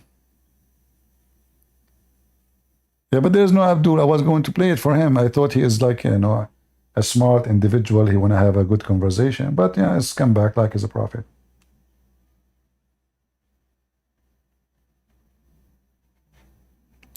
Any Muhammadan? He reminded me of a Muslim woman once. She said to me, F you. I said, when? He said, what do you mean when? You just said if you want to F me. When you would do it? Is that like a date or something? What? Now? Tomorrow? What do you mean? I mean, they are very rude, big mouth, and in a second you show them how embarrassing what they say. Terimo Abedo? That's a complicated name. All right. Go ahead, Abedo. So you can read a simple English. Ultimate fort. How are you doing, You ultimate cannot fort? find any people who love God and His messenger. If you cannot oppose those. Why you He change said, the why you change the topic? will not find. Why you Listen, change the let me read topic? the Why you verse. change the Let me read topic? the verse. Let's read the verse. Yeah, why? No, because you lied on the girl. Why you change the topic? You No, it says you will not find hate your parents, right? you will not find anyone who believe in Allah loving Any people those who believe in oppose Allah, no, anyone love. Listen, you cannot find any people who believe in Allah and last day loving those who resist Allah and His messenger, Exactly. even though they're your parents. Exactly. Even if they're your parents, if they hate Allah and the messenger, okay, Allah said you cannot deal with them. All the Christians, you're a liar. People know what you're doing. Shut up. All the Christians in Where the did Quran. Allah ask you? Okay, hold on. You see, coward. Is it true that the Quran says the Christians and the Jews, they are the enemy of Allah? No, don't run. No. You said the verse say hate your family. No. Shut Why up, you son running of from the Muta. verse? Shut up, son of Muta. The Quran says who is the enemy of Allah. Whoever reject Allah and His last days, fight them and kill them. Chapter 9, verse 29. So those are the one who resist Allah and His religion. Here we go. Let us open the verse. But I don't want to waste it. It's not because you are, you can say something truthful, but we can get you busted into a second. Who is the enemy of Allah? Whoever don't believe in Allah and the last days. The Christian, they don't believe in Allah and the last day of Allah. And they reject Muhammad and his false message. Do you see it? Specifically, the Christian and the Jews. So who is the one resisting Allah? Whoever fight against those who believe not those who fight in, no, believe not in Allah, nor the last day, nor what forbidden but forbidden by Muhammad. Let us go to the other verse. It's the same. Those who don't believe in Allah and the last day, you will not find any loving people for those who resist Allah. How they resist Allah? By refusing the judgment day. They don't believe in the last day and they don't believe in Allah. Okay, what they do? What they do? How they resist Allah? They refuse to believe in Allah and they don't believe in the day of judgment of Allah. Let us go to the other verse. Potato. Fight and kill those who don't believe in Allah and the last day, nor they forbid what is forbidden by Allah, which means, everything forbidden according to Islam. So who is the one who resists Allah? Those who don't do this. You're just silly, stupid idiot. I lied to the girl. Even if we read the interpretation, you will see that. Do you see how easy to get them busted? Potato. And you don't want to talk about the previous verse, because in that verse we get them busted too. But as you see, who is the enemy of Allah? Why the Christians are the enemy of Allah?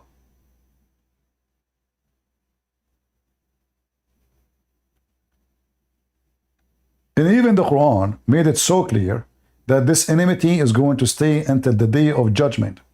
So if we go here as an example, because they might say to you, oh, this is at the time of Muhammad. No. Here we bust you, Abdul.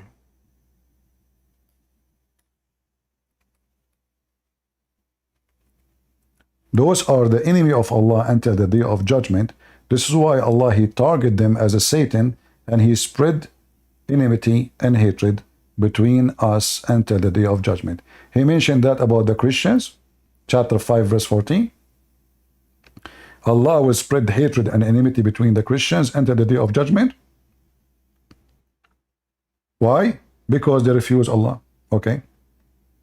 Same about the Jews, chapter 5, verse number 64.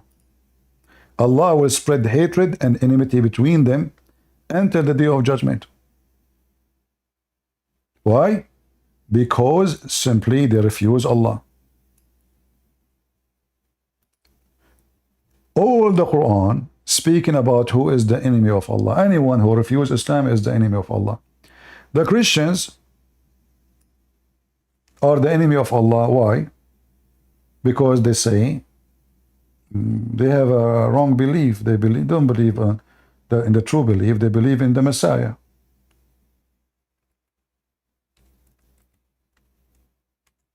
And the Muslims being commanded to fight all the kuffar, including who? The Christians and the Jews. Why? Because the Christian and the Jew. Actually, if we go in the same chapter there, here, let me go back. Here we go. Chapter 5, verse 17 says, لَقَدْ كَفَرَ الَّذِينَ قَالُوا إِنَّ اللَّهَ هُوَ الْمَسِيحِ. Those who say that the Messiah is Allah, the son of Maryam, they are kuffar. What the duty of the Muslim to do the kuffar? To kill them. So who is the one? Who is the enemy of Allah? Those who believe that the Messiah is Allah. By the way, we don't. Same time, Muhammad is being stupid here. If the Christian believe that the Messiah is Allah, and the Quran teach that the Christian believe that the Messiah and Allah and Mary is a Trinity. So if Allah is the Messiah, who is the second person and who is the third person? This is how stupid donkey Muhammad is. Same thing he said about the Jews. The Jews and the Christian, they say they are the children of Allah. Muhammad himself is making it clear. Those are stupid. They are not. They are human. They are not a stupid children of Allah, because Muhammad is a donkey.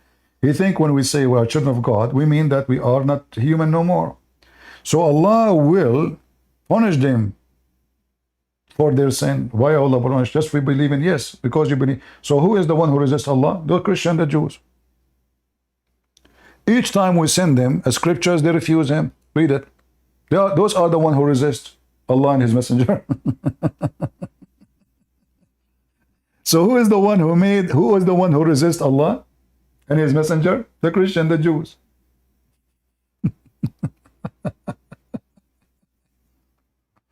Ultimate part. You want to talk again? Okay, ultimate part. I will give you an opportunity.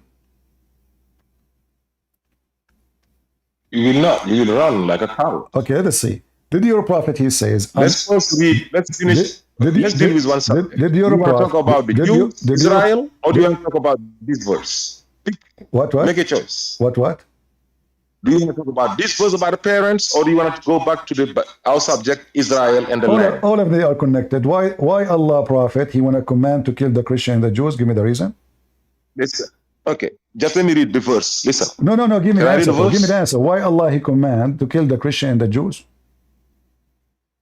Allah never said the Christian, kill the Christian and the Jews. Never said? Allah never said, no verse, kill the Christian and the Jews. Show me. Okay, here we go. Show me. Okay, read it. Yes. Uh-huh. Bring it. Read it. It's in front of you. Fight. Or that's kill. Uh-huh. Fight those who believe in Allah. Uh-huh. Did you see Christian and Jews here? He fight. Did you see killing here? What a son of a liar. You stupid. It says, just get out Where of is here. kill? Son of a Fight. whore. Oh, fight means kill. Yeah, fight means fight by shoes. Not don't kill. Muslims, they fight by using shoes, sandals. And when it says the Christian Jews, it's in front of you. People of the scriptures. We are the only people in the world, the people of scriptures, you donkey, son of Muta. I mean, look how silly, stupid you are. Where it says this? Where it says that? Show me. Keep coming. I mean, you know what? I don't know how many fingers I left in your ass. You must be a gay. I don't have patience to leave you. I feel sorry for you. Each time you call me, I spank you in the speed of a second. Where it says the Christian? Show me where it says the Christian and the Jews. Where? Show me. Show me what it says. Kill them. Show me. It says fight. Look, what the heck? And the word qatilu in Arabic mean kill. Qatala mean kill. Qatala. If I type the word here, let me just to show you this stupid son of Muta. Potato, ultimate part.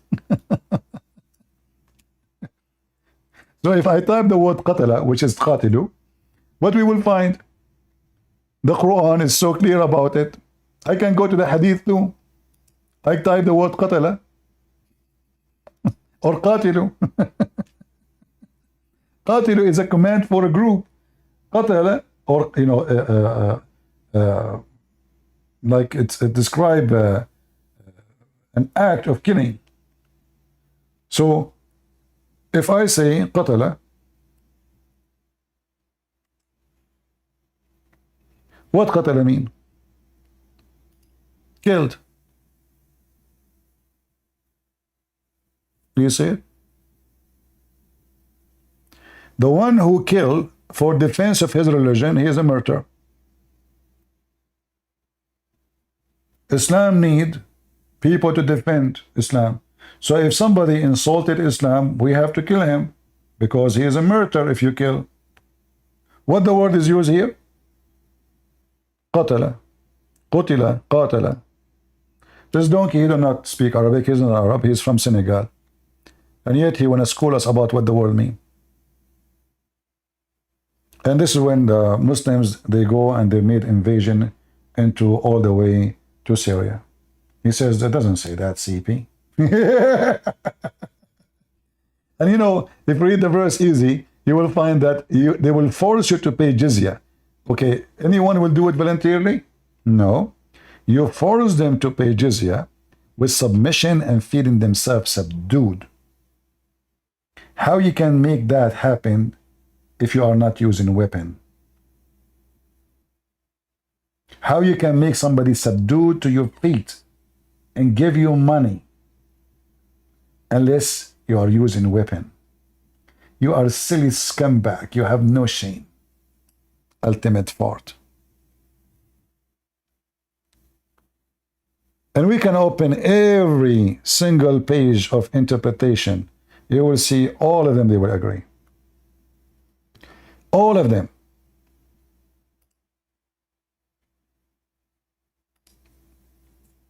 You have zero dignity, you coward. Senegal boy. You are ashamed to your people. I hope the rest of Senegal is not like you.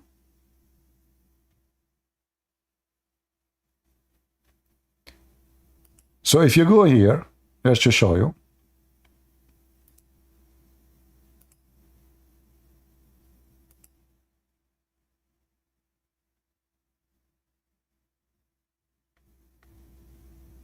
We don't make things up. We are not like them. We are Christians.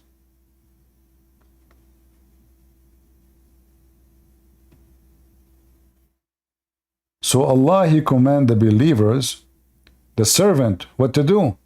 To cleanse the adulterers. Who are they, the adulterers, according to Islam? Muslims are not. Everyone is not Muslim. Christian, Jews, Arab, doesn't matter. All right?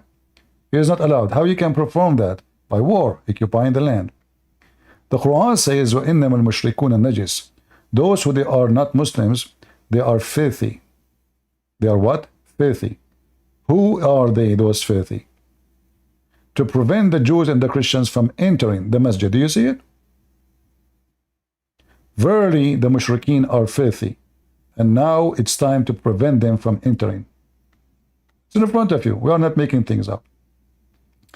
And then, verily the mushrikeen is najis. All right, let us continue. Now,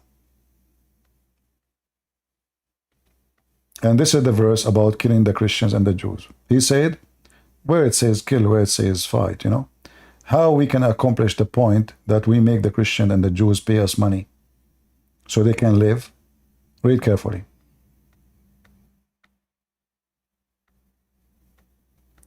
Fight against those people who don't believe in Allah, know the last day, etc. This is the verse.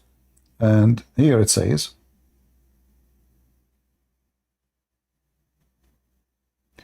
you fight them until they pay the jizya with willing submission and feel themselves subdued. Therefore, when the people of the scriptures disbelieved in Muhammad and they had no beneficial faith in any messenger or what messenger brought, rather they follow their own faith, their own religion. Because this is confirmed with this, their ideas lost and the way they were forefather, not because they are Allah law religion. Had they been true believers in their religion, that faith would have directed to them to believe in Muhammad, because all the prophet gave good news of Muhammad, advent and command them to obey and follow him. Yet when he was sent, they disbelieve in him, even though he magist for all messengers. Therefore, they do not follow the religion of the earlier prophet, because their religion come from Allah. But because this suit their desire and lust, therefore their claimed faith in earlier prophet will not benefit them, because it is believe in the master and the master and the biggest, the last most perfect prophet. Hence Allah messenger, he said, fight those who don't believe in Allah and they don't forbid what is forbidden. And now he gives the explanation. This is honorable ayah was revealed in order to fight the people of the book after the Bacon were defeated. It is, guys, there's no war where it says kill, defeated, war, there's no war. The people entered Allah religion in large numbers. So now the Muslim became big as number, because now many people have been forced to convert to Islam. Muslim became victorious, and anyone in front of them says to them, convert or die. So they convert. And then it says, and Allah commanded his messenger to fight the people of the scriptures, Jews and the Christians, in the 9th years of Hijrah. And he prepared his army to fight the Roman. Where it says kill, where? Hey, where it says kill? Hey guys, where it says kill? Where it says kill?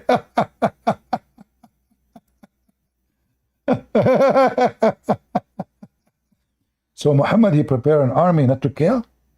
No, those are missionary. This is Salvation Army. They were collecting the nation. They collected milk powder and diapers, and they went to the Roman to give it to them, because the Roman, they were poor, And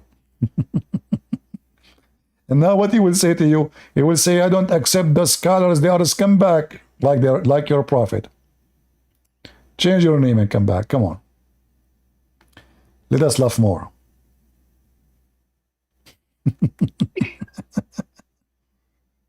Go. Hello? Hello. Alright, so what's your problem with Islam? I have no problem. I like to have 4 wives.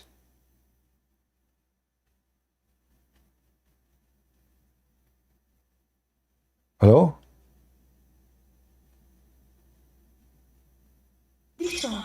I like to have 4 wives.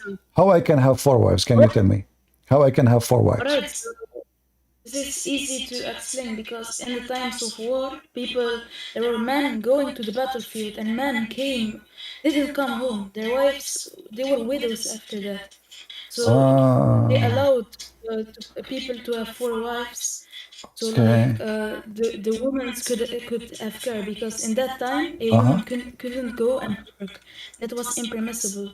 So the man works. So now it's not a permissible to Muslim to have 4 wives, or it's still? Yes, I explained to you that it's. Yeah, but you said in the time of war. So do Indonesian Muslims have war at Indonesia now? Why they have 4 wives? Indonesia, but Islam is a concept of a timeless religion. It's never gonna change. Do you understand? Yeah, but that means you have sex with women, 4 women, not because of war. You are fabricating. Same time, you said to me 4 wives. Why Muhammad have 15 or 18? Oh, Muhammad had an exception. If we look at the Quran, Allah subhanahu wa ta'ala literally said he had an exception, and after 11 wives, I think, Allah said that you can not get any more wives. Well, Muhammad was dying, he cannot marry anymore, but is it true that Muhammad, he said, any believing women, she can offer herself to the Prophet so the Prophet can have sex with her? What did you say? Any woman, she can offer herself to the Prophet so he can sleep with her? No, you cannot, only with captives. So only when the Prophet wants. This is the chapter 33, verse number 50. It says, any believing woman, she can offer herself to the Prophet so he can do boom boom. And you say there's an exception. Why Muhammad have an exception in sex? Where stands that? I can't see it. Where stands that? It says prisoners of war. It says, captives, no. This is additional. This is additional. This is make 1,000 of women. So Muhammad now already have 1,000 of women. They are caption of war. And now it says, and any married woman who offer herself to the Prophet, so he can. So you actually don't know what concubines means. You don't know what a Oh, so you are concubine saying, means. so can Muslim have concubine? Yes, it was normal at the time of the Islamic State, and it was normal on but those Christian are. tradition So too. are you saying are you saying that those girlfriends are Muslims or they are not Muslims? No, if they are like it's only with captives, so I will explain you. So No. the Focus with me. captives are Focus like me. The disbelievers, women who they are offer. The women who offer themselves. Focus with me with this. Not the captive. The women who offer themselves, are they captive or they are Muslims?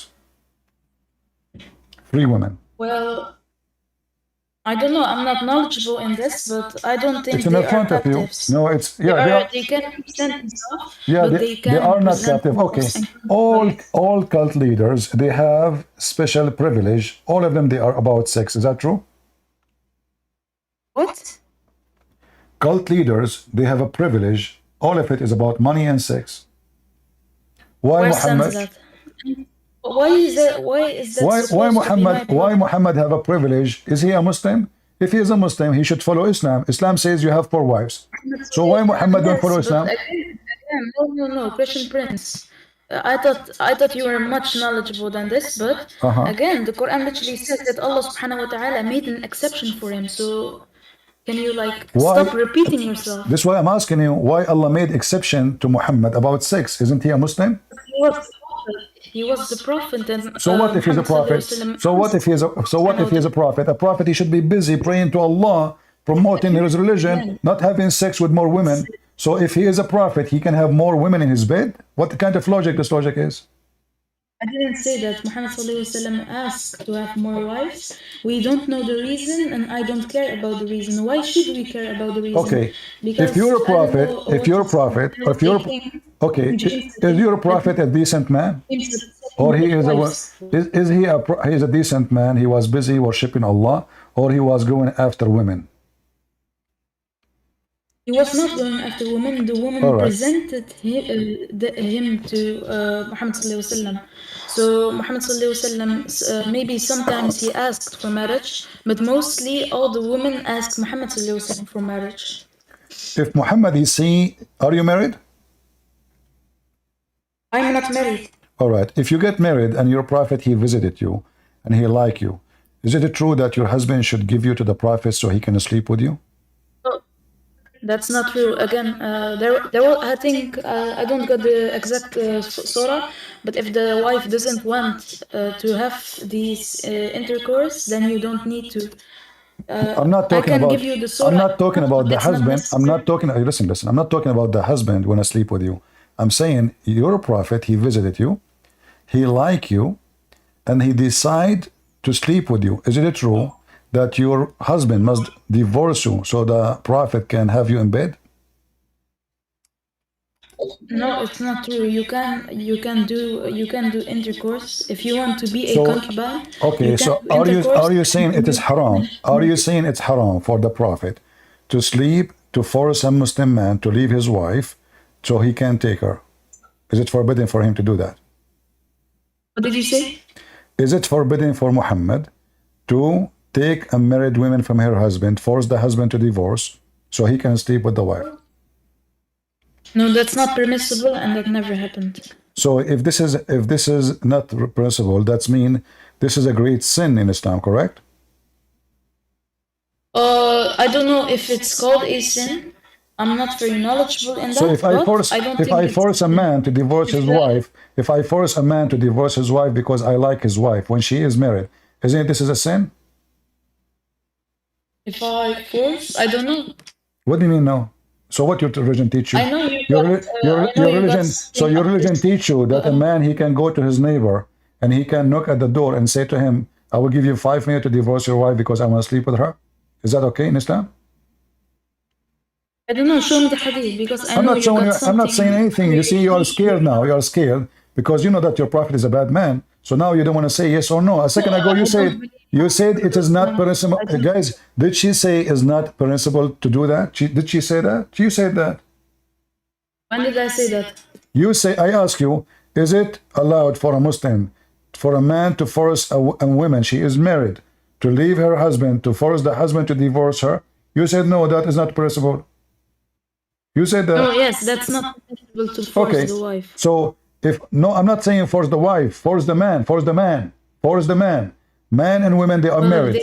Okay, if I force the, if I listen carefully, if I force the man to divorce his wife, and they are not complaining, they are not getting divorced. I just like the women. I go there, I see the women, I say to the man, divorce her because I like her. Is that okay in your religion? To force a divorce, no, you cannot force the divorce, but I don't know. Let me do some research before I'm gonna answer. Okay. You want to do research? Even this one, you Muslim don't have ethic code, so anyone can force any married man to leave his wife, so another guy can F her. What kind of research, guys? You want to you need to research for this. You see how zero the ethic of this cult? This is, should be right away to say no. Who can force my husband? Why you will force my husband to leave me so you can sleep with me? You need to search it, because she knew his religion is so down in ethic. And the funny is that the prophet, he have a privilege, and yeah, because he is a prophet, he can have sex with a lot of women, yeah. Look like he cannot be a prophet unless he have a lot of women in the bed. Alright, so I did some research, so yes, it's haram. And like you said, it's of haram. course I cannot. So if a person, if a person he forced, if a person, let me, so I can get you, I will give you the mic. I want to make it clear. So if a person he forced a man to divorce his wife just because he want to have the women, and it is haram, is that person will go to hell, or he is a good man according to Islam? It's haram, like I said. I don't know if he will go to hell. I'm not Allah. Allah is the judge. All so right. don't ask me. So your prophet, he did that. Right, and this is all right. This is your book, and this is, you know Arabic? Read it. No, I cannot read Arabic. All right, no problem. I will use Google translation. Your prophet, he have privilege, and there are 16. Wait, what source is this? This is Tafsir al-Qurtubi. Tafsir al-Qurtubi. Al-Qurtubi. Chapter 33, verse number 50. Your prophet, he have 16 privilege. Number one. Which chapter and verse? Let me give you the link, so you can open it there. Here we go. Open the link from your side. No, I don't need the link. I want the name of the source. I just told you, Al-Qurtubi, in the front of you. Chapter 33, verse number 50. And this is your Islamic website. Verse number 50. Mm-hmm. All right, let me check. All right, can you already translate it? All right. So your prophet, he have 16 privilege. Number one privilege about his pocket, he can get the best of the booty. Look how decent Muhammad is. Right away, he will get the best of the money. So if we get a big TV, Muhammad, he will get the big TV, the best of the booty. So let us read together the privilege of Muhammad. We can go right now, right away, and read the one I want to show you, but it's up to you. You can read as you wish. But if you go here, it says privilege number 10, and I will translate. Number 10. Wait, if his eyes fall into a woman, her husband must divorce her, so the prophet, he can F her. Right, so you didn't say talk about privilege. So this is a privilege, and we know this is not an act of Satan. This is an act tempted by Satan. So if we look we know that Allah made all evil. So this is not something like an evil that is made permissible for Muhammad sallallahu alaihi wasallam. It's more like it's not accounting as a sin. Satan cannot tempt you. It's the same as the Bible, Isaiah 45:7. It says God created the light and the dark. So these are just privileges. Okay. The problem? So my God, he created my God, he created the light and the dark. Muhammad is the dark, you are saying, and he is the evil. Thank you very much. So now, right, so that's your opinion. That's your opinion. No. You said to me a second ago that this is haram. Guys, did she say this is haram? Right, again, Okay. privilege. Why? It says Why privilege. it is haram? No. How this haram? is a privilege. How You haram? read it. How something unlawful can be a privilege? How you say it's haram, and now it is a privilege? Again, I explained it to you. No, I explained it to you. This is not like something, an act of Satan that is getting like making not a sin for him anymore. So what you're saying doesn't even make sense. It says privilege. So All now, right. a So what's second the problem? ago, guys, I go to visit my friend. I like his wife. Her ass No, is you big. can't, because you don't got the privilege. Are you an idiot? Can you read? It says privilege. So only Muhammad, he can do that, right? He can go around in every Muslim house. So Muslim, you so just Muhammad, realized it, but so are you Muhammad, he can sleep with every single Muslim woman, Right, according to you. Christian Prince. I can see you don't even read context. Let me show my argument. All right. All right. So, do you believe the Quran is from Satan? Absolutely. All right. So now my response to that is Matthew chapter 12, verse 26. Okay. It says, "If Satan divides himself, his kingdom cannot stand." So now Exactly. we go to Hold on, 130. Hold on. All right. Do Islam is Islam a divided kingdom or not? Again, I was not done talking, so No, I know, Again, but one by one, you see, Quran, for me, I check facts. Is Islam divided or not? Is Islam divided or not? Yes. What do you mean? You quote for me the Bible. It's so the kingdom of Satan, if it's divided, will not stand. Is Islam standing? Yes, No. the kingdom of Satan. Is Islam standing? No. Is Islam divided? Yes. Is Islam standing? No. Islam? Surah 130. Islam is not. Surah Listen, lady. Don't change the topic. So now, listen. You are trying to change the topic because this is an embarrassment. You say this is haram. No, this is Yes. the topic. This No. You argument. said What do you mean? okay. talking. Do you acknowledge that you're a prophet? He sleep with Muslim women against their will? What? Do Again, you acknowledge Muhammad that you're a says, prophet? yes, let me You claim that this is a privilege. You claim this is a privilege, but this is against the women will and the man will. What kind of a prophet? He forced men and women to demolish their marriage just because you want to have sex. What do you mean? No. It says if his eyes fall into a woman, her husband must divorce her and she become lawful for him to sleep with her. So if his eyes, what is the condition? If his eyes fall into a woman, just he see a woman, he like her, immediately the husband, he have no choice, but he have to divorce her.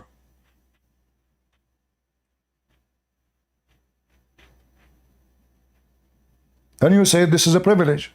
Everybody heard you.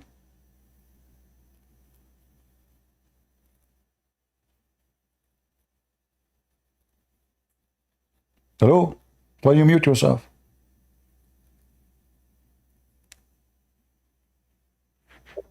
Can you give me like 10 seconds? I got to do something. 3 seconds. You want to search Google? Why you don't call your sheikh? So, what? No, I don't need a sheikh. And again, Why you just don't 10 need a seconds. sheikh? According, I'm afraid that by the time you look in Google, the prophet, his eyes will fall into you and he will take you. Oh, I'm not gonna Google. My little brother asked something. I don't care about your stupid argument. My stupid Give me argument. 10 Okay, my stupid argument. The prophet, he can look at my wife and he can take her. What a nice religion. Decent man, he's decent man. He's a privilege, brother, privilege. This is not satanic. This is not being tempted by Satan. No, it's a privilege. It's not like you. You are the prophet. Are you prophet? So if I am looking at the woman, she is not mine. I am evil and disgusting. But the prophet of God, he look at women and they are not his.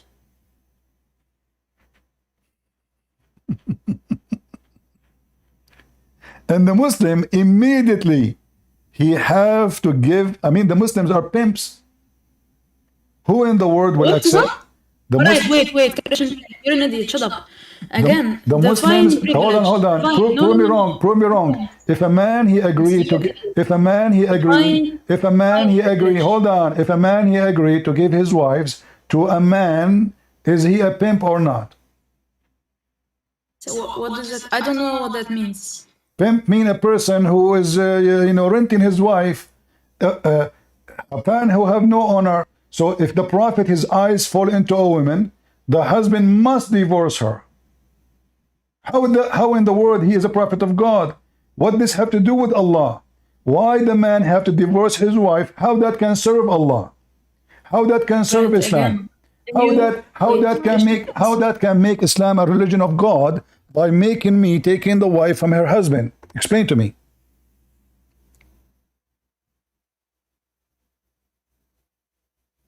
Can you define privilege? You are the one who told me privilege. You do not know what the privilege. Privilege is you take exception above others for your sake. So now Muhammad, he claimed to be a messenger of God, and his privilege is about his private part, about his pocket. He get the best of the booty. He get the best of the money. He give the fifth of every attack. Any woman, he look at her, he take her. So who is Muhammad? He's a gang leader. He's a rapist. This is a rape. He take the wife from her husband. He did not even ask the wife. He did not even ask the husband. He look at the woman. He like her. Grab her. This is a pirate. This is Hamas. Yo, hello. Don't jump, please. We want to finish with this lady. Oh. I just want to ask something. Is it true that Muhammad Hijab destroyed you in a debate? Is what? Did he destroy you in a debate? I don't know. He destroyed me. Can you tell me how? Yes, he did. I'm watching the video right now. Okay. You are watching the video right now. Do you want to? Do you like to play it? I will be back with you. I will be back. I mean, just wait. I will be back with you. Okay, go ahead, Abdul. Don't go, Taz. We are love. Right, what does, privilege, alright? So you don't believe that a prophet can have a privilege. You don't believe that. Privilege of sex? Again, there is many privileges. No, a prophet, I can say a prophet, he have a privilege because God spoke to him. That is a privilege.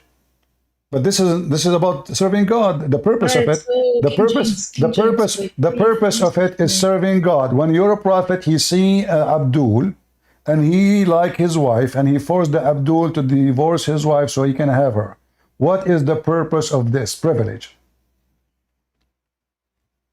Give me 5 seconds, all right? Mm-hmm.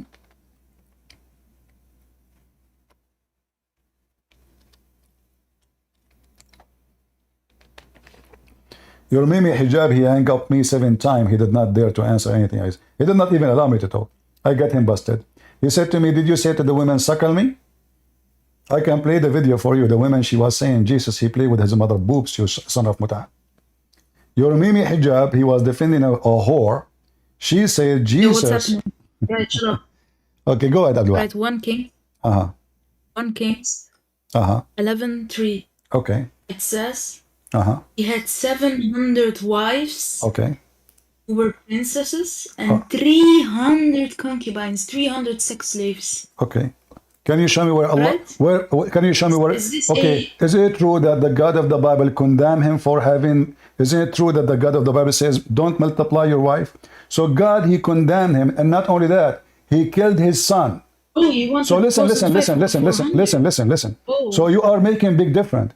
When somebody do something, it's not God command. This is his loss. This is a loss. We don't defend him. You claim it's a privilege. We claim it's a shame. You see the difference? So when God, he condemned such a man for doing such a thing, there's a huge difference between your God giving Muhammad the privilege to go and visit his neighbor, and then he take the wife, and somebody, because he's a king, he do as he wish. He's not following God. And nowhere in the Bible it says, can you show me where God, he said to him, go and marry as many women you can want? Go ahead. Hello? Hello? What's happening? You think something? Can you show me where God, he said to him, go and have many wives? He did not. He's acting as a king. He do as he wish. Who can stop him? Oh, this is, he did. Yes, and he was bad. He was a bad man too. And you, by the way, now look at you.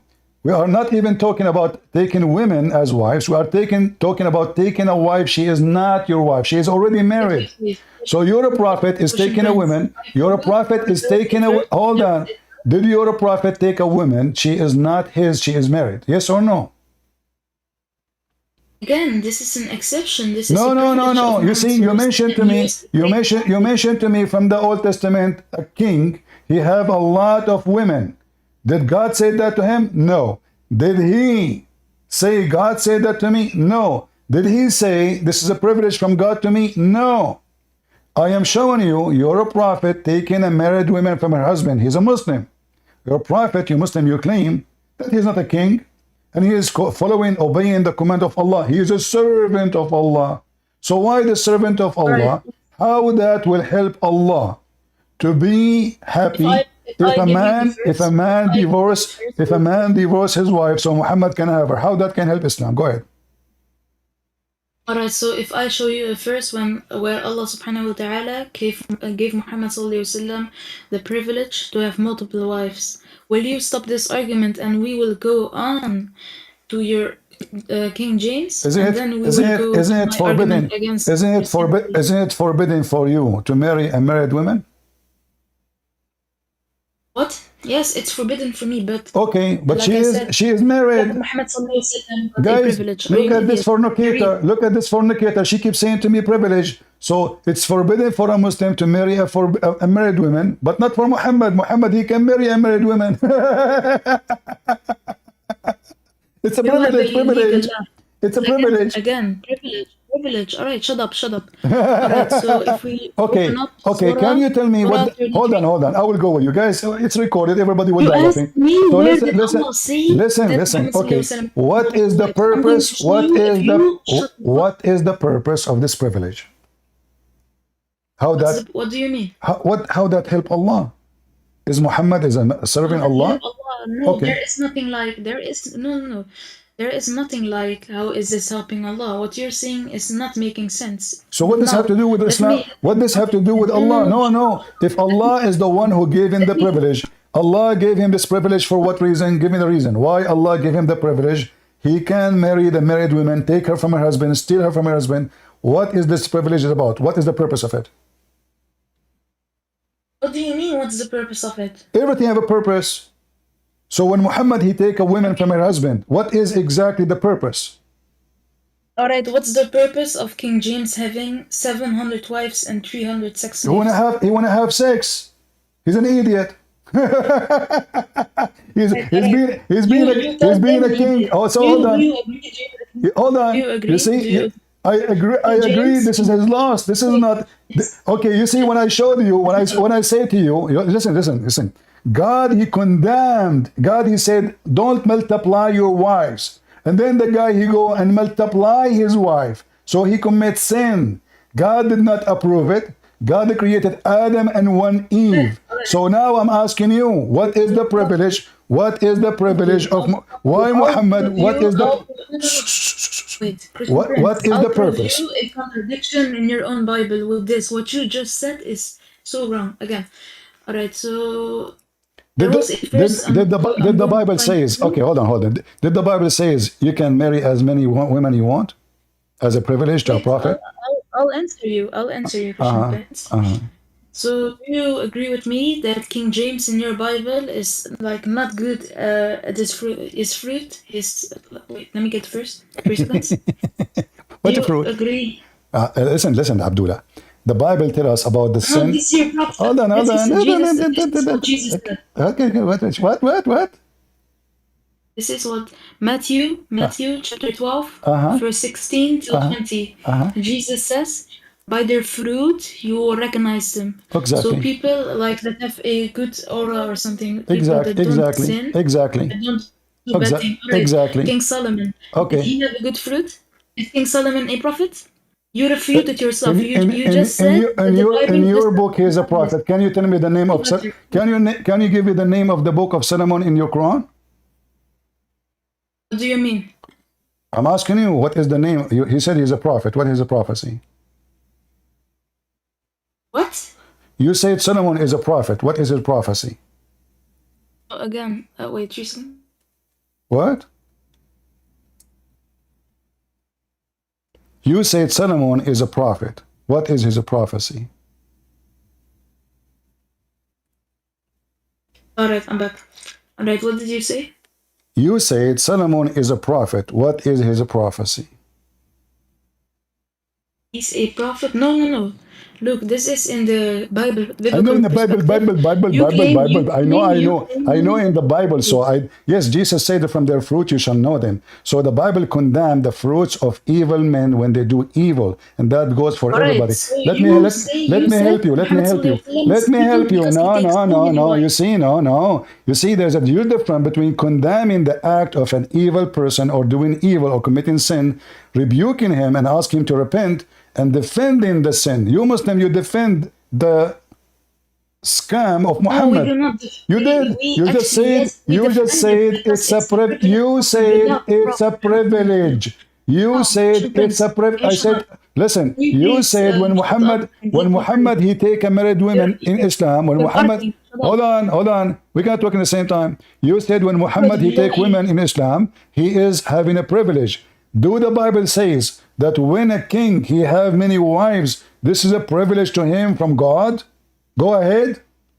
Yeah, I'll answer you. So you're saying your point is that Muhammad ﷺ is not a true prophet because he took so many wives and he's an evil man. This is not the reason. No, I'm just showing you. No. You see, prophet. Hold on. You see, you are trying to change the topic. I'm not saying he is not a true prophet because of this only. Everything about him is wrong. As an example, when you say prophet, that means... so you're making fun of a prophet. Hold on. What's the point of that? A prophet, according to the Bible, if somebody prophesy and his prophecy come to be true, and if his prophecy come in the true name of the true God, you're a prophet, he gave false prophecies, and he prophesy in the name of fake God, Allah. So in either way, your prophet, he is a fake prophet. So this is not proving only. I'm not proving. Hold on. Listen to me. I can claim to be a prophet, but still I can be a fake prophet. Yet I did not take my neighbor wife.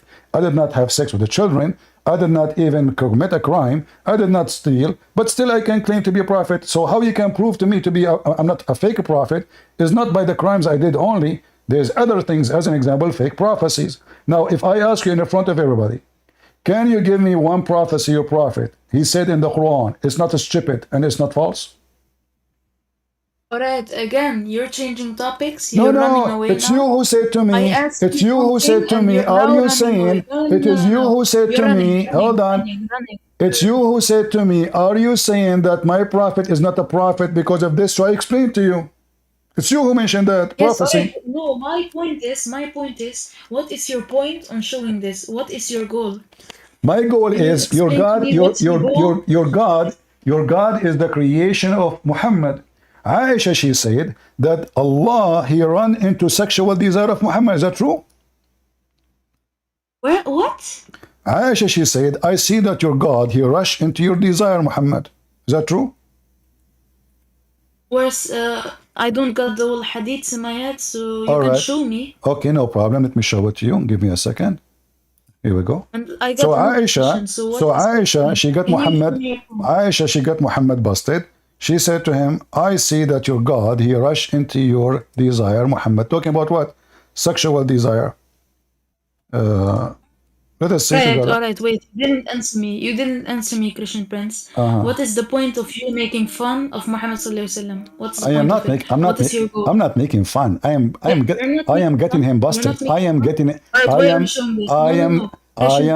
him busted that he is I am busting Muhammad is a false prophet, and you admit with me and you agree. Alright. So now that's the answer I wanted. Okay. So when Aisha she said, why your God he rushed into your sexual desire, Muhammad? How you explain that?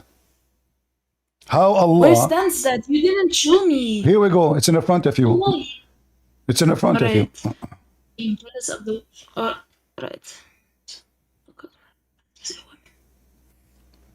And this is a da'if hadith. Wait, is this sahih or da'if? Da'if. Can you show me? What show you? It's da'if. Show me where it stands. It's da'if. Show me. I can tell there's no vitamin D and A because I know what you. So now, if it is. If it is not okay, so I want you to give me. I want you to give me your opinion. I want you to give me your. Hold on, give me your opinion. Did Aisha get Muhammad busted saying you are fabricating your religion? Muhammad is fabricating religion and his God, he rushed to his desire. This dude.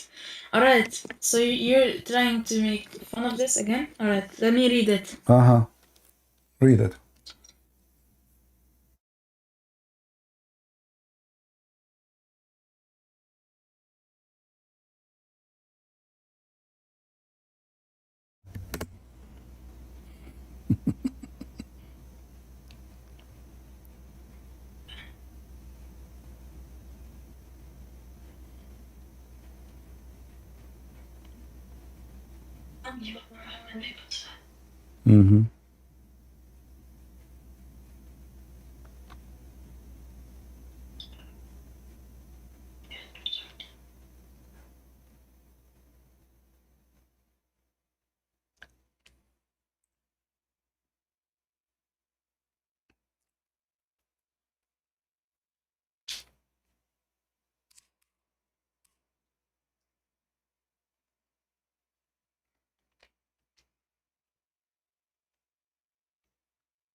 Alright, I read it the hadith. Can you explain it?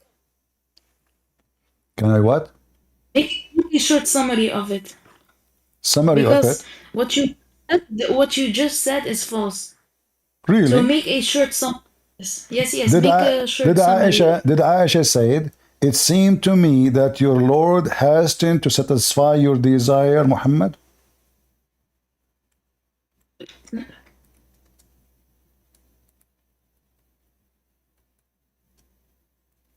Wait, where stands what you said? I don't see it. It's in the hadith. You don't see my screen? Yes, which sentence? At the end. The last thing. Yeah. Wait, the name Christian Prince is... Down, at the end, down. At the end. Yes. Okay. You see it now? Yes. All right. So Aisha, she was lying when she said that Allah is hastening to satisfy. So this hadith says that Allah subhanahu wa ta'ala wants to please Muhammad sallallahu alaihi wasallam. So it is. So Allah, he pleased Muhammad by taking the wife of somebody else, destroying a family, destroying a house, have a husband and a wife, and they are happy, just to make Muhammad. Oh, alright, show me where a household was destroyed by this. Because you're now making up stories. Hold on. No, shut up. You said it's a privilege. You're now making up hold on. If a woman she is married, hold on, guys, look at those mad people. A woman she is married to her husband. Obviously, they are fine. Otherwise, she will be out of the house. So Muhammad, he come to the house, he visit the husband, he flirt with the wife when the husband is not there, and he take her. No, that's not true. That's not true. What you're saying is not making sense. Do you want to challenge me? Do you want to challenge me? Do you want to challenge? Do you want to challenge? Muhammad goes to the house and asks the husband to divorce. He doesn't flirt with the wife. Okay. You're making up things. Wallah, you're making up things. All right, let us see if this is true. So if I show you, don't leave. Listen. If you run, people will laugh at you. I'm waiting for you. Okay. So you made a challenge and you are accusing me of lying. If I show you that your prophet, he went to his own son wife and he flirted with the wife when the husband is not there. You said to me, I'm lying. This is not true. You are making things up. No. What you said? No. You said something different. You said. No, it's the same. It's the same. Here we go. The women. I mean, this is even more. This is okay. Hold on. So now the man is his own son. This is more ugly. The son, his son. He is going to his son and now flirting with the wife of his own son. Yes or no? What? What did you say? You're screaming. Your prophet was flirting with his own son wife. Yes or no? When she is married in her house. Adopted son. Doesn't matter. Adopted son, his son. Muhammad, he said, from now on you should know that Zayd is from me and I am from Zayd. So it was not like he flirted with his wife, with the son wife. No, he married the son wife. The son divorced. Do you want to? Okay. Do you want to get me busted? I know the hadith. I saw the hadith. Okay. Do you want to get me busted? Do you want to challenge me? What do you mean you want to challenge me? I can bust you any moment. All right, you are posting me already a lot. You are already a privilege of Muhammad. Okay. With the Bible? With So your listen, Bible? listen. Okay, Bible. Okay, I'll Bible. bust You with cannot, your because my Bible, Wallahi. my Bible condemns such a behavior, and your prophet obviously is a pervert. Now, if we go and read together, you will see. You just said you are lying. Here we go. I'm going to show the reference in the front of everybody, and then everybody will laugh at you. Either you lying or I'm lying. Okay, here we go. Okay, here we go. Yalla, yalla, yalla, yalla, yalla, yalla. Aha. Okay, After this, I'm showing a Bible first. Okay, okay. You can show me as many as you want. You will see the Bible condemns sin. Your Quran appreciates sin. Yes, here we go. You said to me that Jesus said, you gave me a golden verse from the Bible. Jesus said that from their fruit you shall know them. This is your prophet. He go to visit his son. Read with me. This is Tafsir al-Qurtubi. This is volume number 14, page number 171. Your prophet, he went to visit his son when he is not home. What? He is not home. Who sends that? I cannot read Arabic. I will show you. Don't worry. Here we go. Let us read.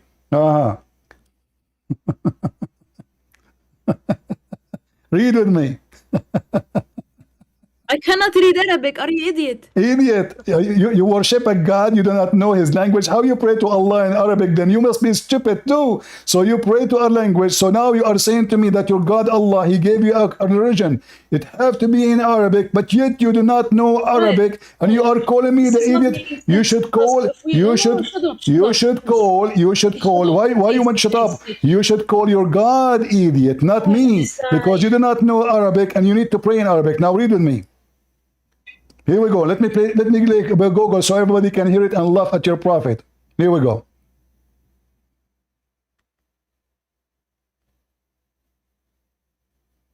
There's no sound. What's happening? Anyway, there's no sound. For some reason, no sound is coming. Alright, so it says literally the Prophet Muhammad came to Zayd.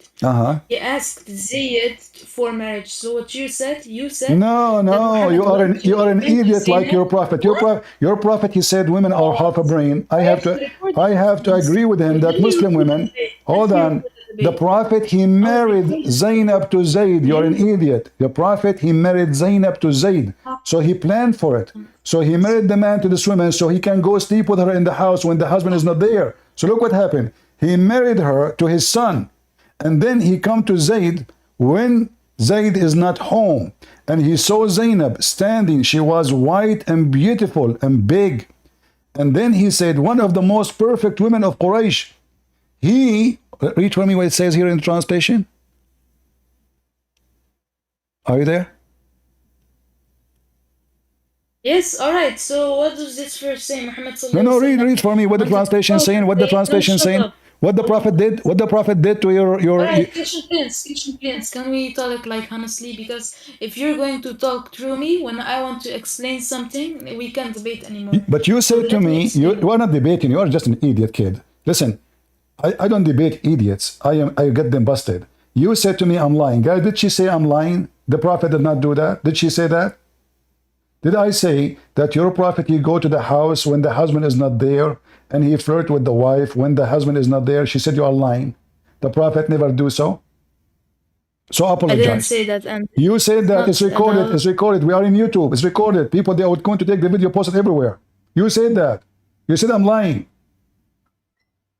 Wait, again, let me explain this hadith. You want to explain? You want to explain to me your prophet going to the house of his son when the husband is not there, and now she is married, and now he said to her, "Praise be to Allah, the one who made my heart to flip for you."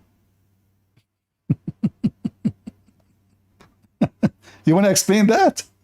Even this one need explanation? Duct tape religion? You want to explain to me why your prophet is a pervert? Going after women in her house and the husband is not there. This is a discharge of dishonor. This man have no honor. He have no dignity. If I go to the house of my friend, not my son, and then I flirt with the wife of my friend, who am I then? If this is a prophet of God, who is the scumbag?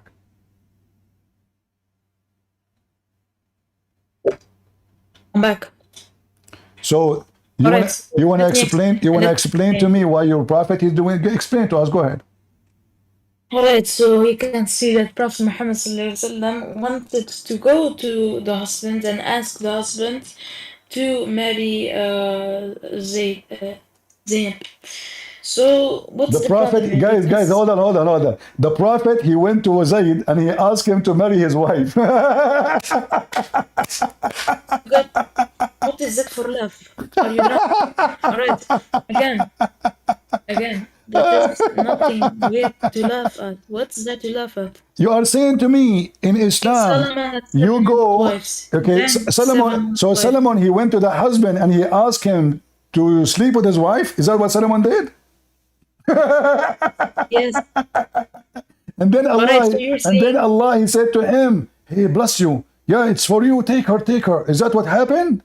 You are making things up. So now you are saying to me, you're a prophet. But I didn't say anything.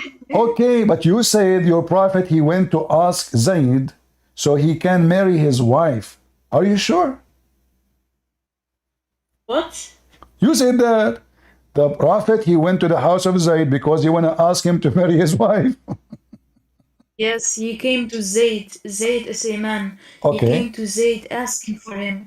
But he saw Zainab standing, so he went to Zainab. I mean Zayd to ask for him. So what I said was really true. If you just read this hadith, ya Jahil, then you can understand them well. What Jahil mean? Hold on. You just taught me. Hold on. You just taught me an Arabic word. I do not know. What Jahil mean? Huh? Right, again. You're avoiding No, hold on. I'm asking you. You said to me, Jahil. What Jahil mean? I'm learning Arabic from you. Huh? You're neglecting your own Bible. No, what Jahil mean? What Jahil mean? Tell me what Jahil mean. I never heard this word before. Is that Arabic? You never know what Jahil means? No, I never heard this word before. I'm an Arab. The word Jahil, you idiot. Don't even try to. You keep saying to me, I do not know Arabic. Why you show me Arabic and now you are trying to speak to me in Arabic? And now I'm laughing at you. There's nothing called Jahil. Jahil, you're an idiot. And Jahil is an illiterate. Your prophet is Jahil. Isn't it your prophet is an illiterate?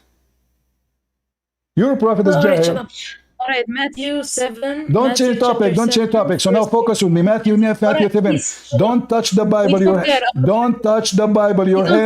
Your hands is dirty. You are dirty like your prophet. Don't touch the Bible. So let's answer. What kind of a prophet? But just because he saw a white woman, you're running away we will see who's running. No, we will go there. You are trying to change the topic. You are trying to change the topic. Did Jesus say you can have? Did Jesus in Matthew? Did Jesus in Matthew say you can go to the wife of your friend or your son and you can flirt with her? No. So you are trying to run away from your filthy prophet. Explain to the audience. Explain to them why your prophet did this. All right. Let's show them. So can you show me the privilege Muhammad sallallahu alaihi wasallam had? Can you show me the privilege? I am asking you why your prophet did why your prophet did this. Show me it again. It's in front of you. Your prophet, he went to the house of his own son. We can go there, but after you finish this one, why you defend the man? He go to the house of other man when the husband is not there, and now he is sleeping with the wife, taking her from her husband. I don't know why I defend this man, because he's a prophet of God.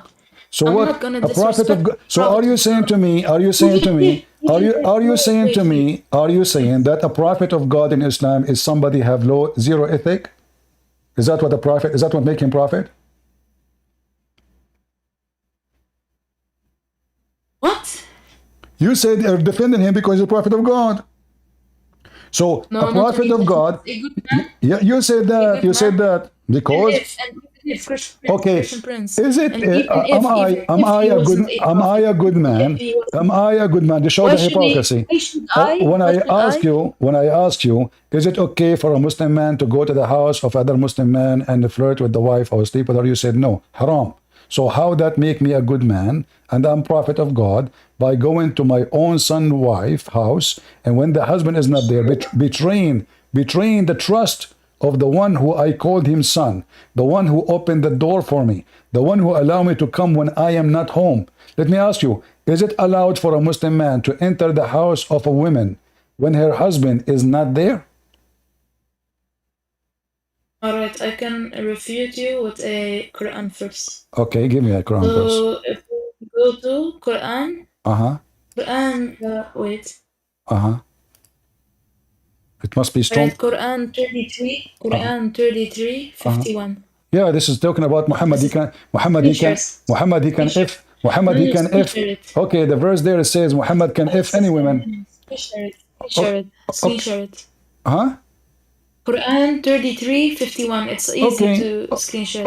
Okay, I will share it. Here we go. Quran. Okay, 33. Surah Al-Azhar, ayah 33. Potato, Al-Ahzab, not Azhab. Al-Ahzab, not Azhab.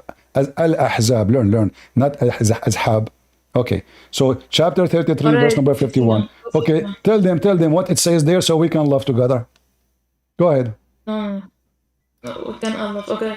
You, O Muhammad sallallahu alaihi wasallam, can postpone the turn off when you will of them. So this is literally another privilege of Muhammad sallallahu alaihi wasallam. So no, it's not a sin. I just justify it with our own Quran. So guys, it's not a sin. Right. So now listen. No, what did you say? Muhammad, let me tell everybody what happened. Hold on. Yeah. Let me tell you what he did.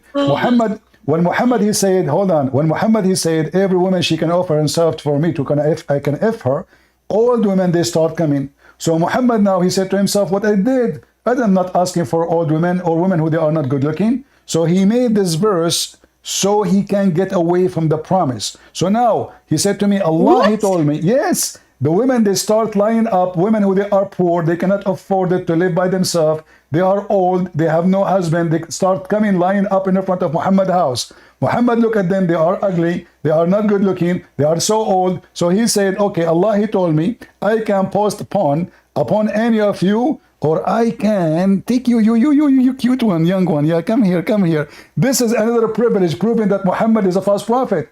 Because either Allah, he says, if Allah, he says, any believing woman, it's you who mentioned it, it's you who asked me to read. Aren't you ashamed? Guys, she is the one who asked me to read this verse. If them as you wish. You post upon as you wish. If the one you like. This don't if the one you don't like. This is what the verse is saying. Wallah, you're annoying me again. I don't understand your logic. Where is he? I don't understand it. It's you who mentioned to me this is under a privilege, and you are the one who asked me to read it, and you forced me to put it in the squad. Why even those verses, even in the book of God? If this is Allah, he went to his office, he said, any women she wanna if the prophet, go for it. What is that? What kind of religion is religion? Privilege for the penis of Muhammad.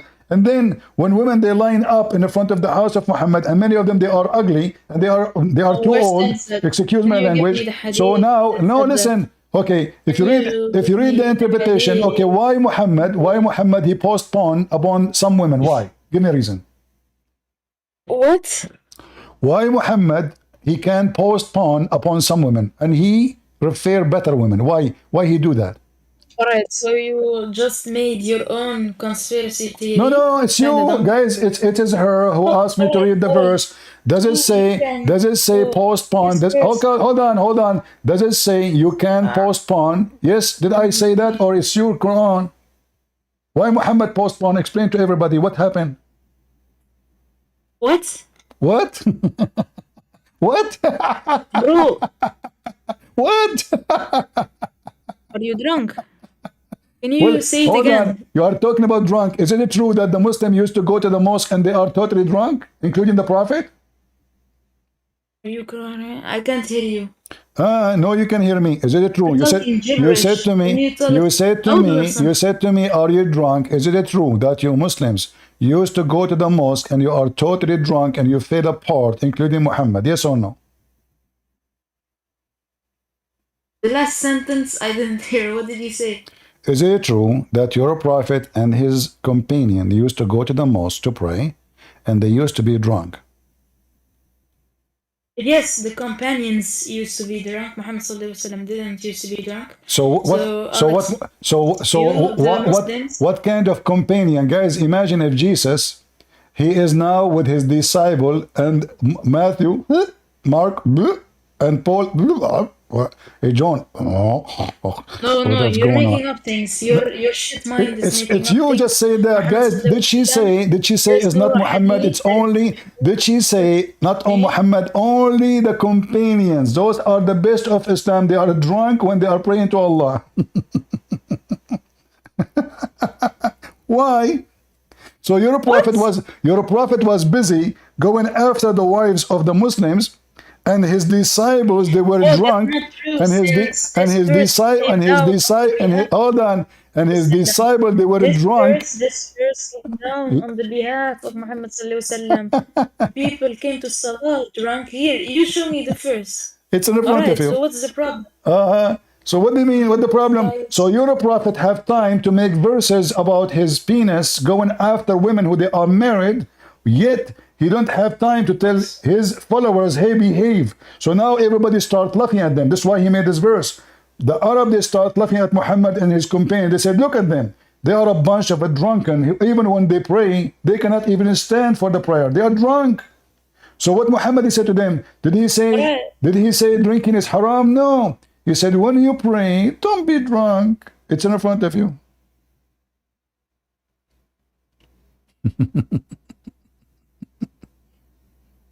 This is God's book, and those are the best of the Muslims. And Muhammad going around having sex with the wives of the Muslims, going to his own son. Alright, so this is the problem. Alright. So this was the first surah that came down about the people that alcohol, the intoxicants. And after that, there came a verse where Allah subhanahu wa ta'ala forbid this beer, this intoxicant, because people still came drunk to the mosque. They couldn't control it anymore. Some people are drunk for a long time. Some people are drunk for a short time. So then Allah subhanahu wa ta'ala forbid it and called it from Satan. Because Satan tempts you to be drunk. He tempts you to not go to prayer or don't pray. Wonderful. Right, So can me and you? Okay, hold on. So everybody heard you. Everybody heard you saying. Hold on. Everybody saying. Everybody heard you saying. Oh boy. No. Wait. No. I check facts. I don't let things go. You said something. I have to make a comment about it, and you have to prove it. You said to me that alcohol is from shaitan. Are you sure? No, I didn't say that. I say that Allah declared it from Satan. His temptation. It's a temptation from shaitan. Is alcohol good or bad? It's I'm not saying it's good or bad. I'm not gonna set a boundary between it. You said it is okay. It's forbidden. The reason is alcohol from the act of shaitan? Yes or no? No, it's not. Let us read the Quran together. Are you sure? I'm sure. All right. She is sure, guys. I like it. All right. Let us read together and see. And you, all right, 590. And 590. Read it. I can't read Arabic. Oh, believer, intoxicants, gambling. All right. So, what does handiwork mean? Can you translate it? All right. Well, the work of shaitan. I said to you, is shaitan. I say to you, is Mrs. Dictionary. This is your Muslim website. This is your translation. I don't agree with the translation of Muslim, by the way. I believe all of them are liars. I know the first. So listen. Okay, so I say to you, listen. Let me remind you of what I. Let me remind you. Let me remind you of what you said. Let me remind you of what you said. I said, is shaitan, is the act of is alcohol the act of shaitan? You said no. Why it says that? You said to me, Sean. What? You didn't say that. No. You didn't say that. You said is alcohol made? That shaitan make alcohol? Is the whole thing? Okay, guys, make. It's recorded. People they can go. Back. Okay, people they can go back. Hold on. Okay, now. So okay. So is it act or made by shaitan? Give me the answer. Is it act or made by shaitan?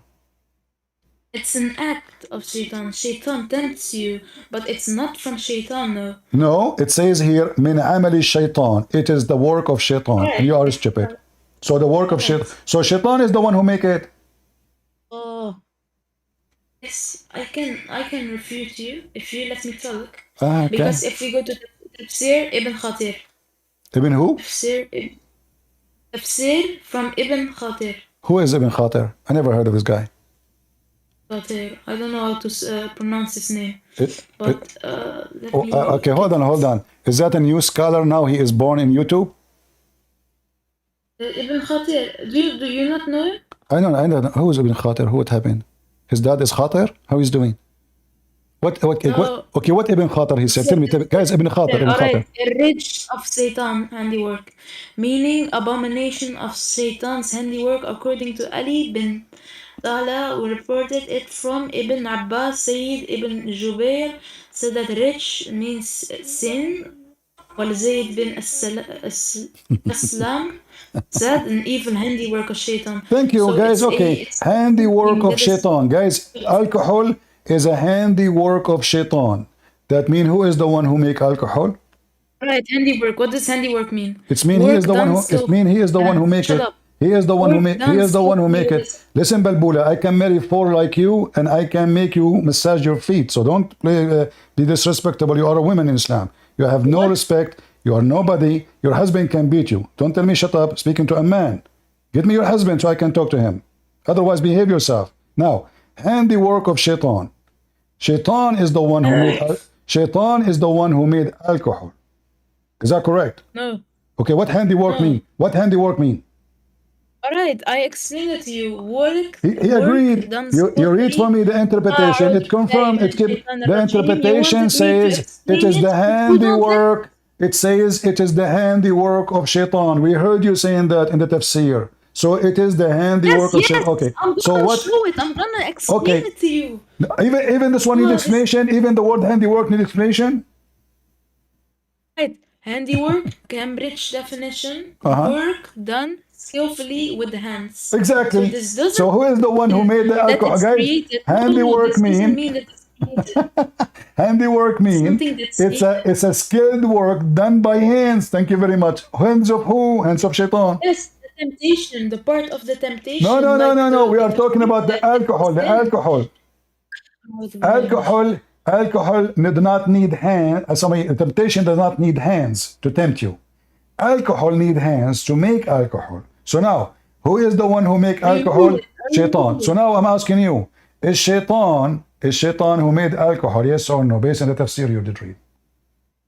No, Shaitan didn't make alcohol. It's his handiwork, something he's skillfully with. He's skillfully with tempting people and making people sin. Like, what was the name? Shaitan, he used his hands. Shaitan, he used his hands. Shaitan, he used his hands to tempt people or to make alcohol. Alright, so you're disagreeing with Ibn Abbas, Sayyid Ibn Jubair right now? No, Ibn Abbas, he agreed with me. Ibn Abbas, he said the handiwork. Ibn Abbas agreed. Ibn Abbas, okay, hold on. You like Ibn Abbas? What? Do you like Ibn Abbas? Yes. Okay. Well, we can go to Ibn Abbas. Let us see if Ibn Abbas will agree with you. No, don't run right now. Go back. No. You said you disagree with Ibn Abbas. Now she don't want Ibn Abbas. Do you want Ibn Abbas or you don't want Ibn Abbas? Alright, show me Ibn Abbas. Alright, okay. This is Ibn Abbas. This guy, bro. If I try to disapprove you with the Bible, you're saying I'm running. You cannot. You see, you are just a fool. As an example, you see, you cannot use the Bible because you said to me, go to 1 King. Guys, did she say go to 1 King? If we go to 1 King right away, in the same chapter, you will see that God, he warned the children of Israel in the past, don't marry from the daughters of the other nations, and don't let them tempt you. And then, hold on, and then it says, shut up. And then it says, guys, somebody post for me just to show you how stupid you are. And then Suleiman, you mentioned the Bible. If I did not want to go there because I know Muslims try to change the topic. Guys, does it say in the Bible, truly, does it say in First King 11, it says, if you go to verse number 2, 3, 4, 5, 6, you will see that God said it clearly that Suleiman, he was lost with their love, and he married this and this, so God condemning him, the same verses you are reading. And then it says, and then those women, they succeed to make his heart far away from God. So the Bible condemn his act. You stupid, you read for me. All right. Because you didn't hear my whole point. No, I heard your point. You mentioned to me that he have 700 women. No, you mentioned to me 700 women to prove to me. No, you are a liar. It's recorded. You wanted to prove to me, guys. Somebody post it. Let me show it in the screen. Hold on. Let me open it. So to show you how those Abdul, they are a bunch of liars like their God. So when they say to you, look what he did, but the Bible does not say it's a privilege for him. In fact, the Bible says, shame on you to do so. So when he became far away from God, those women, they drove him away from God.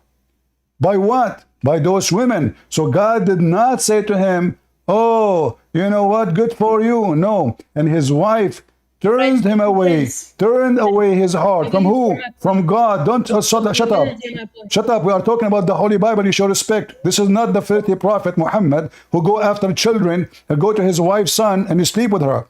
In the Bible, when somebody, it doesn't matter if he's a king, even he is the most powerful king, Bible condemn him. Bible condemn him. This is Suleiman, and this is the man who is so powerful. God, he condemned him for his action. When we show you your prophet doing things, you say it's a privilege. When we show you what the Bible says about Suleiman or David, they say this is a shame. You see the difference? So in your religion, sleeping with the wife of the neighbor and taking the wives from their husband and having multiple wives is a privilege. In my book, it's a shame. So don't ever mention the Bible again. Now we go back to your prophet. So now, when you're a prophet, when you speak... Wait, let me finish this. Oh. You want to finish what? All right, let me finish the handwork of shaitan. So I want to make it clear. Is alcohol bad or good in Islam? Oh, don't run. Let's stay on the topic. Why are you going from topic to topic? We are in the topic. You mentioned to me you said to me I'm running away from the Bible. I did not mention it because it's not worth it for you to talk about the Bible. You are dirty like your prophet. You are. All right, are you done? Are you done? Go ahead. Shut up. All right, now we can finally open another verse called Matthew 7:16-20. Jesus said, by their fruit you can recognize them. Okay. This means their personality and their acts they do. You can recognize a prophet by their fruit. Okay. If we now go to King Solomon, we see he's a prophet but doing bad acts. So is what? he now a prophet? So what? This is why. 7? Okay, let me answer you. This is why God, he condemned him for his bad fruits, so he can repent. So there's a huge difference. The Bible says every person except God, Jesus, is sinner. Everyone, even the disciples are sinners. Every human being is a sinner. Hold on. So now, from their fruit you shall know them. Do the God of the Bible condemn the act of Suleiman or David? Yes, he does, because their fruit was bad. When their fruit is good, God, he says, God bless you. When their fruit is bad, he says, shame on you. So now from their fruits you shall know them. So now listen. Listen. You can recognize okay, hold on. Are you saying to me that the fruit of your prophet are bad like Suleiman? No, the fruit of Prophet Muhammad was great.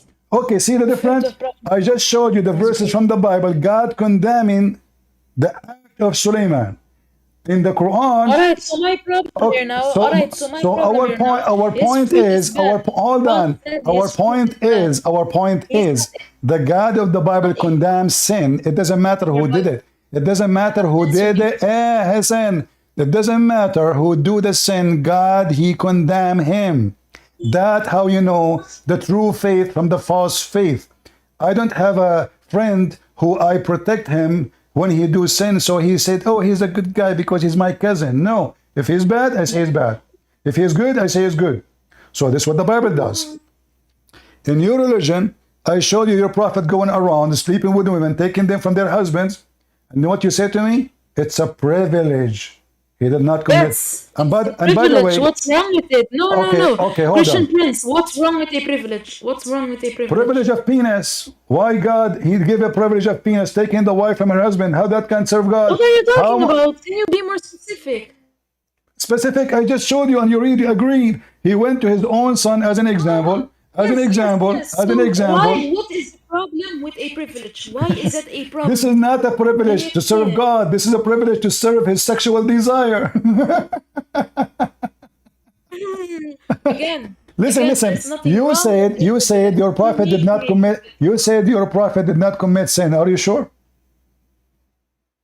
The prophet did commit sin, and nowhere says that he's not sin-free. So what's the problem? So is that a privilege to commit sin? But he repented. He repents to Allah subhanahu wa ta'ala every day, every night. Oh, okay, hold on. So is the privilege of Muhammad to commit sin too? The privilege, no, he cannot commit sin. I want to know. So you know what? But Islam is very stupid. Hold on.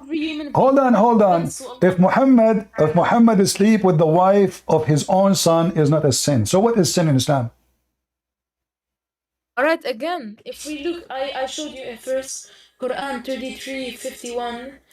Yeah. You, O Muhammad, may put aside whom you will of them or take whom you will. So he can take every wife he will. So this is not a sin. Let me fix the translation. You can if anyone you will, and you can post upon anyone you will. Thank you very much. How that is not a sin?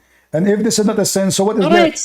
So what is hold on. So what is left? Hold on.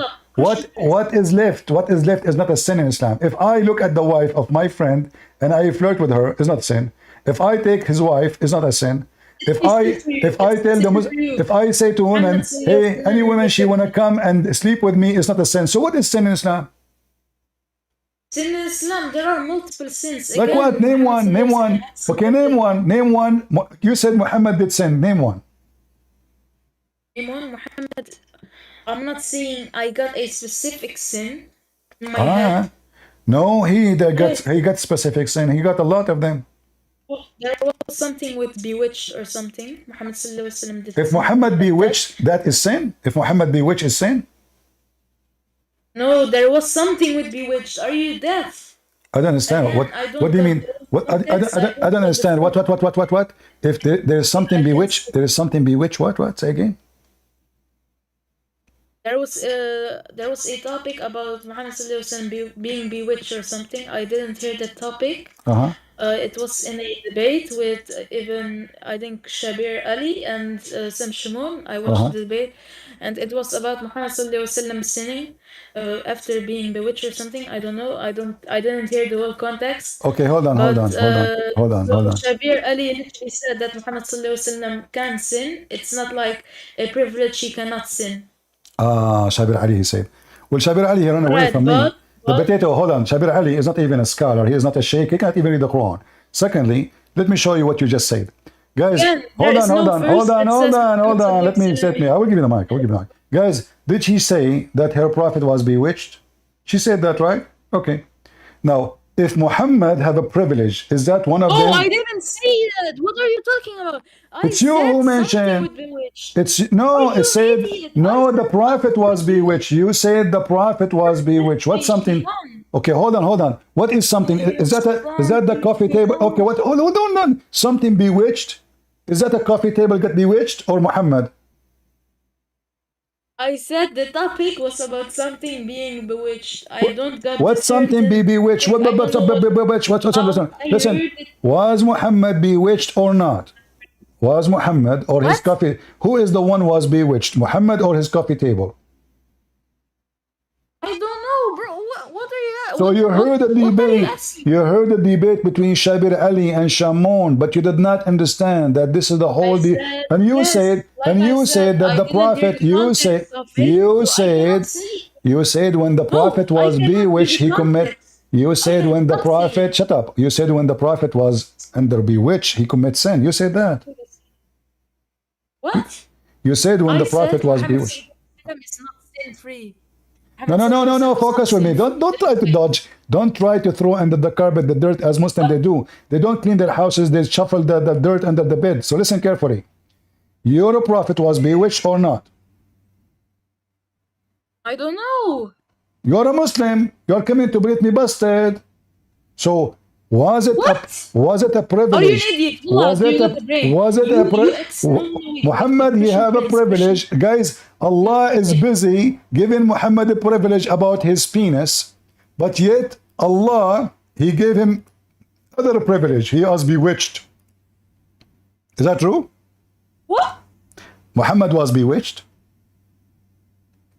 I didn't see that. What are you getting this? Where are you getting this from? I don't know. You are the one who mentioned it, not me. You said to me, I saw a debate between Sam Shamoun.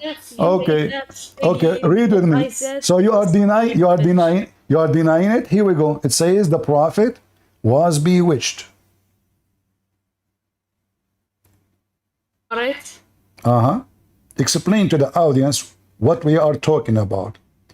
Is that a privilege from Allah too? Like I said, no, Christian Prince. I said to you, I don't know the whole context of the hadith, so I didn't even know. Now you know it. Now you know it. Now you know. Now you know. No, you are lying. Because the whole debate about your prophet being bewitched, and you are the one who mentioned that to me. It's you who mentioned it. So don't tell me I do not know the context. You watched the whole debate between Shabir Ali. I said. Okay. Now, forget about what you said. Okay, forget. So now your prophet was bewitched. Is that a privilege from Allah to him to be bewitched? No, I don't got all his privileges in my stored in my head. So no, I don't know if it. What bewitched mean? What bewitched mean? I don't understand English. Tell me. Explain to me. What bewitched mean? Problem. That's your problem, not my problem. No, you are the Muslim. You are here. You said you want to get me busted. I want you to get me busted. You have a prophet. You have Mr. Bewitched Muhammad, prophet of Allah. You take the Quran from him, but he is bewitched. How you do that?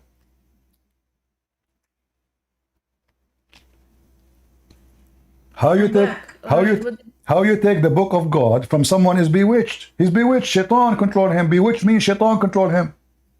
Again, we didn't even say this book is from Muhammad sallallahu alaihi wasallam. We say this is the uncreated, uttered. Exactly. But Muhammad was bewitched, guys. The Quran is not created. No problem. Shaitan did not. Hold on. We don't care. Who cares what you say? But Muhammad now is proven to be bewitched, and you receive the Quran from Muhammad. So the bewitched Muhammad giving you what? The word of shaitan. Because bewitched mean he is under the control of shaitan. Can you search the context of this hadith, please? Even this one need context? You tell me. I know you're going to be humiliated right now. You're going to be You're a prophet. You're a prophet. Even when he have sex, he was having sex with the pillow. There's no women there. He's mentally ill.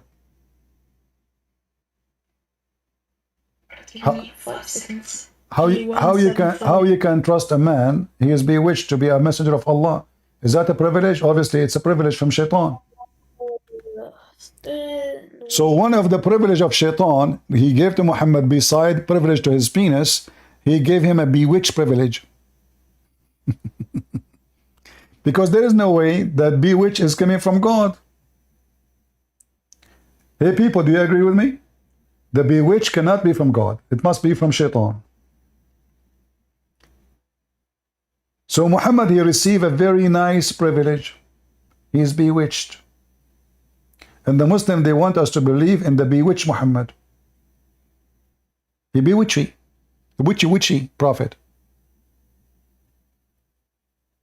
Give me 5 seconds. Okay. Google, peace be upon him. Use Bewitched browser.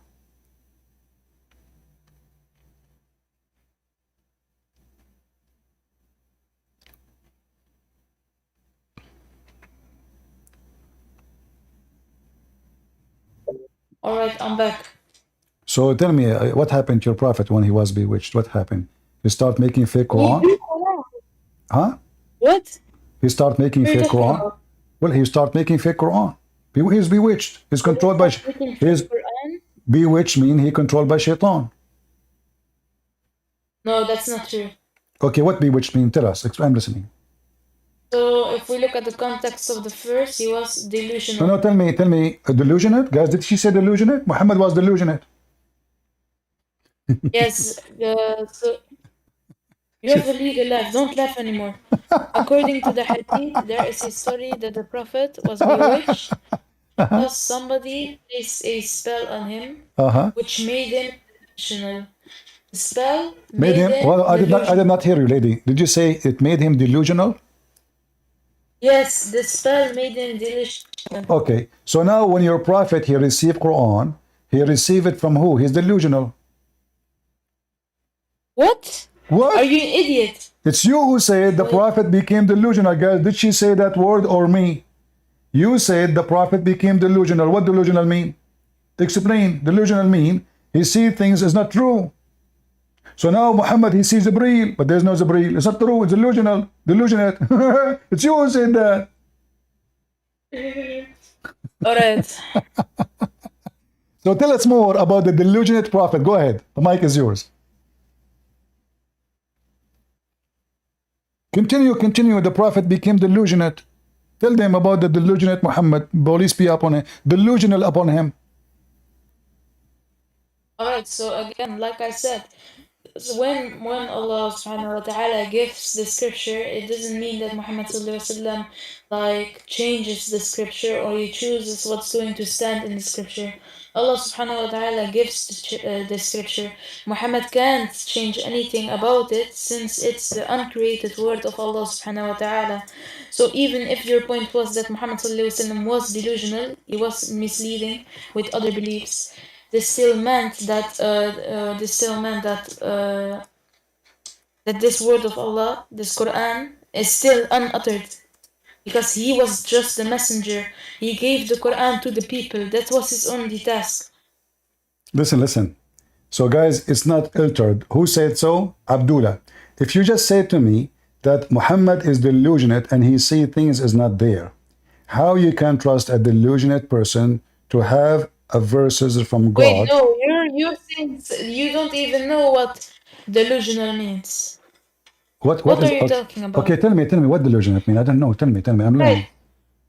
Beliefs about eternal reality. So Muhammad is disconnected from reality.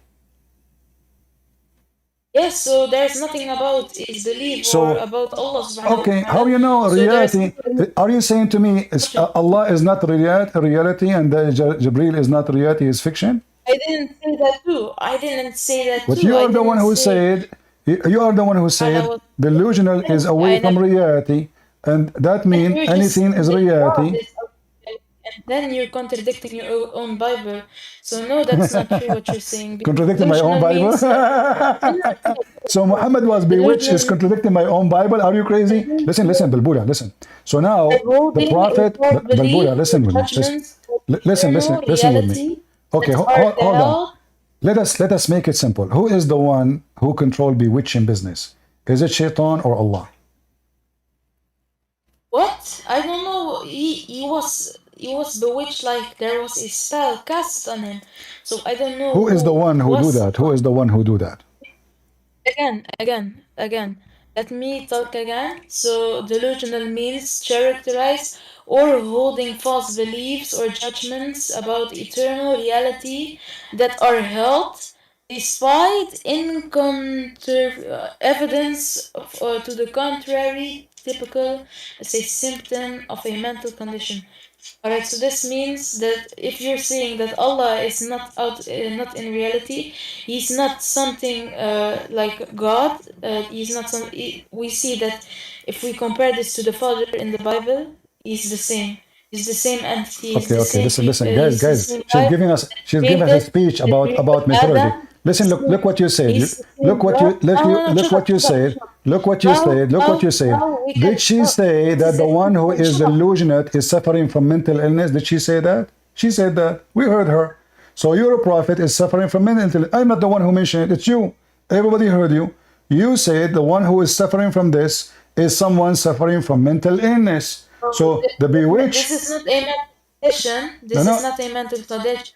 Since he was spelled on, this is not sin. What sin? Hold on. It's you who were reading. It's you who were reading, explaining to me what is delusional. You said it is a clear sign of mental illness. You said that. So now you just admitted that your prophet is suffering from mental illness. Read more. Tell us more. Go ahead. What? What? You said it's a clear sign of mental illness. Everybody heard you. No, again, we know what happened. We know he was bewitched. So what is the problem? Did you mention Balbula? Why you Muslims? Why you Muslim? You deny. You see, Muslims are the big fat liar in the history. You just said the word mental illness. No, shut up. You just say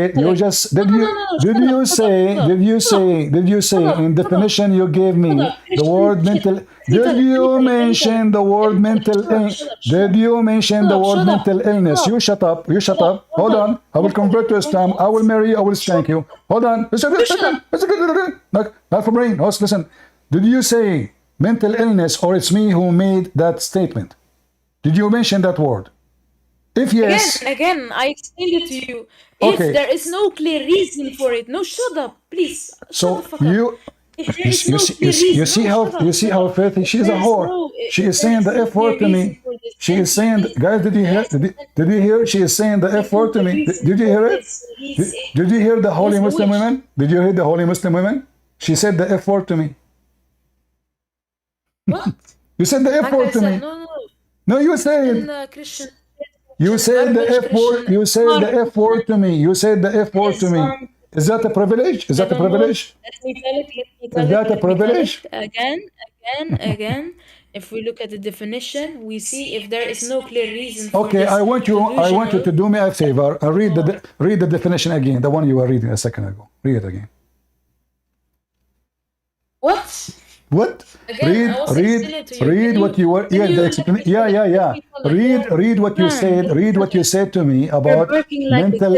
You're barking like a kelp.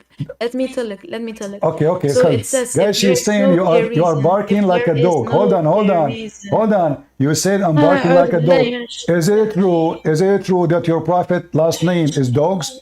Is it true that your prophet last name is dogs? You said to me I'm a dog. Is it true that your prophet last name is dogs? No, you're not prophet. You're shit. You're shit. Piece of shit like your prophet. Get lost. What a whore. Your prophet last name is dog. And you mentioned that he is illusionate and he is suffering from mental illness. And yet you stupid idiot, you say to us that Muhammad have a privilege. And what is a privilege? Is delusionate.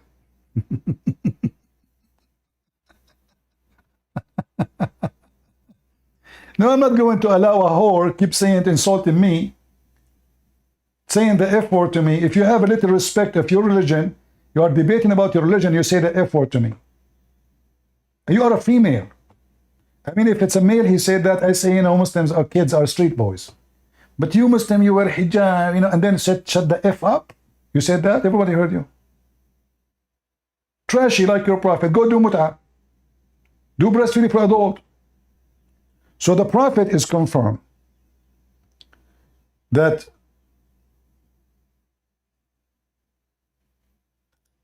he is delusionate, and she mentioned, what does that mean? A person who is suffering from mental illness. How we can trust that Muhammad, he saw an angel? A person is delusionate. And she said, how that will affect the faith and affect revelation? How you prove that there's a revelation? Anyway, this guy is delusionate.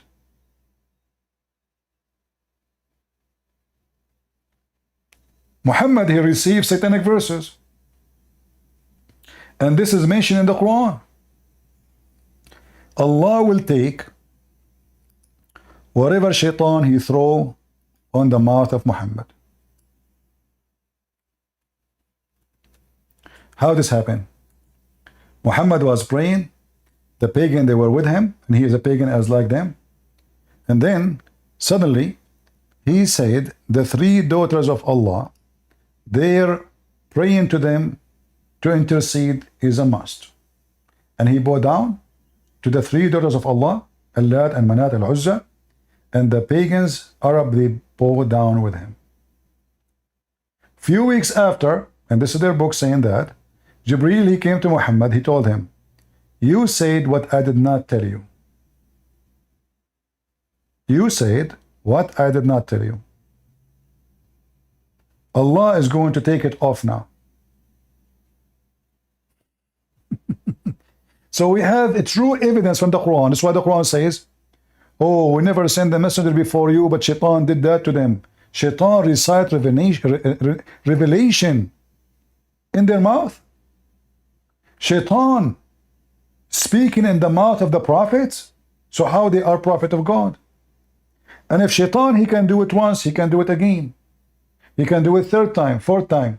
In fact, how we know that this verse itself is not from Shaitan? If Muhammad himself, he got the first verse, and he got busted. Why? Because he mentioned the three daughters of Allah, and he bowed down to them. So how we know now that this verse itself is not satanic verses from Muhammad, the devil, Muhammad himself. Muhammad is the devil, going after women. He want to have sex with the children. He go to his son's wife, he want to F her. Any woman she want to give herself the best of the booty. This is the devil.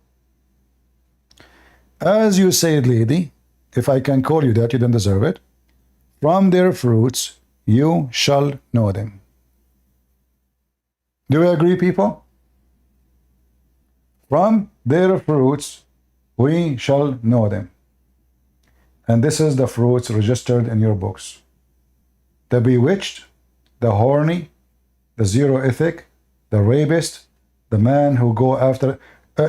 we have the 10 commandments of Moses. Muhammad broke all of them.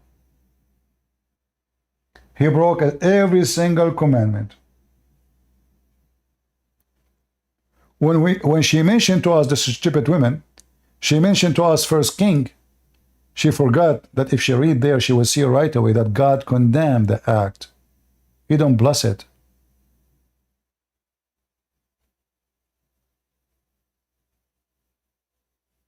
It's condemned. But those stupid people, they are blind. Prophet Muhammad, don't even talk about him. They worship his testicles. She don't mind if the Prophet F her. She will have the honor.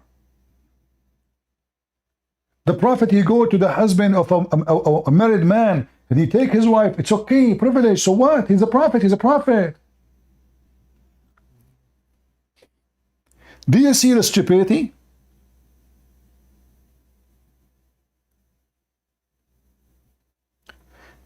In First King, you will see even it says that for Solomon, he went after the strength, the goddess of Zaidunas. He's away from faith. God, he condemned him. In verse number 6, it says that Solomon, he did evil in the sight of the Lord. Let me go and open the Bible. Let me show you how filthy, trashy you are when you quote for me the Bible trying to convert. And by the way, this is convince us that Muhammad is a scumbag.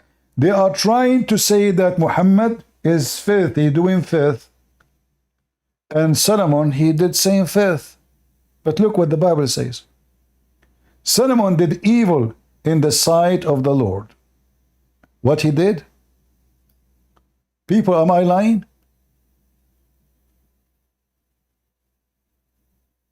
Does it say that? So how the Lord described the act of Solomon? Evil. We don't say he is a prophet, he is a king, he is doing... No. Evil is evil. Filthy is filthy. We don't say he has a privilege. And this is how you know satanic cult. And imagine Many of those verses or those chapters is written when he was a king. Imagine how brave those people they are writing what he did. Many of the stories about the life of Solomon or David, they're written when he is alive, both of them. They condemned him. Imagine, who can condemn a king when he is the king who can slaughter your face? He can cut your pieces. Who dare? They did. The Lord, what Solomon did, evil in the sight of the Lord. It's so clear. So when they quote for us, say, look, Solomon, he have many wives. Well, that is evil in the sight of the Lord. The Bible says it clearly, multiply not your wives. Like the pagans. Jesus said, a man, he will marry a woman, he will leave his parents, they will become one.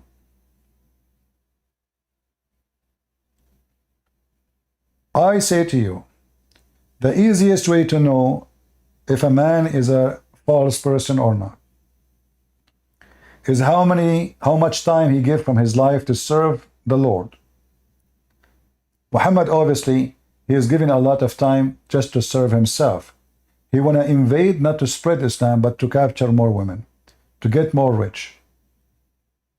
He claimed to be prophet so he can receive a privilege, not privilege for God, for him, for his penis, for his pocket, the best of the booty, the fifth of the booty. The fifth of the booty is for him and Allah. The best of the booty is for him and Allah. And privilege about sex is all over. Muhammad even do not need witnesses to do marriage. He can just sleep with the women, which is nothing but fornication. The second you see someone claiming to be serving God and he say and they claim privilege, he is a fraud. Especially if those privilege is about not to pray more, like he's saying, I have a privilege from God to pray more. Okay, that's good. You're praying to God. No. The privilege is about his penis, his pocket. Obey, whoever obeyed the prophet, he obeyed Allah. He became Allah on the earth. This is why Aisha, she said, I see that your God, he rush into your lust, Muhammad. Aisha, she discovered easy that Muhammad is a fraud.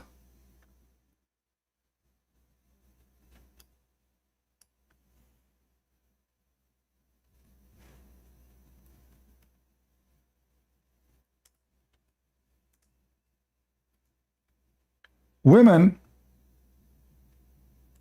offering themselves to Muhammad one after one. Aisha, she is not stupid. She noticed that this guy is a scumbag. It seemed to me that your Lord hastened to satisfy your penis, Muhammad. Here we know who is the Lord and who is the penis. Allah is the penis of Muhammad. And Muhammad is the Lord of the penis. And Muhammad, he used Allah as a way to satisfy his penis. Am I lying? Aisha, she agree with me. And this is very authentic. Like the game, they say to you, this is weak, this is not strong, this is da'if. This is Muhammad. But what we learn from this girl, she did better than the Muslim men. At least she was able to prove to us that Muhammad was delusionate. He is suffering from mental illness. I mean, look how stupid they are. They go and search what delusionate mean. They start reading from Google. And according to Islam, Muhammad was delusionate. Thank you very much. That's exactly what I'm trying to prove. Muhammad is a fraud. Because when you say delusionate, it's mean everything he say is false. So either way, either false as a man, he knew he's false, pretending that he have a truth, or he is mentally ill, it's false. So either way, he's a false prophet.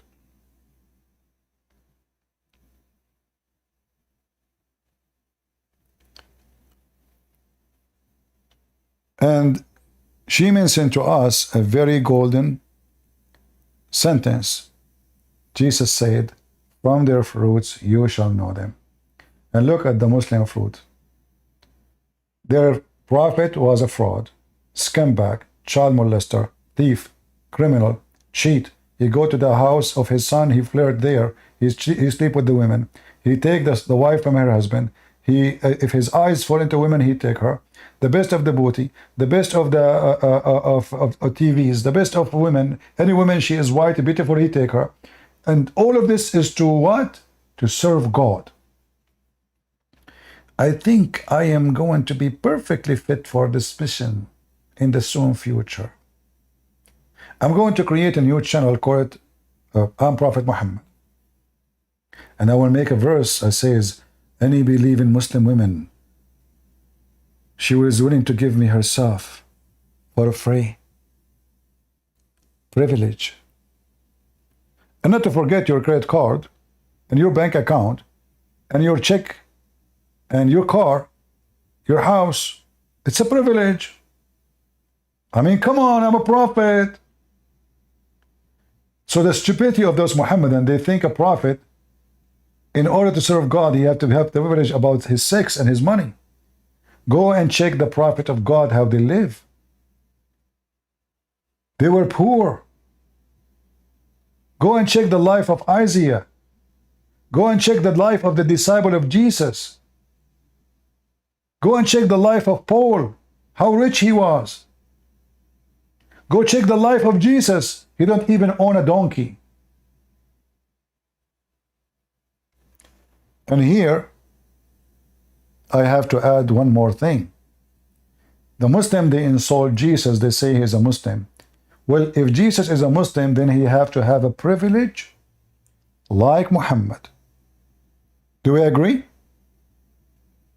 But if we look what Jesus said, even he commanded his disciple, it's better for you to serve God, to stay away from even marriage.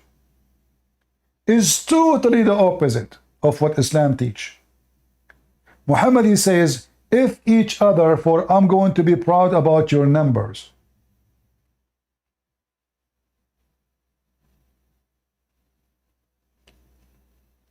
Jesus encouraged them to be monks, serving God.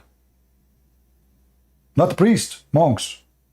Which mean they go teach and preach. Not monks who live in the mountains, staying away from people. No. Monks who give their life to God and go teach and preach.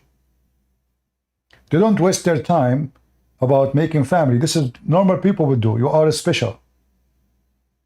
You can do what no one else can do. And then when Jesus gave a privilege to his disciple, the privilege is about to make miracles, not to have sex. That is a privilege. To serve humanity, to save people, to confirm the faith. So when the disciple of Jesus, they do a miracle, they are not doing it to collect money and to sleep with women. Muhammad has 0 miracles. All what they say is a fraud. In fact, you cannot find any of those miracles they speak about is in the Quran. All of them, they are funny, stupid stories written hundreds of years after Muhammad's death. Anyway, I think we have enough for today. Did we have a good time? I would like to see you guys making a comment about what you heard. And again, I don't want to say to you what you need to do. But if you care, share the link, let everybody watch this debate, download them, cut them pieces, show people how stupid Muslim, like Muslim, they say something, they deny it, make a part, make video says, look, she just said that, she's denied, she said that, Abdul, everybody, like you can make a lot of subscribers by doing that. And not to forget to mention, I'm not against you. If you monetize your channel, I don't monetize, I don't want YouTube to control me, because the second I monetize it, you're gonna say that, you're gonna say this, I'm here to serve my Lord, I don't want their money. So, you can monetize your channel. I know many people, they are making good money from my videos. God bless you, I'm not against you. Why not? You are doing service, sharing the truth, and making money. Good for you. So you can do it. I have a person who is disabled. He sent me an email saying to me, a message saying to me, CP, I have a channel, I'm making really good income. I'm disabled, I'm making good income. I feel guilty because this is your videos. It's you who should get the money. I said to him, brother, this is your money. It's you who post the videos there. God bless you. I don't want anything from you. And you are a very good man. Thank you for offering. He feel guilty because he did not make those videos. For me, I believe doesn't matter what your intention is. At the end of the day, by sharing the truth, you are doing a great benefit for humanity. And the truth will set us all free, and that is Jesus. Those perverts are following the pervert Muhammad. Claiming to be a pervert is a privilege. Those who follow Jesus, they knew very well that when you are a pervert or following a pervert, you are doomed and you will end in hell. So we are the followers of the living Lord, the Messiah. His name is holy. His act is holy. He lived as holy. He died as holy. And now he is in the holy heaven with the Holy Father. And he will come back with his angels. And we to you, Muslims, you will go to hell. For you choose to abandon the holy true God and follow a pervert, proven to you from your books, defending the pervert, killing people who expose the pervert, for you become pervert too. As they say, garbage in, garbage out. From their fruits you shall know them. With the words, Lords, I say to you, God is good, so is Jesus. I mean to that. See you soon again. Take care.